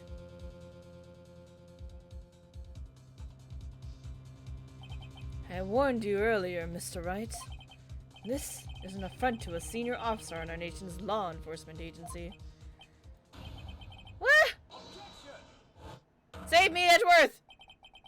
Lady Luck, Maybe we should have a word with her. Mr. Edgeworth, what do you mean? There's one lady who knows the real truth behind this trial. We haven't yet had the honor of hearing her testimony. A lady who knows the truth. Another witness! In the absence of conclusive evidence, the only other method of proof is testimony. But Chief Gant has invoked his right to refuse to testify. There's still someone else. One more witness who can answer all the questions raised in this trial. Someone right in this very room. Lana. It's Lana. Mr. Edgeworth, who is this person? Why are you asking me, Your Honor? Have you forgotten? The defense is the one calling witnesses today. Mr. Wright, does such a witness exist? Yeah. She may not be willing to tell the truth, but we can't just stop now. Yes, Your Honor. The defense calls forth Lana Sky. The defendant, Miss Lana Sky. She was in the underground parking lot at 5:15 p.m. on February 21st. Her task, to dispose of the victim's body. In accordance with a certain someone's orders. Mr. Edgeworth? The prosecution has no objections, Your Honor. Very well. The court will now take its final recess for the day. In 15 minutes, we will reconvene to hear the defendant's testimony. This court is now in Hold on! Huh? Oh shit, it's you again. Chief Gant, I thought you were going to eat. Listen good, Lana. He's talking to Lana, shit. I don't think you need me to tell you this, but if you accept Mr. Wright's claims, there will be terrible consequences. Can't just like fucking threaten people right out like that? That's rude. That's right. Your sister will be found guilty for Neil Marshall's murder. This isn't good. Of course, you'd never support such outrageous claims anyway, right? Just something to think about. Alright then. I've got a lunch date to meet. This slimy bastard.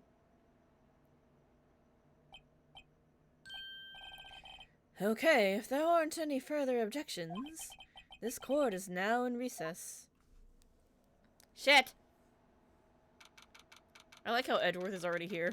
Just hanging out with us in the defendant lobby. Looks like we managed to stay in the game. Yep, thanks to your help, Edgeworth. Thanks. That chief, he's something else, eh, pals? Detective Gumshoe. Ha ha ha! I'm not a detective anymore. Oh, yeah, sorry about that. Don't worry. I already decided where to work now. At your office. Yeah, that's a good or bad thing. My office? Sure! I'll take the place of that top-knotted girl I used to work with. You realize we don't get paid, right? What do you mean? Maya? Still, looks like we're all out of moves now. Chief Gant's done it again. How's it he always gets the upper hand? Gumshoe is a spirit medium? Yeah, I was thinking about that too, and I was like, no, that can't happen. It's not fair he has the right to refuse to testify. Settle down, Wright. Remember what the judge said? But Chief, that is not a right to be casually invoked. There are certain risks to be considered. Risks? What did he mean by that? It's simple. If the chief refuses to testify, the opposite also holds true. You mean he forfeits the right to say anything too? Who the heck is talking? Oh, it's Emma! Hey, Emma! Emma, are you okay? Yeah, when I came to, I was in the medical office. I've been listening to the trial from the gallery. So she heard everything that's been going on. Emma... I'm sorry what I said before. No, don't be. It was the truth. You know, it's funny. I almost feel somehow relieved. Relieved? Yeah. Now I finally know what really happened. Think all this time. My sister was being blackmailed by that terrible man. She did it all just to protect me. Ever since her appointment as chief prosecutor, everyone who knew her said she changed. Perhaps it was easier that way for her. What do you mean? What do you think I mean? To follow Chief Gant's orders. She must have shut herself up deep inside, to force herself to do anything and everything the chief told her to do. Oof, that must be why she became so cold. It was all my fault. It's all because I murdered Mr. Marshall. Hey, don't go blaming yourself now. If you want to blame anyone, blame society, pal. Alright, Gumshoe. Chief Gant may be able to fool everyone else with his forgery, but he can't fool my memory. I remember now. I knocked Mr. Marshall into that armor. I see. Well, better get back. It's time for the final act. Emma, why do you wait? No, I'm going with you. I want to be there when Lana tells the truth. Let's go, Wright. It's time to end this. Woo! It's the final showdown.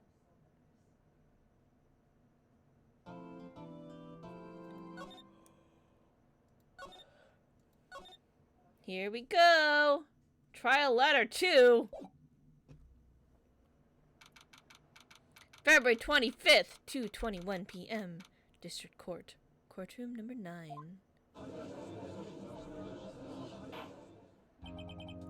Now then, will the defendant, Miss Lana Skye, please take the stand?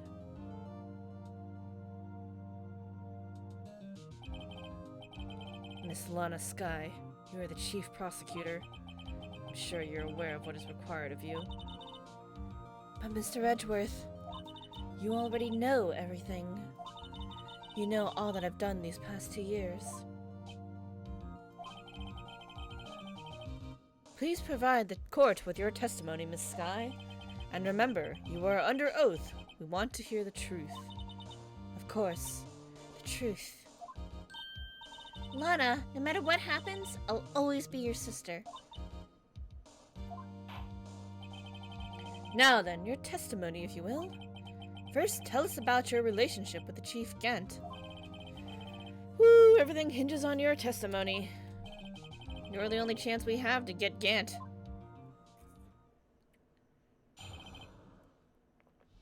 Gant and the fabrication. I worked alongside Gant for years. There's no truth to this blackmail theory. I fabricated the evidence 2 years ago, all by myself.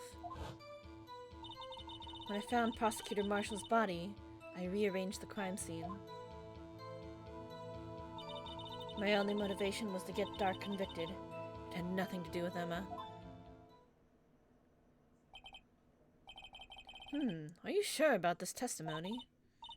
Your Honor, I'm confessing to a capital offense. Of course I'm sure. But Lana! I feel like Emma has said "but Lana" like so many times. If this is true, then that means Chief Gant has nothing to do with this.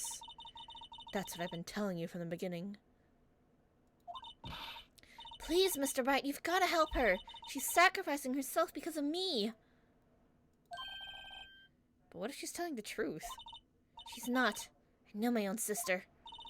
Whenever she speaks stiffly like that, she's hiding something inside. Deep down, she's really screaming in agony. Yeah, this is no time to start second-guessing myself. The defense may now begin its cross-examination. Alright, here we go! Hold it! How many years exactly? Funnily enough, how all that kind of comes into play in later games. Yep. Tales, secrets, and the like. Ever since I made senior detective. Let's see, I was 24 then, so that would be 5 years. Detective Gant and Detective Skye were legendary partners. I personally saw them testify in numerous cases. Whew, she must have been good coming from the same school as Mia. Damon Gant was a respectable detective, that's why. No truth, is what she says. But think about it, Miss Skye. You didn't murder Detective Goodman. You told me as much yesterday in jail. You still don't get it, do you, Mr. Wright? Any testimony you cannot present in court is as useless as idle gossip. Shit. I stabbed Detective Goodman with a knife. And...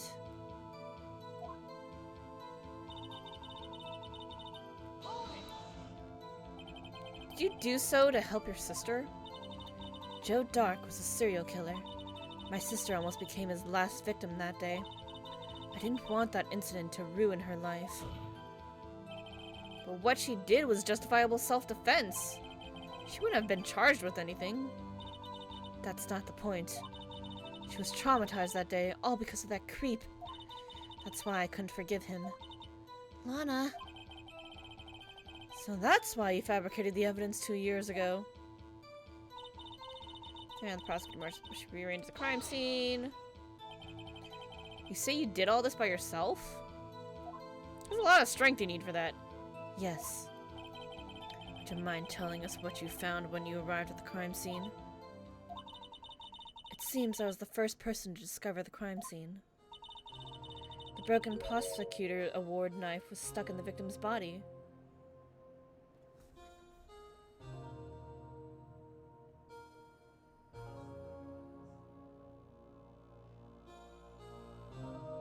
This isn't right. What? But Prosecutor Marshall died from an unfortunate accident. That's only a situation you dreamed was possible. The reality is, it wasn't my sister who took the prosecutor's life. Fantasize all you want, Mr. Wright, but I'll never change this statement. You mean Prosecutor Marshall wound up being killed by Dark? Something like that. That is so. What happened to the other murder weapon? Dark was carrying a switchblade knife. Oh, that was lying on the floor a little distance away. It was probably knocked away in the struggle. That's not how it went down. She's trying to cover up her lies with more lies. All just to protect me. So when you found the scene like this, what did you do? After all, this is what everything boils down to. Yes. I broke off the tip of Dark's knife, planted it inside the wound, then moved the body. Tell me more. You planted the tip of Dark's knife in the victim, and then you moved the body? But why? Why would you do that? You, of all people, should know, Edgeworth. You've always had a good head on your shoulders. My head isn't that bad, but maybe I ought to ask for the sake of others. Yeah, why would you need to plant the... Why'd you plant the knife? But why did you do that? Come now, Mr. Wright. Even you should be able to figure it out. Very well, let's add this to the witness's testimony. The reason Miss Skye fabricated the knife. I knew the tip of the weapon found buried in his body would be all the proof we needed. Okay, so that was to forge evidence. According to your testimony, Prosecutor Marshall's broken knife was the murder weapon, right? Yes, and leaving it at that might point the blame away from Dark. I felt the most effective way to get him convicted would be by having the tip of his knife found inside the victim's body. So you buried it inside the victim's stab wound? Yes, because I hated Dark for what he did.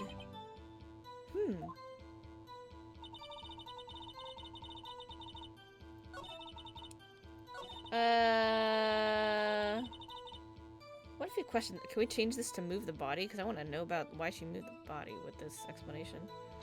Because it's like... Planting the tip of the knife at that makes sense because it's for forging evidence, but why the hell would you need to move the body? Like, that's kind of weird, right? Why'd you move the body? When you showed up on the scene, where exactly was the victim's body? It was where you deduced it. It was by Chief Gant's desk. But the body was found by your desk. Why did you move it there? The reason for that is simple. Let's have the witness explain this in more detail. The reason Miss Skye moved the body. The pieces of the jar that shattered during the events threatened my plan. Why? Pieces of the jar? You mean... Yes, that wretched jar you showed us earlier. In order to show that Drake committed the crime, I felt it would be more expedient to move the body. So, When you first found the body, the jar was already... Of course, it had been shattered to pieces. If you looked at the crime scene, it would be clear right away what happened.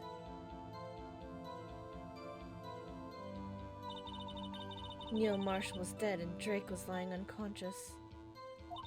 In other words, the jar must have been broken during their struggle. Okay, but that doesn't really tell me why she needed to move the body for that. I see. What's the matter, Emma? Apparently the jar shattered at the time the crime was committed. But I have a feeling there's more to it than that. There must be a contradiction here somewhere. No, it couldn't have shattered when the crime was committed because he was able to write on it. Ah, we're being raided! We've been raided by a party of 2 by Neo Neko. Do you like my raid music? It's Final Fantasy XIV boss fight. Thanks for the raid! How is Nier? How you guys doing? We're on the last case. On the last witness. We're gonna get this murderer. Sleepy. Anyway, I committed this fabrication completely alone. How is Nier sleepy? Or are you sleepy because of Nier?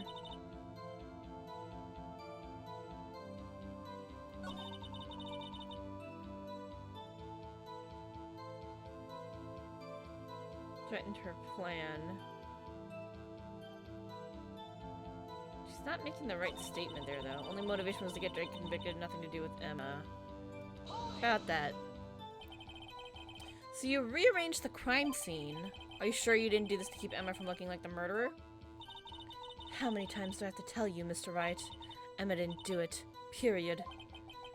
You so desperate to hide that fact? You're willing to risk the death sentence? She's lying. She did it so I wouldn't be blamed for what happened. In any case, as a prosecutor, what I've done is unpardonable. There's nothing I can do to make up for my actions.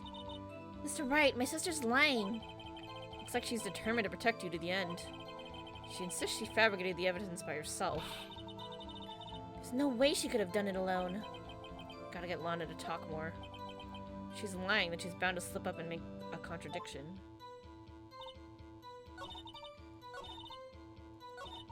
Broke off the tip, planted it in the body, then moved it.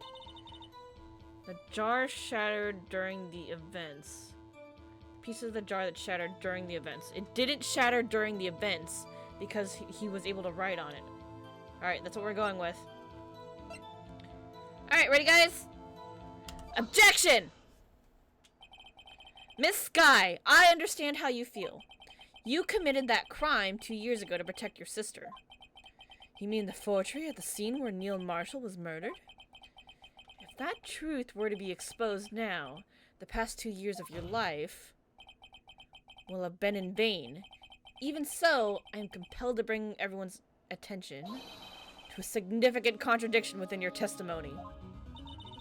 A contradiction in my testimony? You testified, and I quote, "The pieces of the jar that shattered during the events threatened my plan." That's right. Do you have a problem with that? It's a simple oversight, really. You see, a message was written on this jar with the victim's blood. Yes, the prosecutor must have written it in his final moments. Exactly so. And this is where the contradiction lies. In order for the victim to be able to write his message on the jar, it must not yet have been broken before he died. Ah. He couldn't have written Emma's name on a shattered jar! Got her. Got her! Order! Order! Your Honor, it would appear more information is needed in regard to this jar and its bloody message. We may be missing something critical here. Something critical? Chief Prosecutor, seems you're as in the dark as we are about the truth toward which we're headed. What? Just tell us exactly what you saw. We'll piece together the information to arrive at the truth. Very well. The witness may now continue her testimony. Jar and message in blood. I immediately noticed the blood traces on the jar, but it was dark in the room and I didn't have time to check it out. To be safe, I wiped away the blood. The fragments were large, so I'm sure I got them all. All I could think about was wiping them clean before they were discovered. You mean you were the one who wiped away the message in blood? I wasn't chief prosecutor at the time. She didn't think Dark was the real murderer. That's why she tried to erase the real evidence. Very well. The defense may now begin its cross-examination.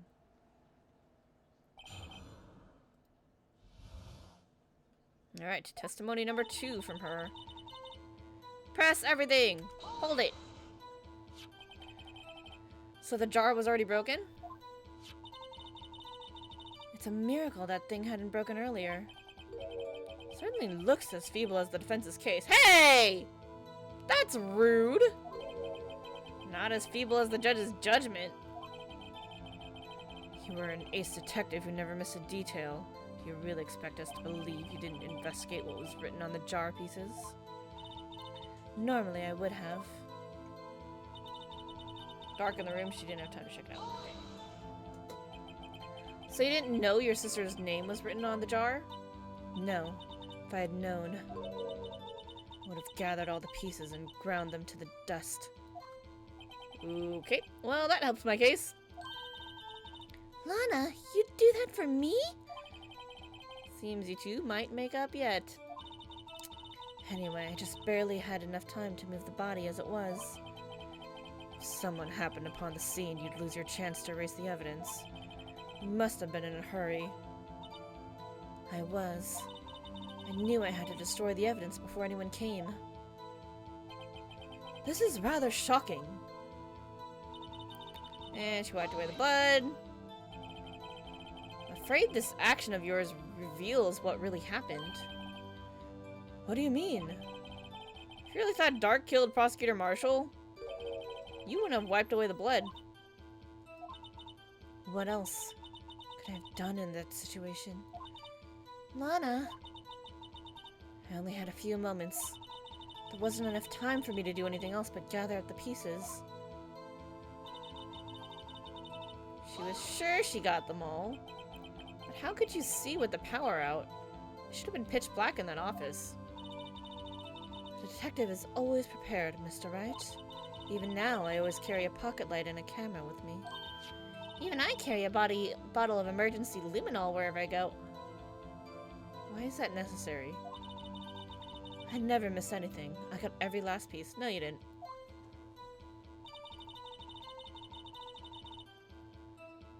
Emma, please. So, you illegally rearranged the crime scene? Yes. I don't have any excuse for my actions. I'm so sorry, Lana. I didn't know. I've treated you so badly all this time. It's not too late. There's still plenty of time to make up. After we've gotten to the bottom of this incident. No doubt this day will leave a permanent stain on the history of the prosecutor's office. More contradictions have surfaced in her testimony. Sister's really putting up a fight. She must really care about you. Still, she's not doing this the right way. I think I finally figured out that contradictions in her testimony. There's one final possibility that might turn everything around. It's the fact that she thinks she gathered them all. Oh, there it is. Whoops. She was sure she got them all, but she definitely didn't because we found one inside of Gant's safe untouched. Final fragment was found in Gant's safe. Alright. Here goes nothing. Objection! Miss Sky, I believe this jar conceals a truth even you were unaware of. What? We found the final piece of this jar in Chief Gant's safe. In the chief's safe? But how? I knew it. She really didn't know. There's something even more disturbing about that final piece. There was still blood on it. But witness just testified. That she gathered every last piece and wiped the blood off of them. Yes, which leaves us with only one explanation. On the night Prosecutor Marshall was murdered, you were not the first person to show up on the scene. Chief Gant got there before you.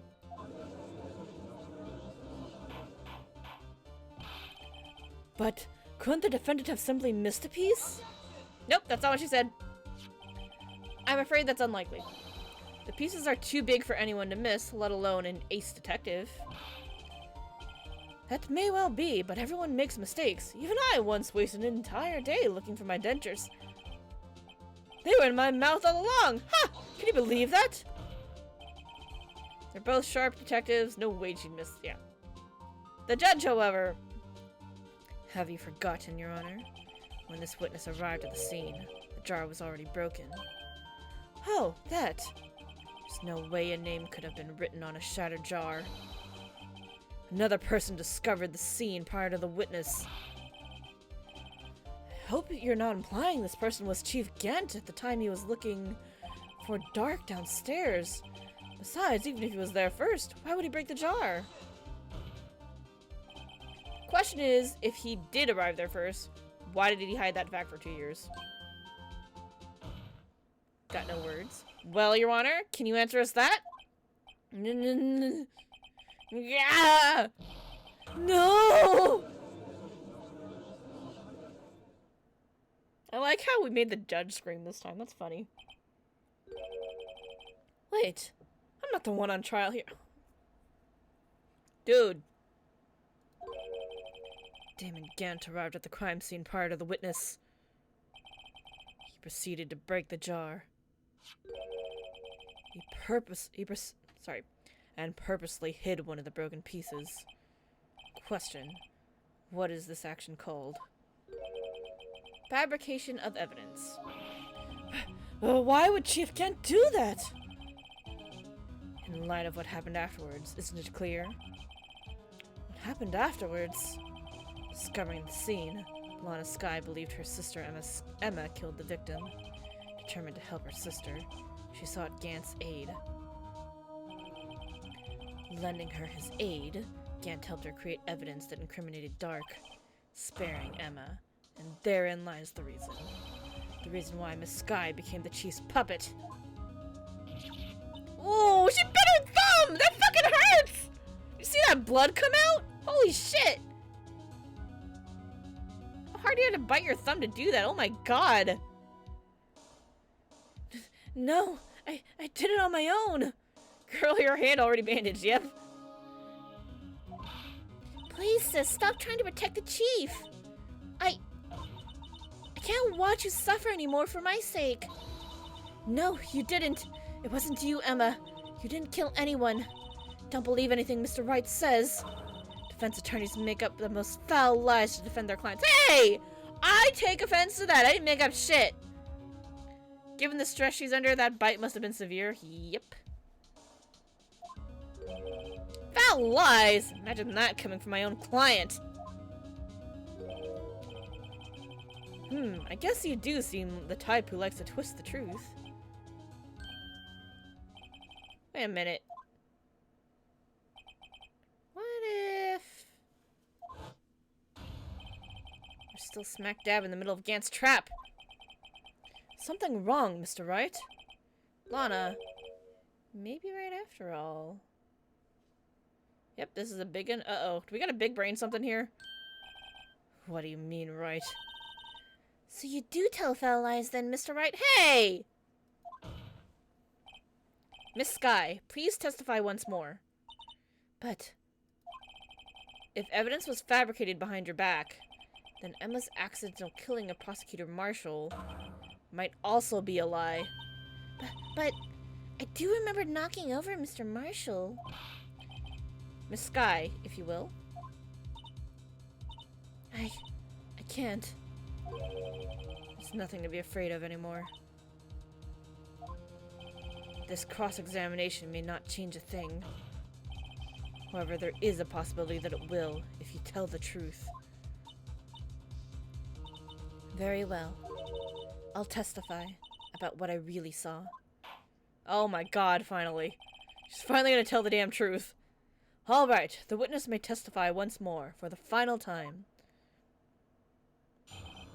Actual crime scene. Here we go. When I arrived, I found Mr. Marshall's body impaled on that suit of armor's sword. Emma and Dark were lying unconscious on the floor nearby. When I saw what had happened, I thought, she did it. That's why I erased all the evidence and linked her to the murder. Or that linked her to the murder. I had Chief Gant help me remove the body from the sword and carry it. But if it all really was a fabrication, Emma might be innocent. Unbelievable. The body was impaled on the armor's sword? You were the only one who saw that. If only you had proof. Actually, I do have proof. I gave it to Mr. Wright just this morning. What? To me? Did I not look at something? What the fuck? What the fuck? Look deep in that? Holy shit. No evidence shall be shown without the approval of the police department. Unregistered evidence presented must be relevant to the case on trial.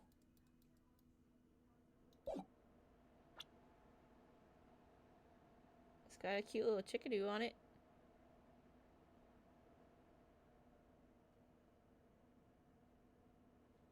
Oh no, I'm a peanut brain.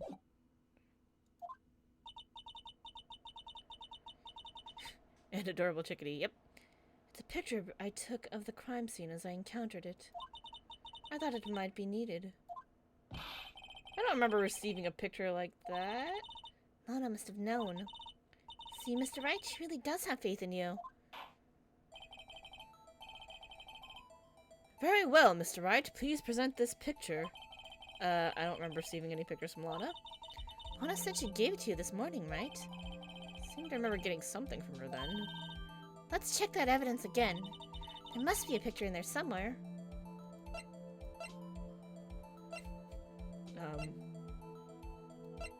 Alright, chickadee. Oh, now I can open it. Jesus. Pio, Pio. Copyright, Pio. Whoa! Whoa! Hey, there's a picture here. And so there's a chickie and murder. Oh my. Wait, what the fuck's up with this hole in his vest? This is the actual crime scene. No other detective saw the crime scene like this. Because I contacted Criminal Affairs only after I rearranged everything. Lana's picture inserted to the court record. Mr. Wright! We're gonna look at this picture. Well, now we know where the leather scrap came from.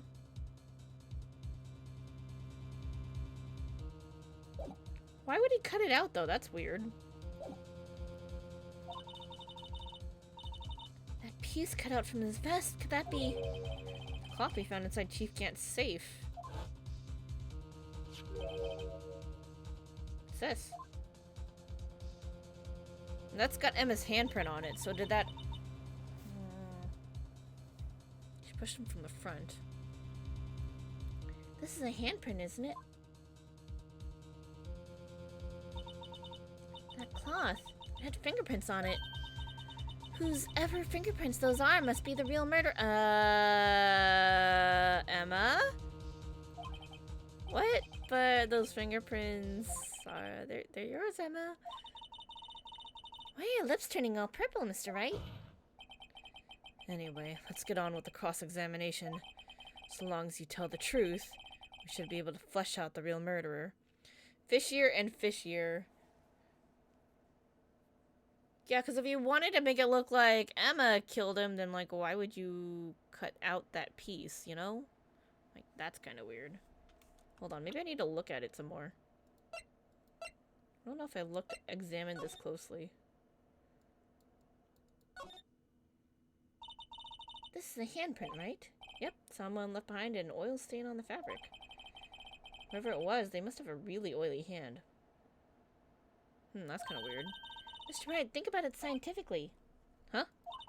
A more likely explanation is the person slipped and fell on a freshly waxed floor. Oh. Interesting. Getting wax all over their hand. Well, that would account for this amount of oil, I guess. Let's see what's so scientific about it, though. It happens, you know. I always slip on those floors at school after they're waxed. Nothing else to this? Alright, well, okay.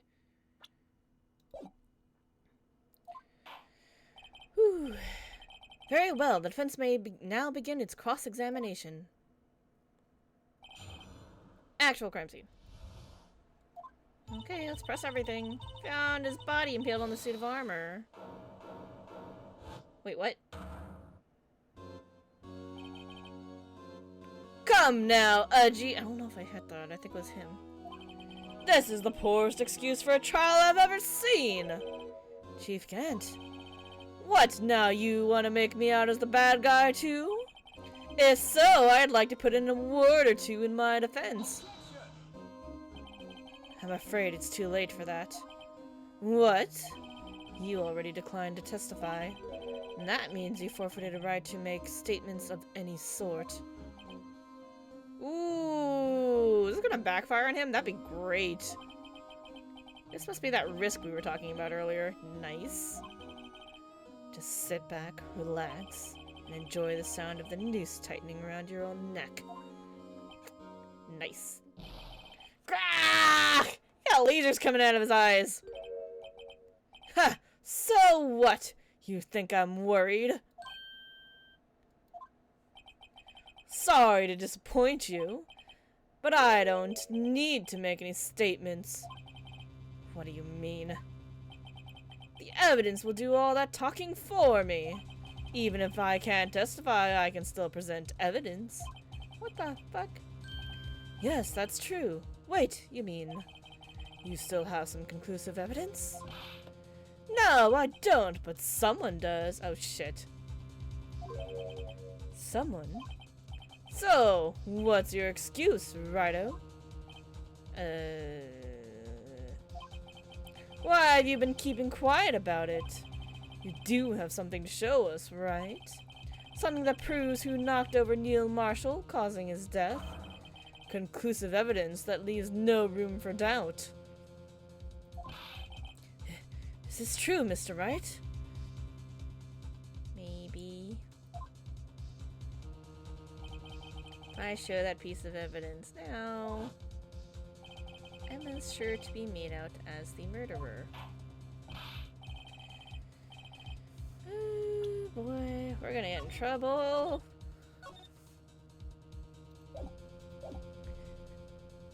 Think of this one hard. Okay.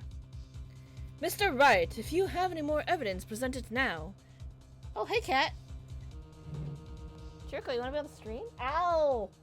Watch where you're putting your foot. Okay, there we go. He's like, I'm not comfy with the way you're holding me. There we go. There we go. Now you're on the stream. Now there's a cat on the stream. If you have any more evidence, present it now. And if you try to conceal anything, you'll be the one appearing before the Board of Inquiries. Uh-oh, what do I do now? I better think this through carefully. Can't afford to make the wrong decision. Should I present that piece of evidence? Cat. And Nick's words come into play. The one that shows who really killed Prosecutor Marshall? I mean, we have to show something, right?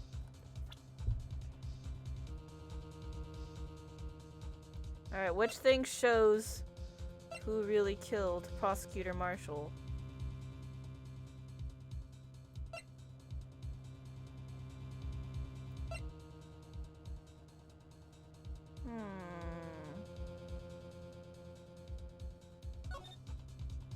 Oh, see you, cat.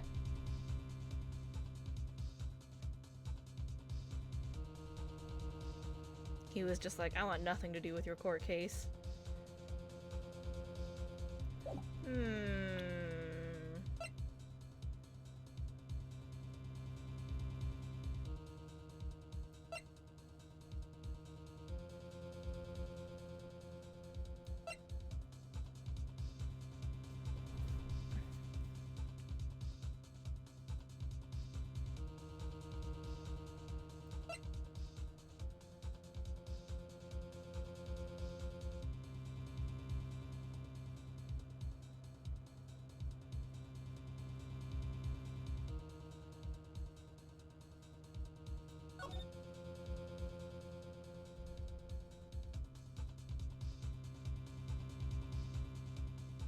I mean, maybe this, because this does show Gant, who we're pretty sure actually killed Prosecutor Marshall.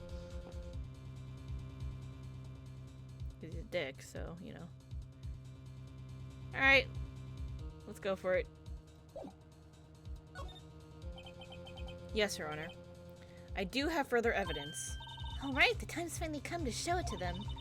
Those prints have gotta be the chief's. Nope, they're not. Now then, let's see this conclusive evidence. The evidence that shows who actually murdered Prosecutor Marshall. Oh boy.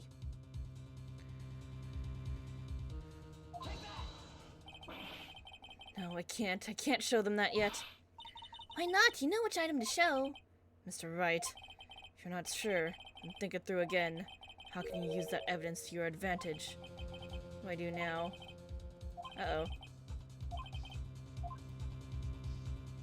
I guess I have to show it after all? Is it gonna make me think hard?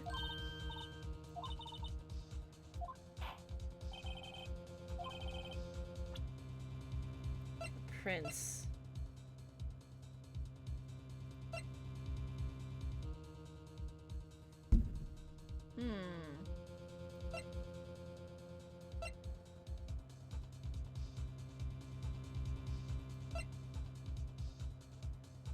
Knife tip was in the wound. But I'm a peanut brain.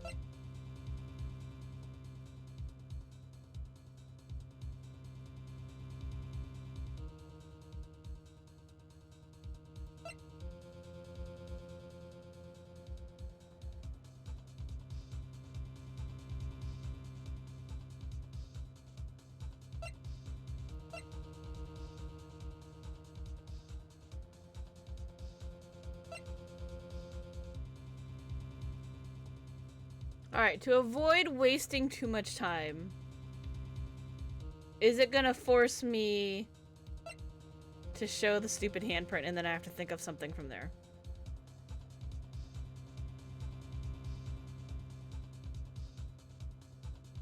If it's gonna force me to do it anyway, it's like we might as well just cut to that chase.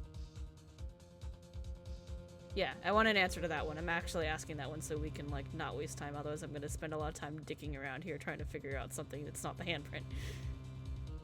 Trap? Okay. Don't show the handprint.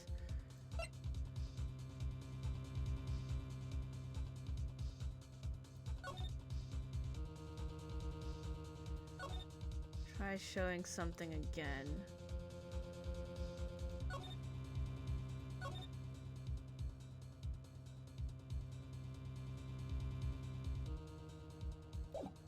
And then listen to Wright.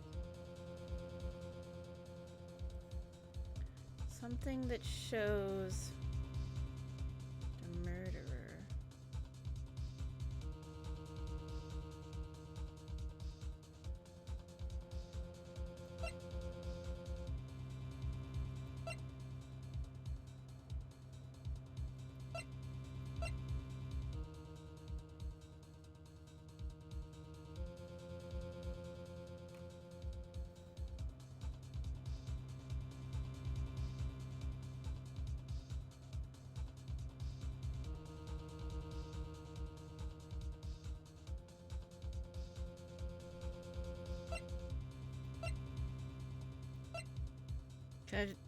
Do I just show anything? Yes, I'm actually thinking about just throwing the badger in there just to get text.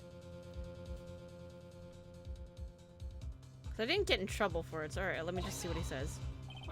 No, I can't show them that yet. Why not? You know which item to show. Not sure, then think it through again.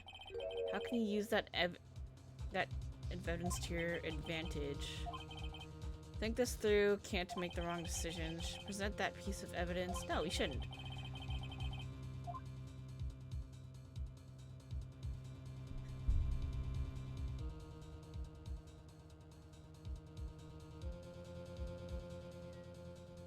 No, we can't. I guess we can't show it.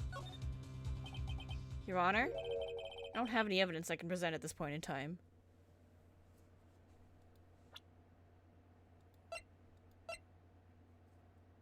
Something in the court record. Oh, because of the rules of evidence. Yeah, right. Not approved. And it's not relevant to the case on trial. Okay. Okay, I got it. It's not relevant! What? You lie! Chief Gant?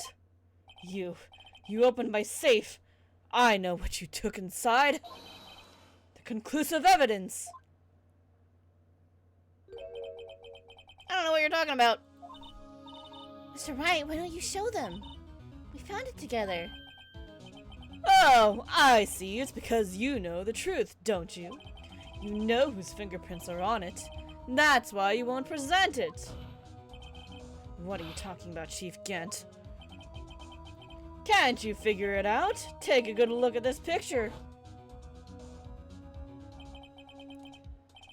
See the victim's vest? Notice anything odd about the chest area? Looks like a part of it's been cut off for some reason. You mean you had this in your safe? What? That means you, the chief of police, have been concealing evidence. This is going to be the biggest scandal in the history of the police department. Impressive. To be honest, I didn't think you had the gall, Righto. Well, I can't just let you pin me up as the murderer. I'll tell you what really happened. Hey, we can't take your testimony. What? You mean you admit to it? Scandalous. Wait, but he can't testify. I was the first person to arrive at the crime scene that day. And then occurred to me that I could use the situation to control Lana. So you really were manipulating her. I knew Lana. If I made it to look like the blame lay with her sister, then when she saw the scene, she would ask me for my aid. So you assisted Miss Sky. I told her to arrange all the evidence. I had her plant the knife tip in the victim's body and move the body across the room.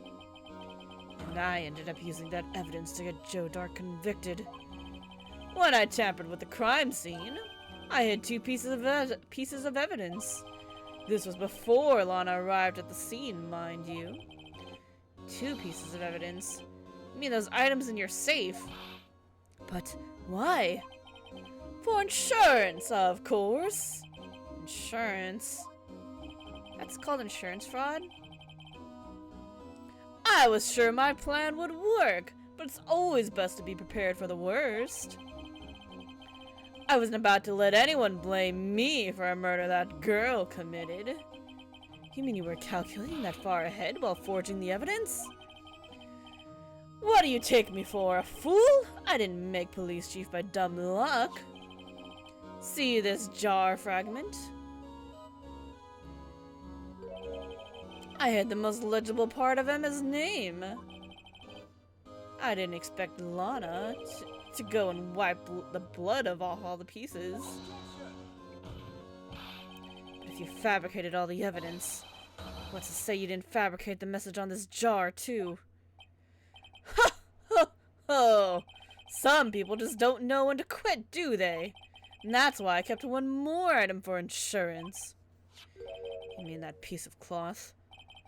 Come on, Righto, cough it up already. No, you have it. What are you waiting for, Mr. Wright? So you admit to it then, Chief Gant? That you were hiding the cloth you cut off from the victim's vest in your safe? Yes, I admit it. I didn't want to have to do that, being chief and all. But it's a lot better than being portrayed as a murderer. Well, Mr. Wright, what do you have to say for yourself? Just a moment ago, you said you didn't have any evidence you could present. Foolish move, Righto. You should have shown it then before it was too late. No, I couldn't. It violates evidence law, dummy. It's been a long battle. But the moment of truth has finally arrived! As long as I don't mess up here, victory is mine. Now we show it? Now because he made it relevant? And he is also police and he acknowledged it? Right? Right? That's how this works. Let's read the evidence law book. It's been approved by the chief of police. And he just made it relevant. Ooh, look at that. Now we have relevant evidence. Good job, us. Your Honor, I do have evidence to present now. Alright then, let's see this conclusive evidence. The evidence that shows who actually murdered Prosecutor Marshall. Take that! Let me verify this once more. On the day of the crime, you personally cut out this piece of the victim's vest? Oh yes! At last you finally brought it out into the open! There's a handprint on this piece of cloth. Your Honor, the prosecution requests that be immediately sent to the lab for analysis. This handprint on the leather. There must have been a strong impact for it to be left so clearly. You mean... could not have been forged. It must be authentic, conclusive evidence. Ho ho ho! You're as slow on the uptake as ever, Worthy. What? Think about it. Wright had all this time to present this evidence. Yet he was reluctant to do so. Why would that be? Evidence law. You mean you already know? You know whose fingerprints are on that? Mr. Wright, do you really know? Yeah. Whoever the fingerprints belong to must be the real murderer. Whose fingerprints are they? Very well, I'll tell you. Should be okay now. Everything's proceeding as predicted. The person to whom these fingerprints belong to is...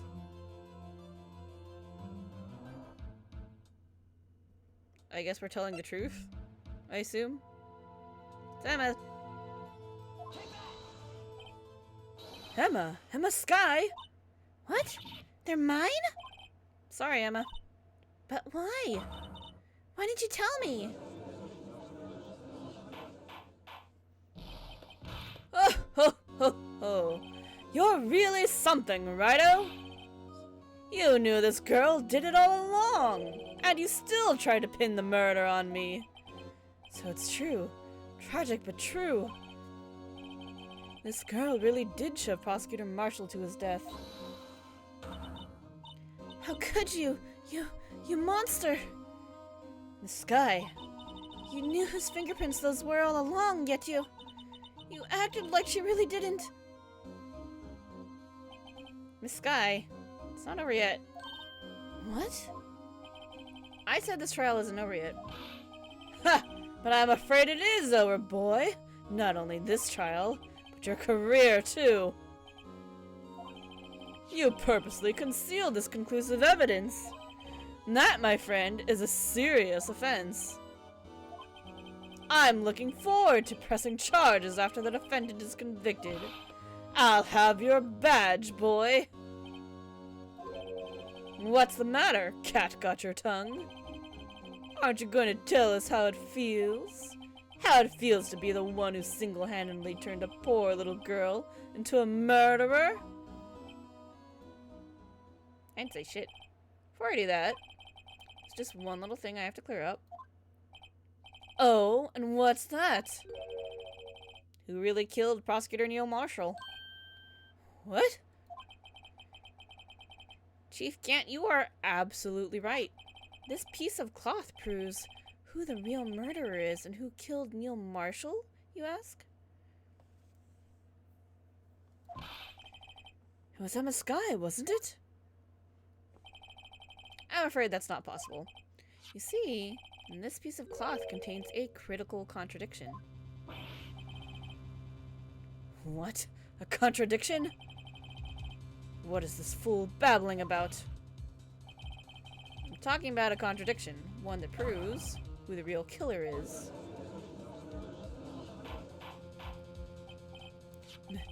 Mr. Wright, this piece of cloth. What could it possibly contradict? Chief Gant, your tyrannical Tyrannical reign ends here. Hold on, I need to look at this one more time.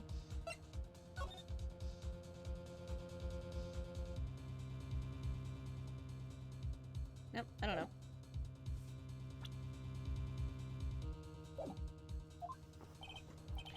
Behold, the piece of evidence that contradicts this cloth. That's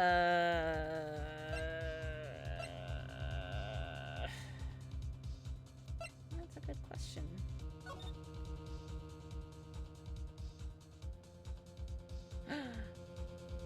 There's no blood on it. Where's the blood? Take that! And what exactly is this supposed to be? This is the picture Miss Sky took. Take a good look. See where the piece of his vest was cut out? Yes, his shirt is showing underneath. It's hard to make out with all the blood on his vest, though. Exactly my point. His chest is soaked with blood. That's only natural.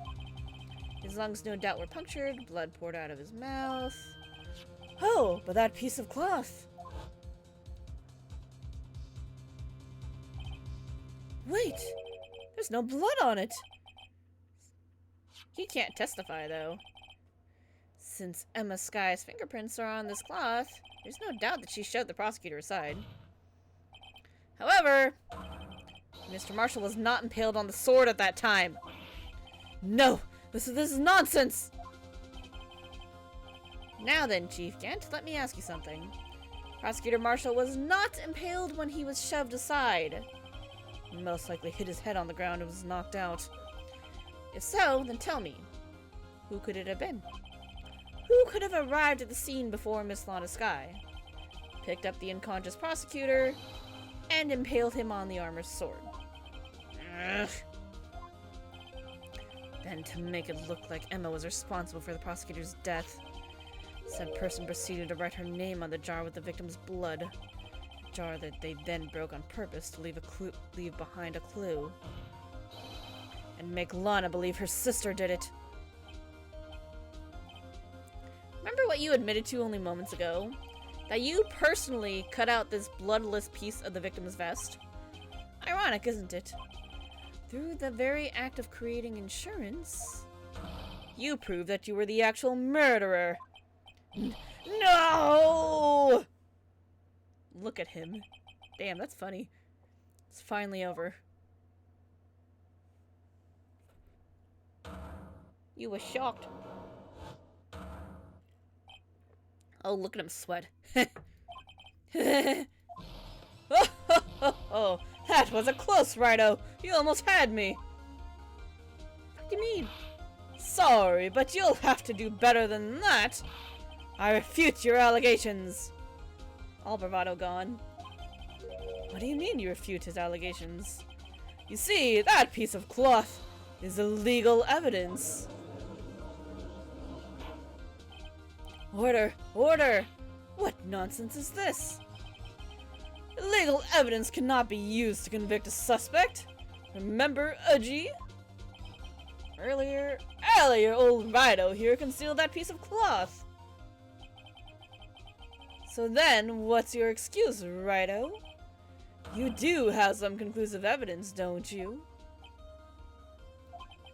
Your Honor, I don't have any evidence I can present at this point in time. Well, that's true. The defense did refuse to present evidence. At that moment, that piece of cloth ceased to be legal evidence. That's not fair. Ho ho ho ho!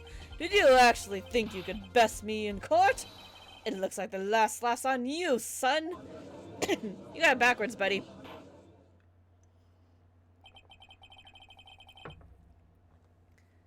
I'm afraid Mr. Gant's claim is legally correct. Well, Mr. Edgeworth? True.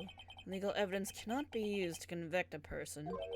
Assuming, of course, that the evidence is indeed illegal. Well, Mr. Wright? Seems at last.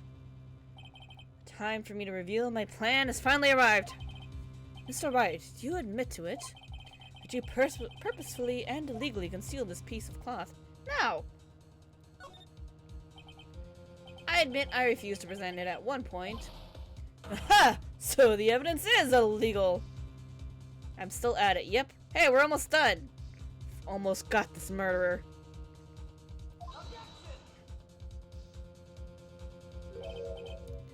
Nope, it isn't, Mr. Gant. Huh? It's not that I didn't present evidence then, it's that I couldn't. What do you mean, couldn't? There are certain procedures involved in presenting evidence. No! Aji! Don't listen to his lies! He's nothing but a coward! You can't really believe! There is only one issue left to be resolved in this trial. Is this evidence legal or not? Very well. Let us settle this once and for all. Earlier, you refused to present evidence. If you can prove your conduct was not in violation of the law, then do so now. Take that, chickadee! Oops, that's not the present button. This is my proof, Your Honor. Evidence law. What's this? I've done my homework too, Chief. Indeed, Emma Sky's fingerprints were on this piece of cloth. However, at that point in the time, this wasn't merely a piece of cloth, nothing more. What? You see, it's written here in this book. The second rule of evidence law. Rule number 1. No evidence shall be shown without the approval of the police department. I found this piece of evidence myself inside your safe. It goes without saying, I did not have approval from the police department. Rule number 2. Unregistered evidence presented must be relevant to the case on trial. And here's the crux of the matter. You see, at the time it was impossible for me to prove the relevance between the cloth and the SL9 incident. What? What kind of nonsense is this? You want relevancy? Just take one look at this picture and... Sorry, but can you recall when was that picture presented? That was shown only a few moments ago. No! He's right. At the beginning of today's trial. And that piece of cloth was still meaningless. The person who gave it value as evidence was you, Damon Gant.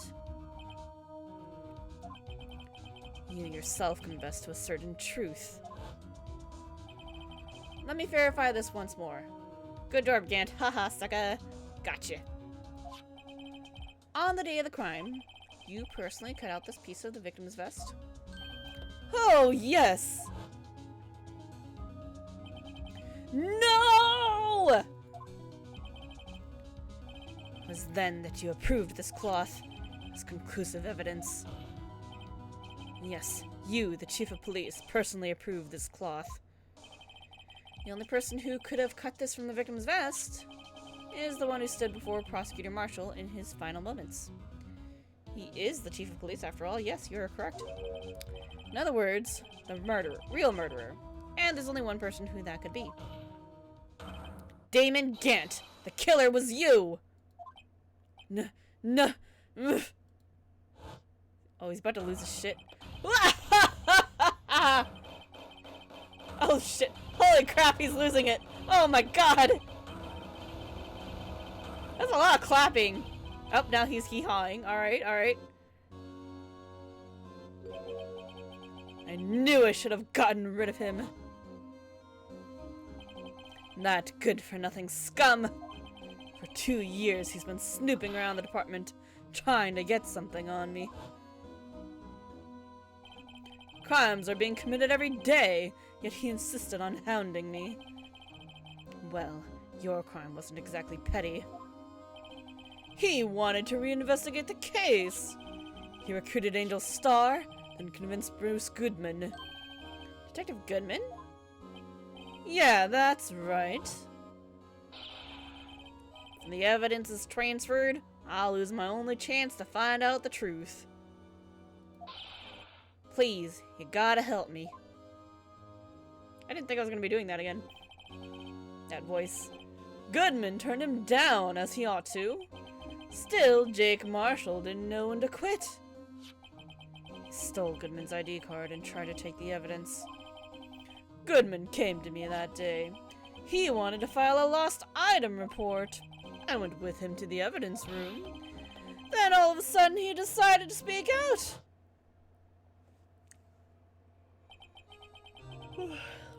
What are you talking about, Goodman? Can you please reopen the investigation, Chief?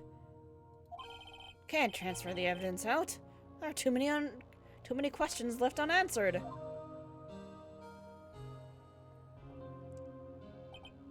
He opened his evidence locker, and as he was taking the evidence out, he said, "It's not too late. I'm going to hand all this over to Marshall." Well, to be honest, I was a bit taken aback by his words. I had a bad feeling when he came to see me, but I never thought he'd bring up SL9. And that's when I saw it, that accursed knife. He stabbed him. I couldn't just pull it out. Doing so would have only led to more blood, making it near impossible to hide your crime. Even so, the blood was just pouring out. I didn't know who might stumble in, so I hurried to wipe it up. I was worrying so much about the floor, I didn't realize my fatal mistake. Bloody handprint on Gumshoe's locker. I used to be known as the crime computer, but everyone has to start somewhere, I guess. I was too nervous. I had no business doing any of it. And then you put the body in my car. I'm sorry, I couldn't think of any other way to move the body. I broke your trunk, but what's the big deal? You make a lot more than us detectives ever will. Grr. Poor Edgy. I mean, he does live a pretty lavish lifestyle with 2 tea sets. That's his trunk, though. Yep. Leaving the prosecution's car aside. How? How could you get Miss Sky involved in all this? Well, she had as much to lose as I did if the truth came out. So he took the evidence from Detective Goodman's locker. I felt bad for having to do it. I also didn't have the time to pick and choose what to take. So, you left the jar fragments in the glove? Yeah. Looks like I was better off being an investigator of crimes than a committer. Damn, I didn't expect you to just, like, straight up confess after we got him. They all did their best to get in my way. Gotta hand it to them. They did do their jobs well, much to my dismay. Fake evidence doesn't hold up very well upon close examination. You must have known that. Tell me, Worthy, why do you stand in court? Me? You despise criminals? I can feel it. You and me are the same. Whoa! Be nice to Edgy. One day you'll understand. Oh, believe me, you will. You're just one man. You'll see what it really takes to bring them down once you try to go it alone. Edward will never be like you. He's a good boy. We're not so different, you and I. Ah, the tropes. Well, looks like it's time to say goodbye. Oh, Udgy. What? Looks like we'll have to cancel that lunch date. Sorry, old friend. I'm sorry too, Damon Gant. I knew you as you used to be long ago.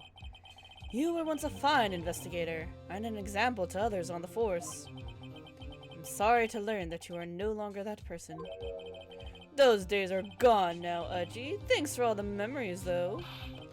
Don't worry, you'll be fine. Now you have Wright here. And Worthy. These two around, you can't go wrong. In fact, I can hear them already. The melodious sounds of a new beginning. He's weirdly happy about this. There are 2 things I want you to understand. Yes. First, your sister never hurt anyone. Second, Damon Gant betrayed you from the beginning. See, Miss Sky? You no longer have any reason to keep silent. You're right. When this trial is over, I'll tell everything. All that I've done these past 2 years. From the time I had Gant help me forge evidence, up until today. So, it seems all the questions raised in this trial have been answered. Sorry, Miss Sky. I couldn't get you out of all your trouble. My. What high standards you have for a rookie. I can see why Mia thought so highly of you. Who knows? A few years from now, you just might make it to the top. She smiled! I owe you my thanks, Mr. Wright. Miss Sky! And to you too, Mr. Edgeworth. Eddie's like, what? You've suffered every bit as much as I have over these past few days. Believe me, I know how much of an ordeal it's been for you. It was nothing. Liar. I was worried about the pressure might break you, and yet you rose above it all and guided Mr. Wright to victory. You've done well, Mr. Edgeworth. Stop it. I only did my job. Absolute liar, double smile. Yep. In light of this case, it seems a good self-examining is in order for all of us. Miss Sky? Yes, Your Honor. You are innocent of murder. However, although the chief blackmailed you, the fact is you still acted as his accomplice. A trial will be scheduled for those crimes at a later date. Yes, I understand, Your Honor. So there's something amusing about all of this. Why are you smiling? It's been a long time, Your Honor. A long time since I felt free of these heavy chains. Freedom! Verdict? Verdict, finally? Well, this trial has gone on far too long already. Regarding the charge of murder, this court finds the defendant, Miss Lana Sky, not guilty. Woo! Huzzah! We did it! That is all. This court is adjourned. Hell yeah. February 25th, 5:03 p.m. District Court Defendant Lobby number 2. Long last. It's finally over. What? Why are you sad? Girl? Emma? Why the long face? Sorry your sister didn't get completely off the hook. At least she wasn't convicted for a murder she didn't commit. No, that's not it. Just now, after the trial ended. I can see why Mia Fey thought so highly of you. I owe you my thanks, Mr. Wright. And to you too, Mr. Edgeworth. You've suffered every bit as much as I have over these past few days. You've done well. Did she feel left out? Is she feeling left out? You know, I did my best too, but Lana didn't say a single word to me. Aw. Hope I'm not interrupting anything, pals. Again? Oh. Yes, I am. I'll come back later. Gumshoe! Wait, Detective Gumshoe, what is it? Get your ass back here. Fuck. Doing this on purpose, aren't you? Making a detective run all around while on duty? And to top it all off, you call me here. I've seen happier people at, this is the third fucking time. Hey, lighten up, pals. I'm only kidding. Oh, are you here because of my sister again? Nope, not this time. I came today because of you, pal. Me? That's right. I thought you'd like to see someone. You brought Lana. Lana! Should you be doing this? She's still under arrest, you know. Well, I'll tell if you won't. Did you get fired, though? Emma, I owe you an apology. It's okay, sis. Don't worry about it. That day, 2 years ago,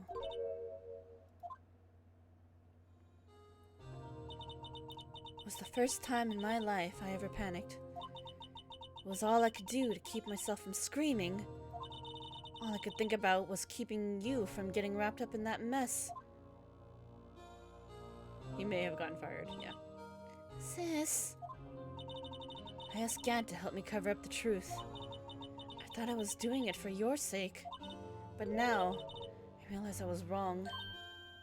I changed after that day. I had to. It was the only way I could make it through the past 2 years. I knew how much I was hurting you by distancing myself, but I couldn't bring myself to tell you what I did. I was scared. Scared that you'd look at me with those eyes of yours. I was scared of how you'd react if you knew. But sis, you were only doing it for me. No. Huh? I turned my back on you that day, and hiding what I believed to be the truth. I was deceiving you. Sis. I'm such a fool. It took me all this time to realize it. Emma, I'm so sorry. But sis, you don't have to apologize. I'm happy now. You're happy? Of course. You know, sis, I always knew that one day you'd come back. And now you have. Look at her smile. Oh, Emma. Emma. Aw, sisterly hug. No one can change the past. The only thing we can do is strive to make up for our mistakes. Why must we make up for our mistakes, you ask? Because in so doing, we can find the way back to our rightful path. And it is from there that we can move on toward a brighter future. At least that's what I felt watching the two sisters make up. Mr. Wright, Mr. Gumshoe. Me? Thank you both for all that you've done. I'm sure we'll meet again someday. Isn't that right, Edgeworth? Edgeworth? When did he get in here? Stop hiding and come over here. Look at that angry pupper. Where was he hiding? I just came to say congratulations. Thank you. Thank you, Mr. Edgeworth. Right. Well, I'll be going now. Mr. Edgeworth, I hope you don't blame yourself for what happened. You didn't leave yet. Nice. We were the ones who acted corruptly, not you. Aw, poor boy. It's too late for me. What? No matter what anyone may say, I realize today I can't correct my mistakes. Man's got a lot of stuff. Yeah, he's got to think about a lot. Mr. Edgeworth. Not only that, but I don't even trust myself anymore. Chief Gant was right. You despise criminals. I can feel it. You and me, we're the same. Silent Yuna, thanks so much for the follow. Hope you're enjoying the stream. Hope you're having a good night too. Happy, what is it now, Saturday? Happy Saturday. One day you'll understand. Oh, believe me, you will. You're just one man. You'll see what it really takes to bring them down once you try to go it alone.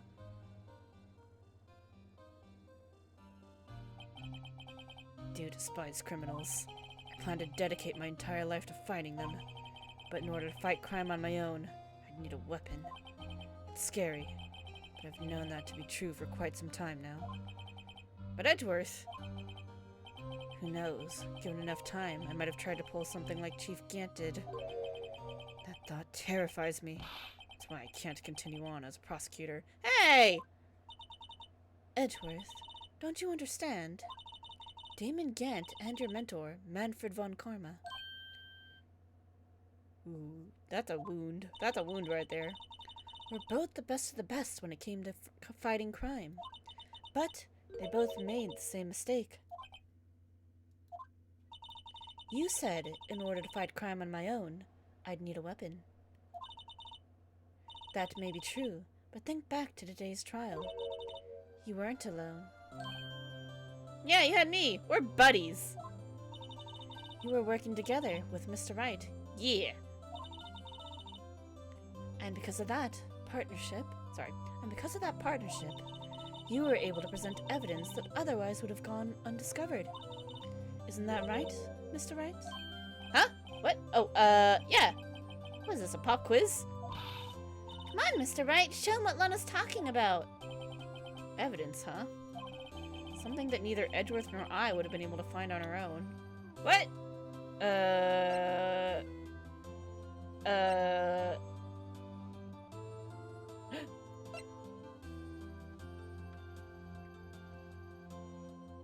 France. Here we go. Take that! With our powers combined, we made a picture. That's the picture I drew. Our counterattack began with this. You had one half of the evidence list, and I had the other.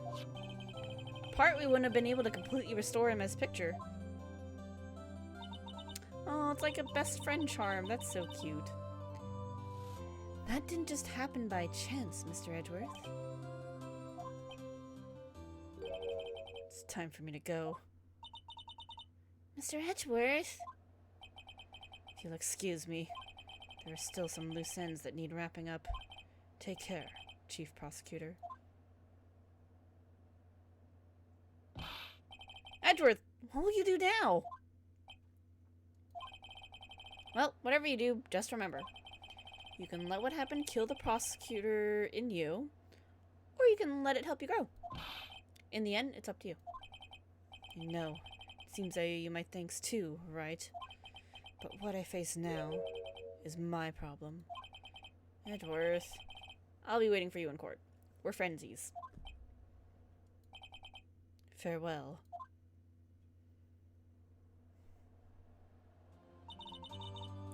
I'd better get going too. Okay, but I'll be by to visit soon. It seems we both have a lot to learn and catching up to do. Here, this is a little something for you. Scientific investigation? It's got the chickadee on it! Aww. What a good present. It's the first book I ever bought. Study it well. Thanks, sis. I will. Look at that smile. What a happy ending. And so, another case came to a close. As for the sisters, I have faith. What a happy scene. Faith that their lives have only just begun. And as for me, I think it's time I started on a new journey of my own. A journey to rediscover myself.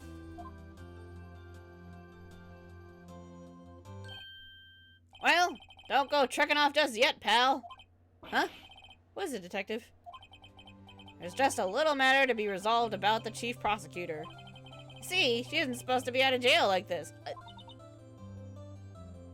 What? But... Oh, you said it was okay! Yeah, well, maybe okay with me, but the folks at the prison are a different story. Oh my god, Gumshoe. Huh? Basically, I had to bribe a guard in order to sneak her out for 30 minutes. Believe me, it wasn't cheap either. Huh? Gumshoe, you lovable idiot. Way to go, detective. I didn't know you had a wild side. Yeah, well, you see, Mr. Wright here is the one who will be footing the bill. What? What? Huh? Huh? What, you think I could afford it with my salary? You gotta be kidding me, pal. Huh? Huh? Huh? Thank you, Mr. Wright. You're the best. Oh no. We're never gonna have money. Why is it... I suddenly feel like I want to scream. Hey, I got an idea. Why don't we all go pay it off together? Yeah, that's a great idea. Come on, guys. Let's go. Yep, objection. That's the right word. Objections in the chat. Do we get anything post-credit? Oh, look, there's stuff. I arranged for a friend of mine in Europe to take care of Emma. I hope she'll be pleased to study under a top coroner. As for me, this affair has pretty much ended my days at the prosecutor's office. Still, I'll manage to find my way back to the field somehow. Then, I'll be able to investigate crimes together with Emma.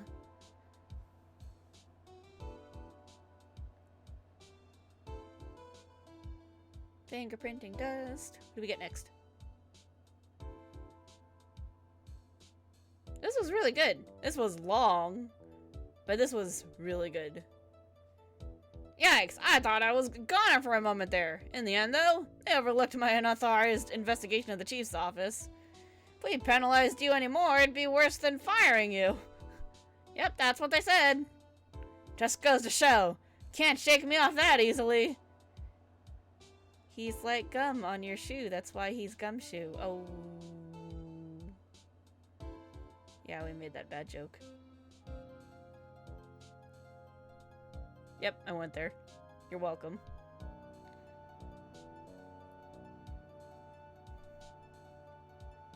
That went easier than I thought it would, though. Oh no, Meekin's voice. My new mission is to guard the main entrance and take care of Billy. Can you believe it? I've been demoted to a security guard. My partner's keeping an eye on the entrance for me today. I'll show him, though. Someday I'm gonna make detective. Yes, sir. Oh my god, then I can be just like that dick Gumshoe. You don't want to be like Gumshoe, buddy. I don't like doing the Meekin's voice. It hurts.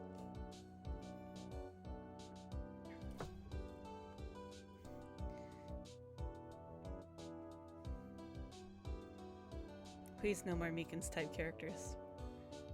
That's exactly what he sounds like to me, though. It's just hard. Oh, look at you, Blue Badger, dancing away.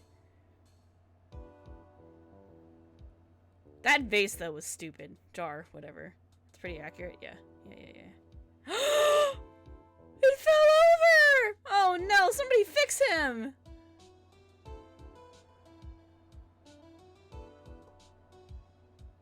Badger down! Badger down!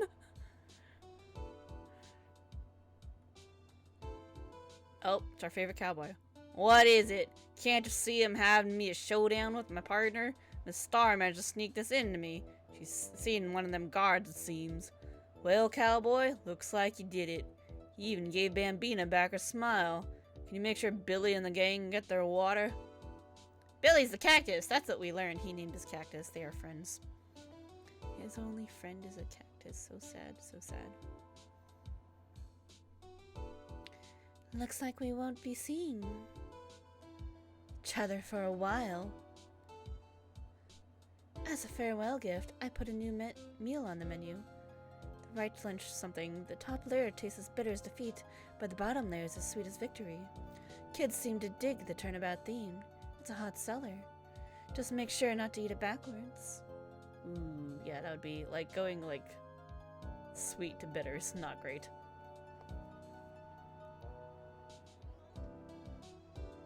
Hot seller around exam time. She's not wrong. Yeah. The bittersweet tears. I'll never forget that young defense lawyer. What that young defense lawyer said at the trial. Let's see, what was his name again? Mr. Left. Hey! Anyway, he said he's been doing something or other for how many years? Well, anyway, I've got another trial to get to, so I'd better be. Huh? Oh no! Forgot my gavel. Sorry, gotta go. There's a lot of Phoenix Wright music during studying. Good times. Yeah, that is good times. Damn it, Judge.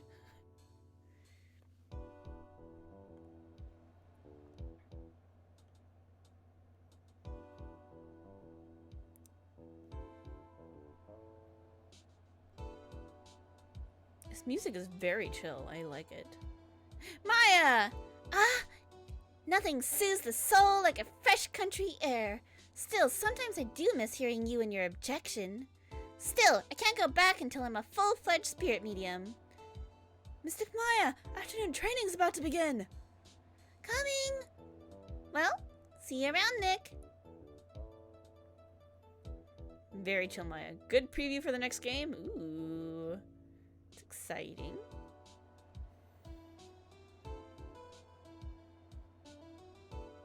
many of these we're gonna get.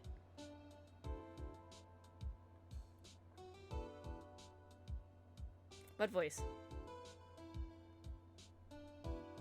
Which voice? Right there, I should say. Oh, ooh, Edgy.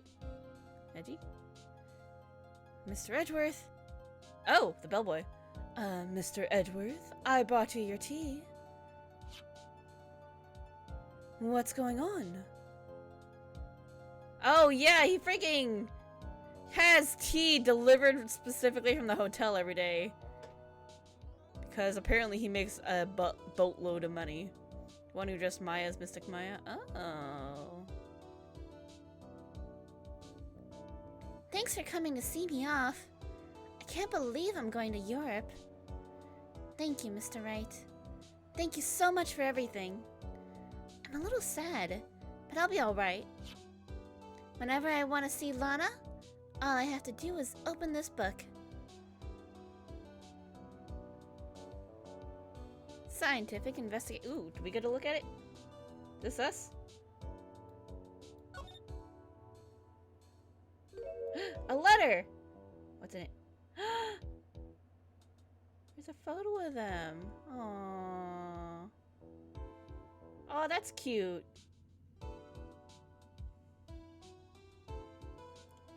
That's a nice photo.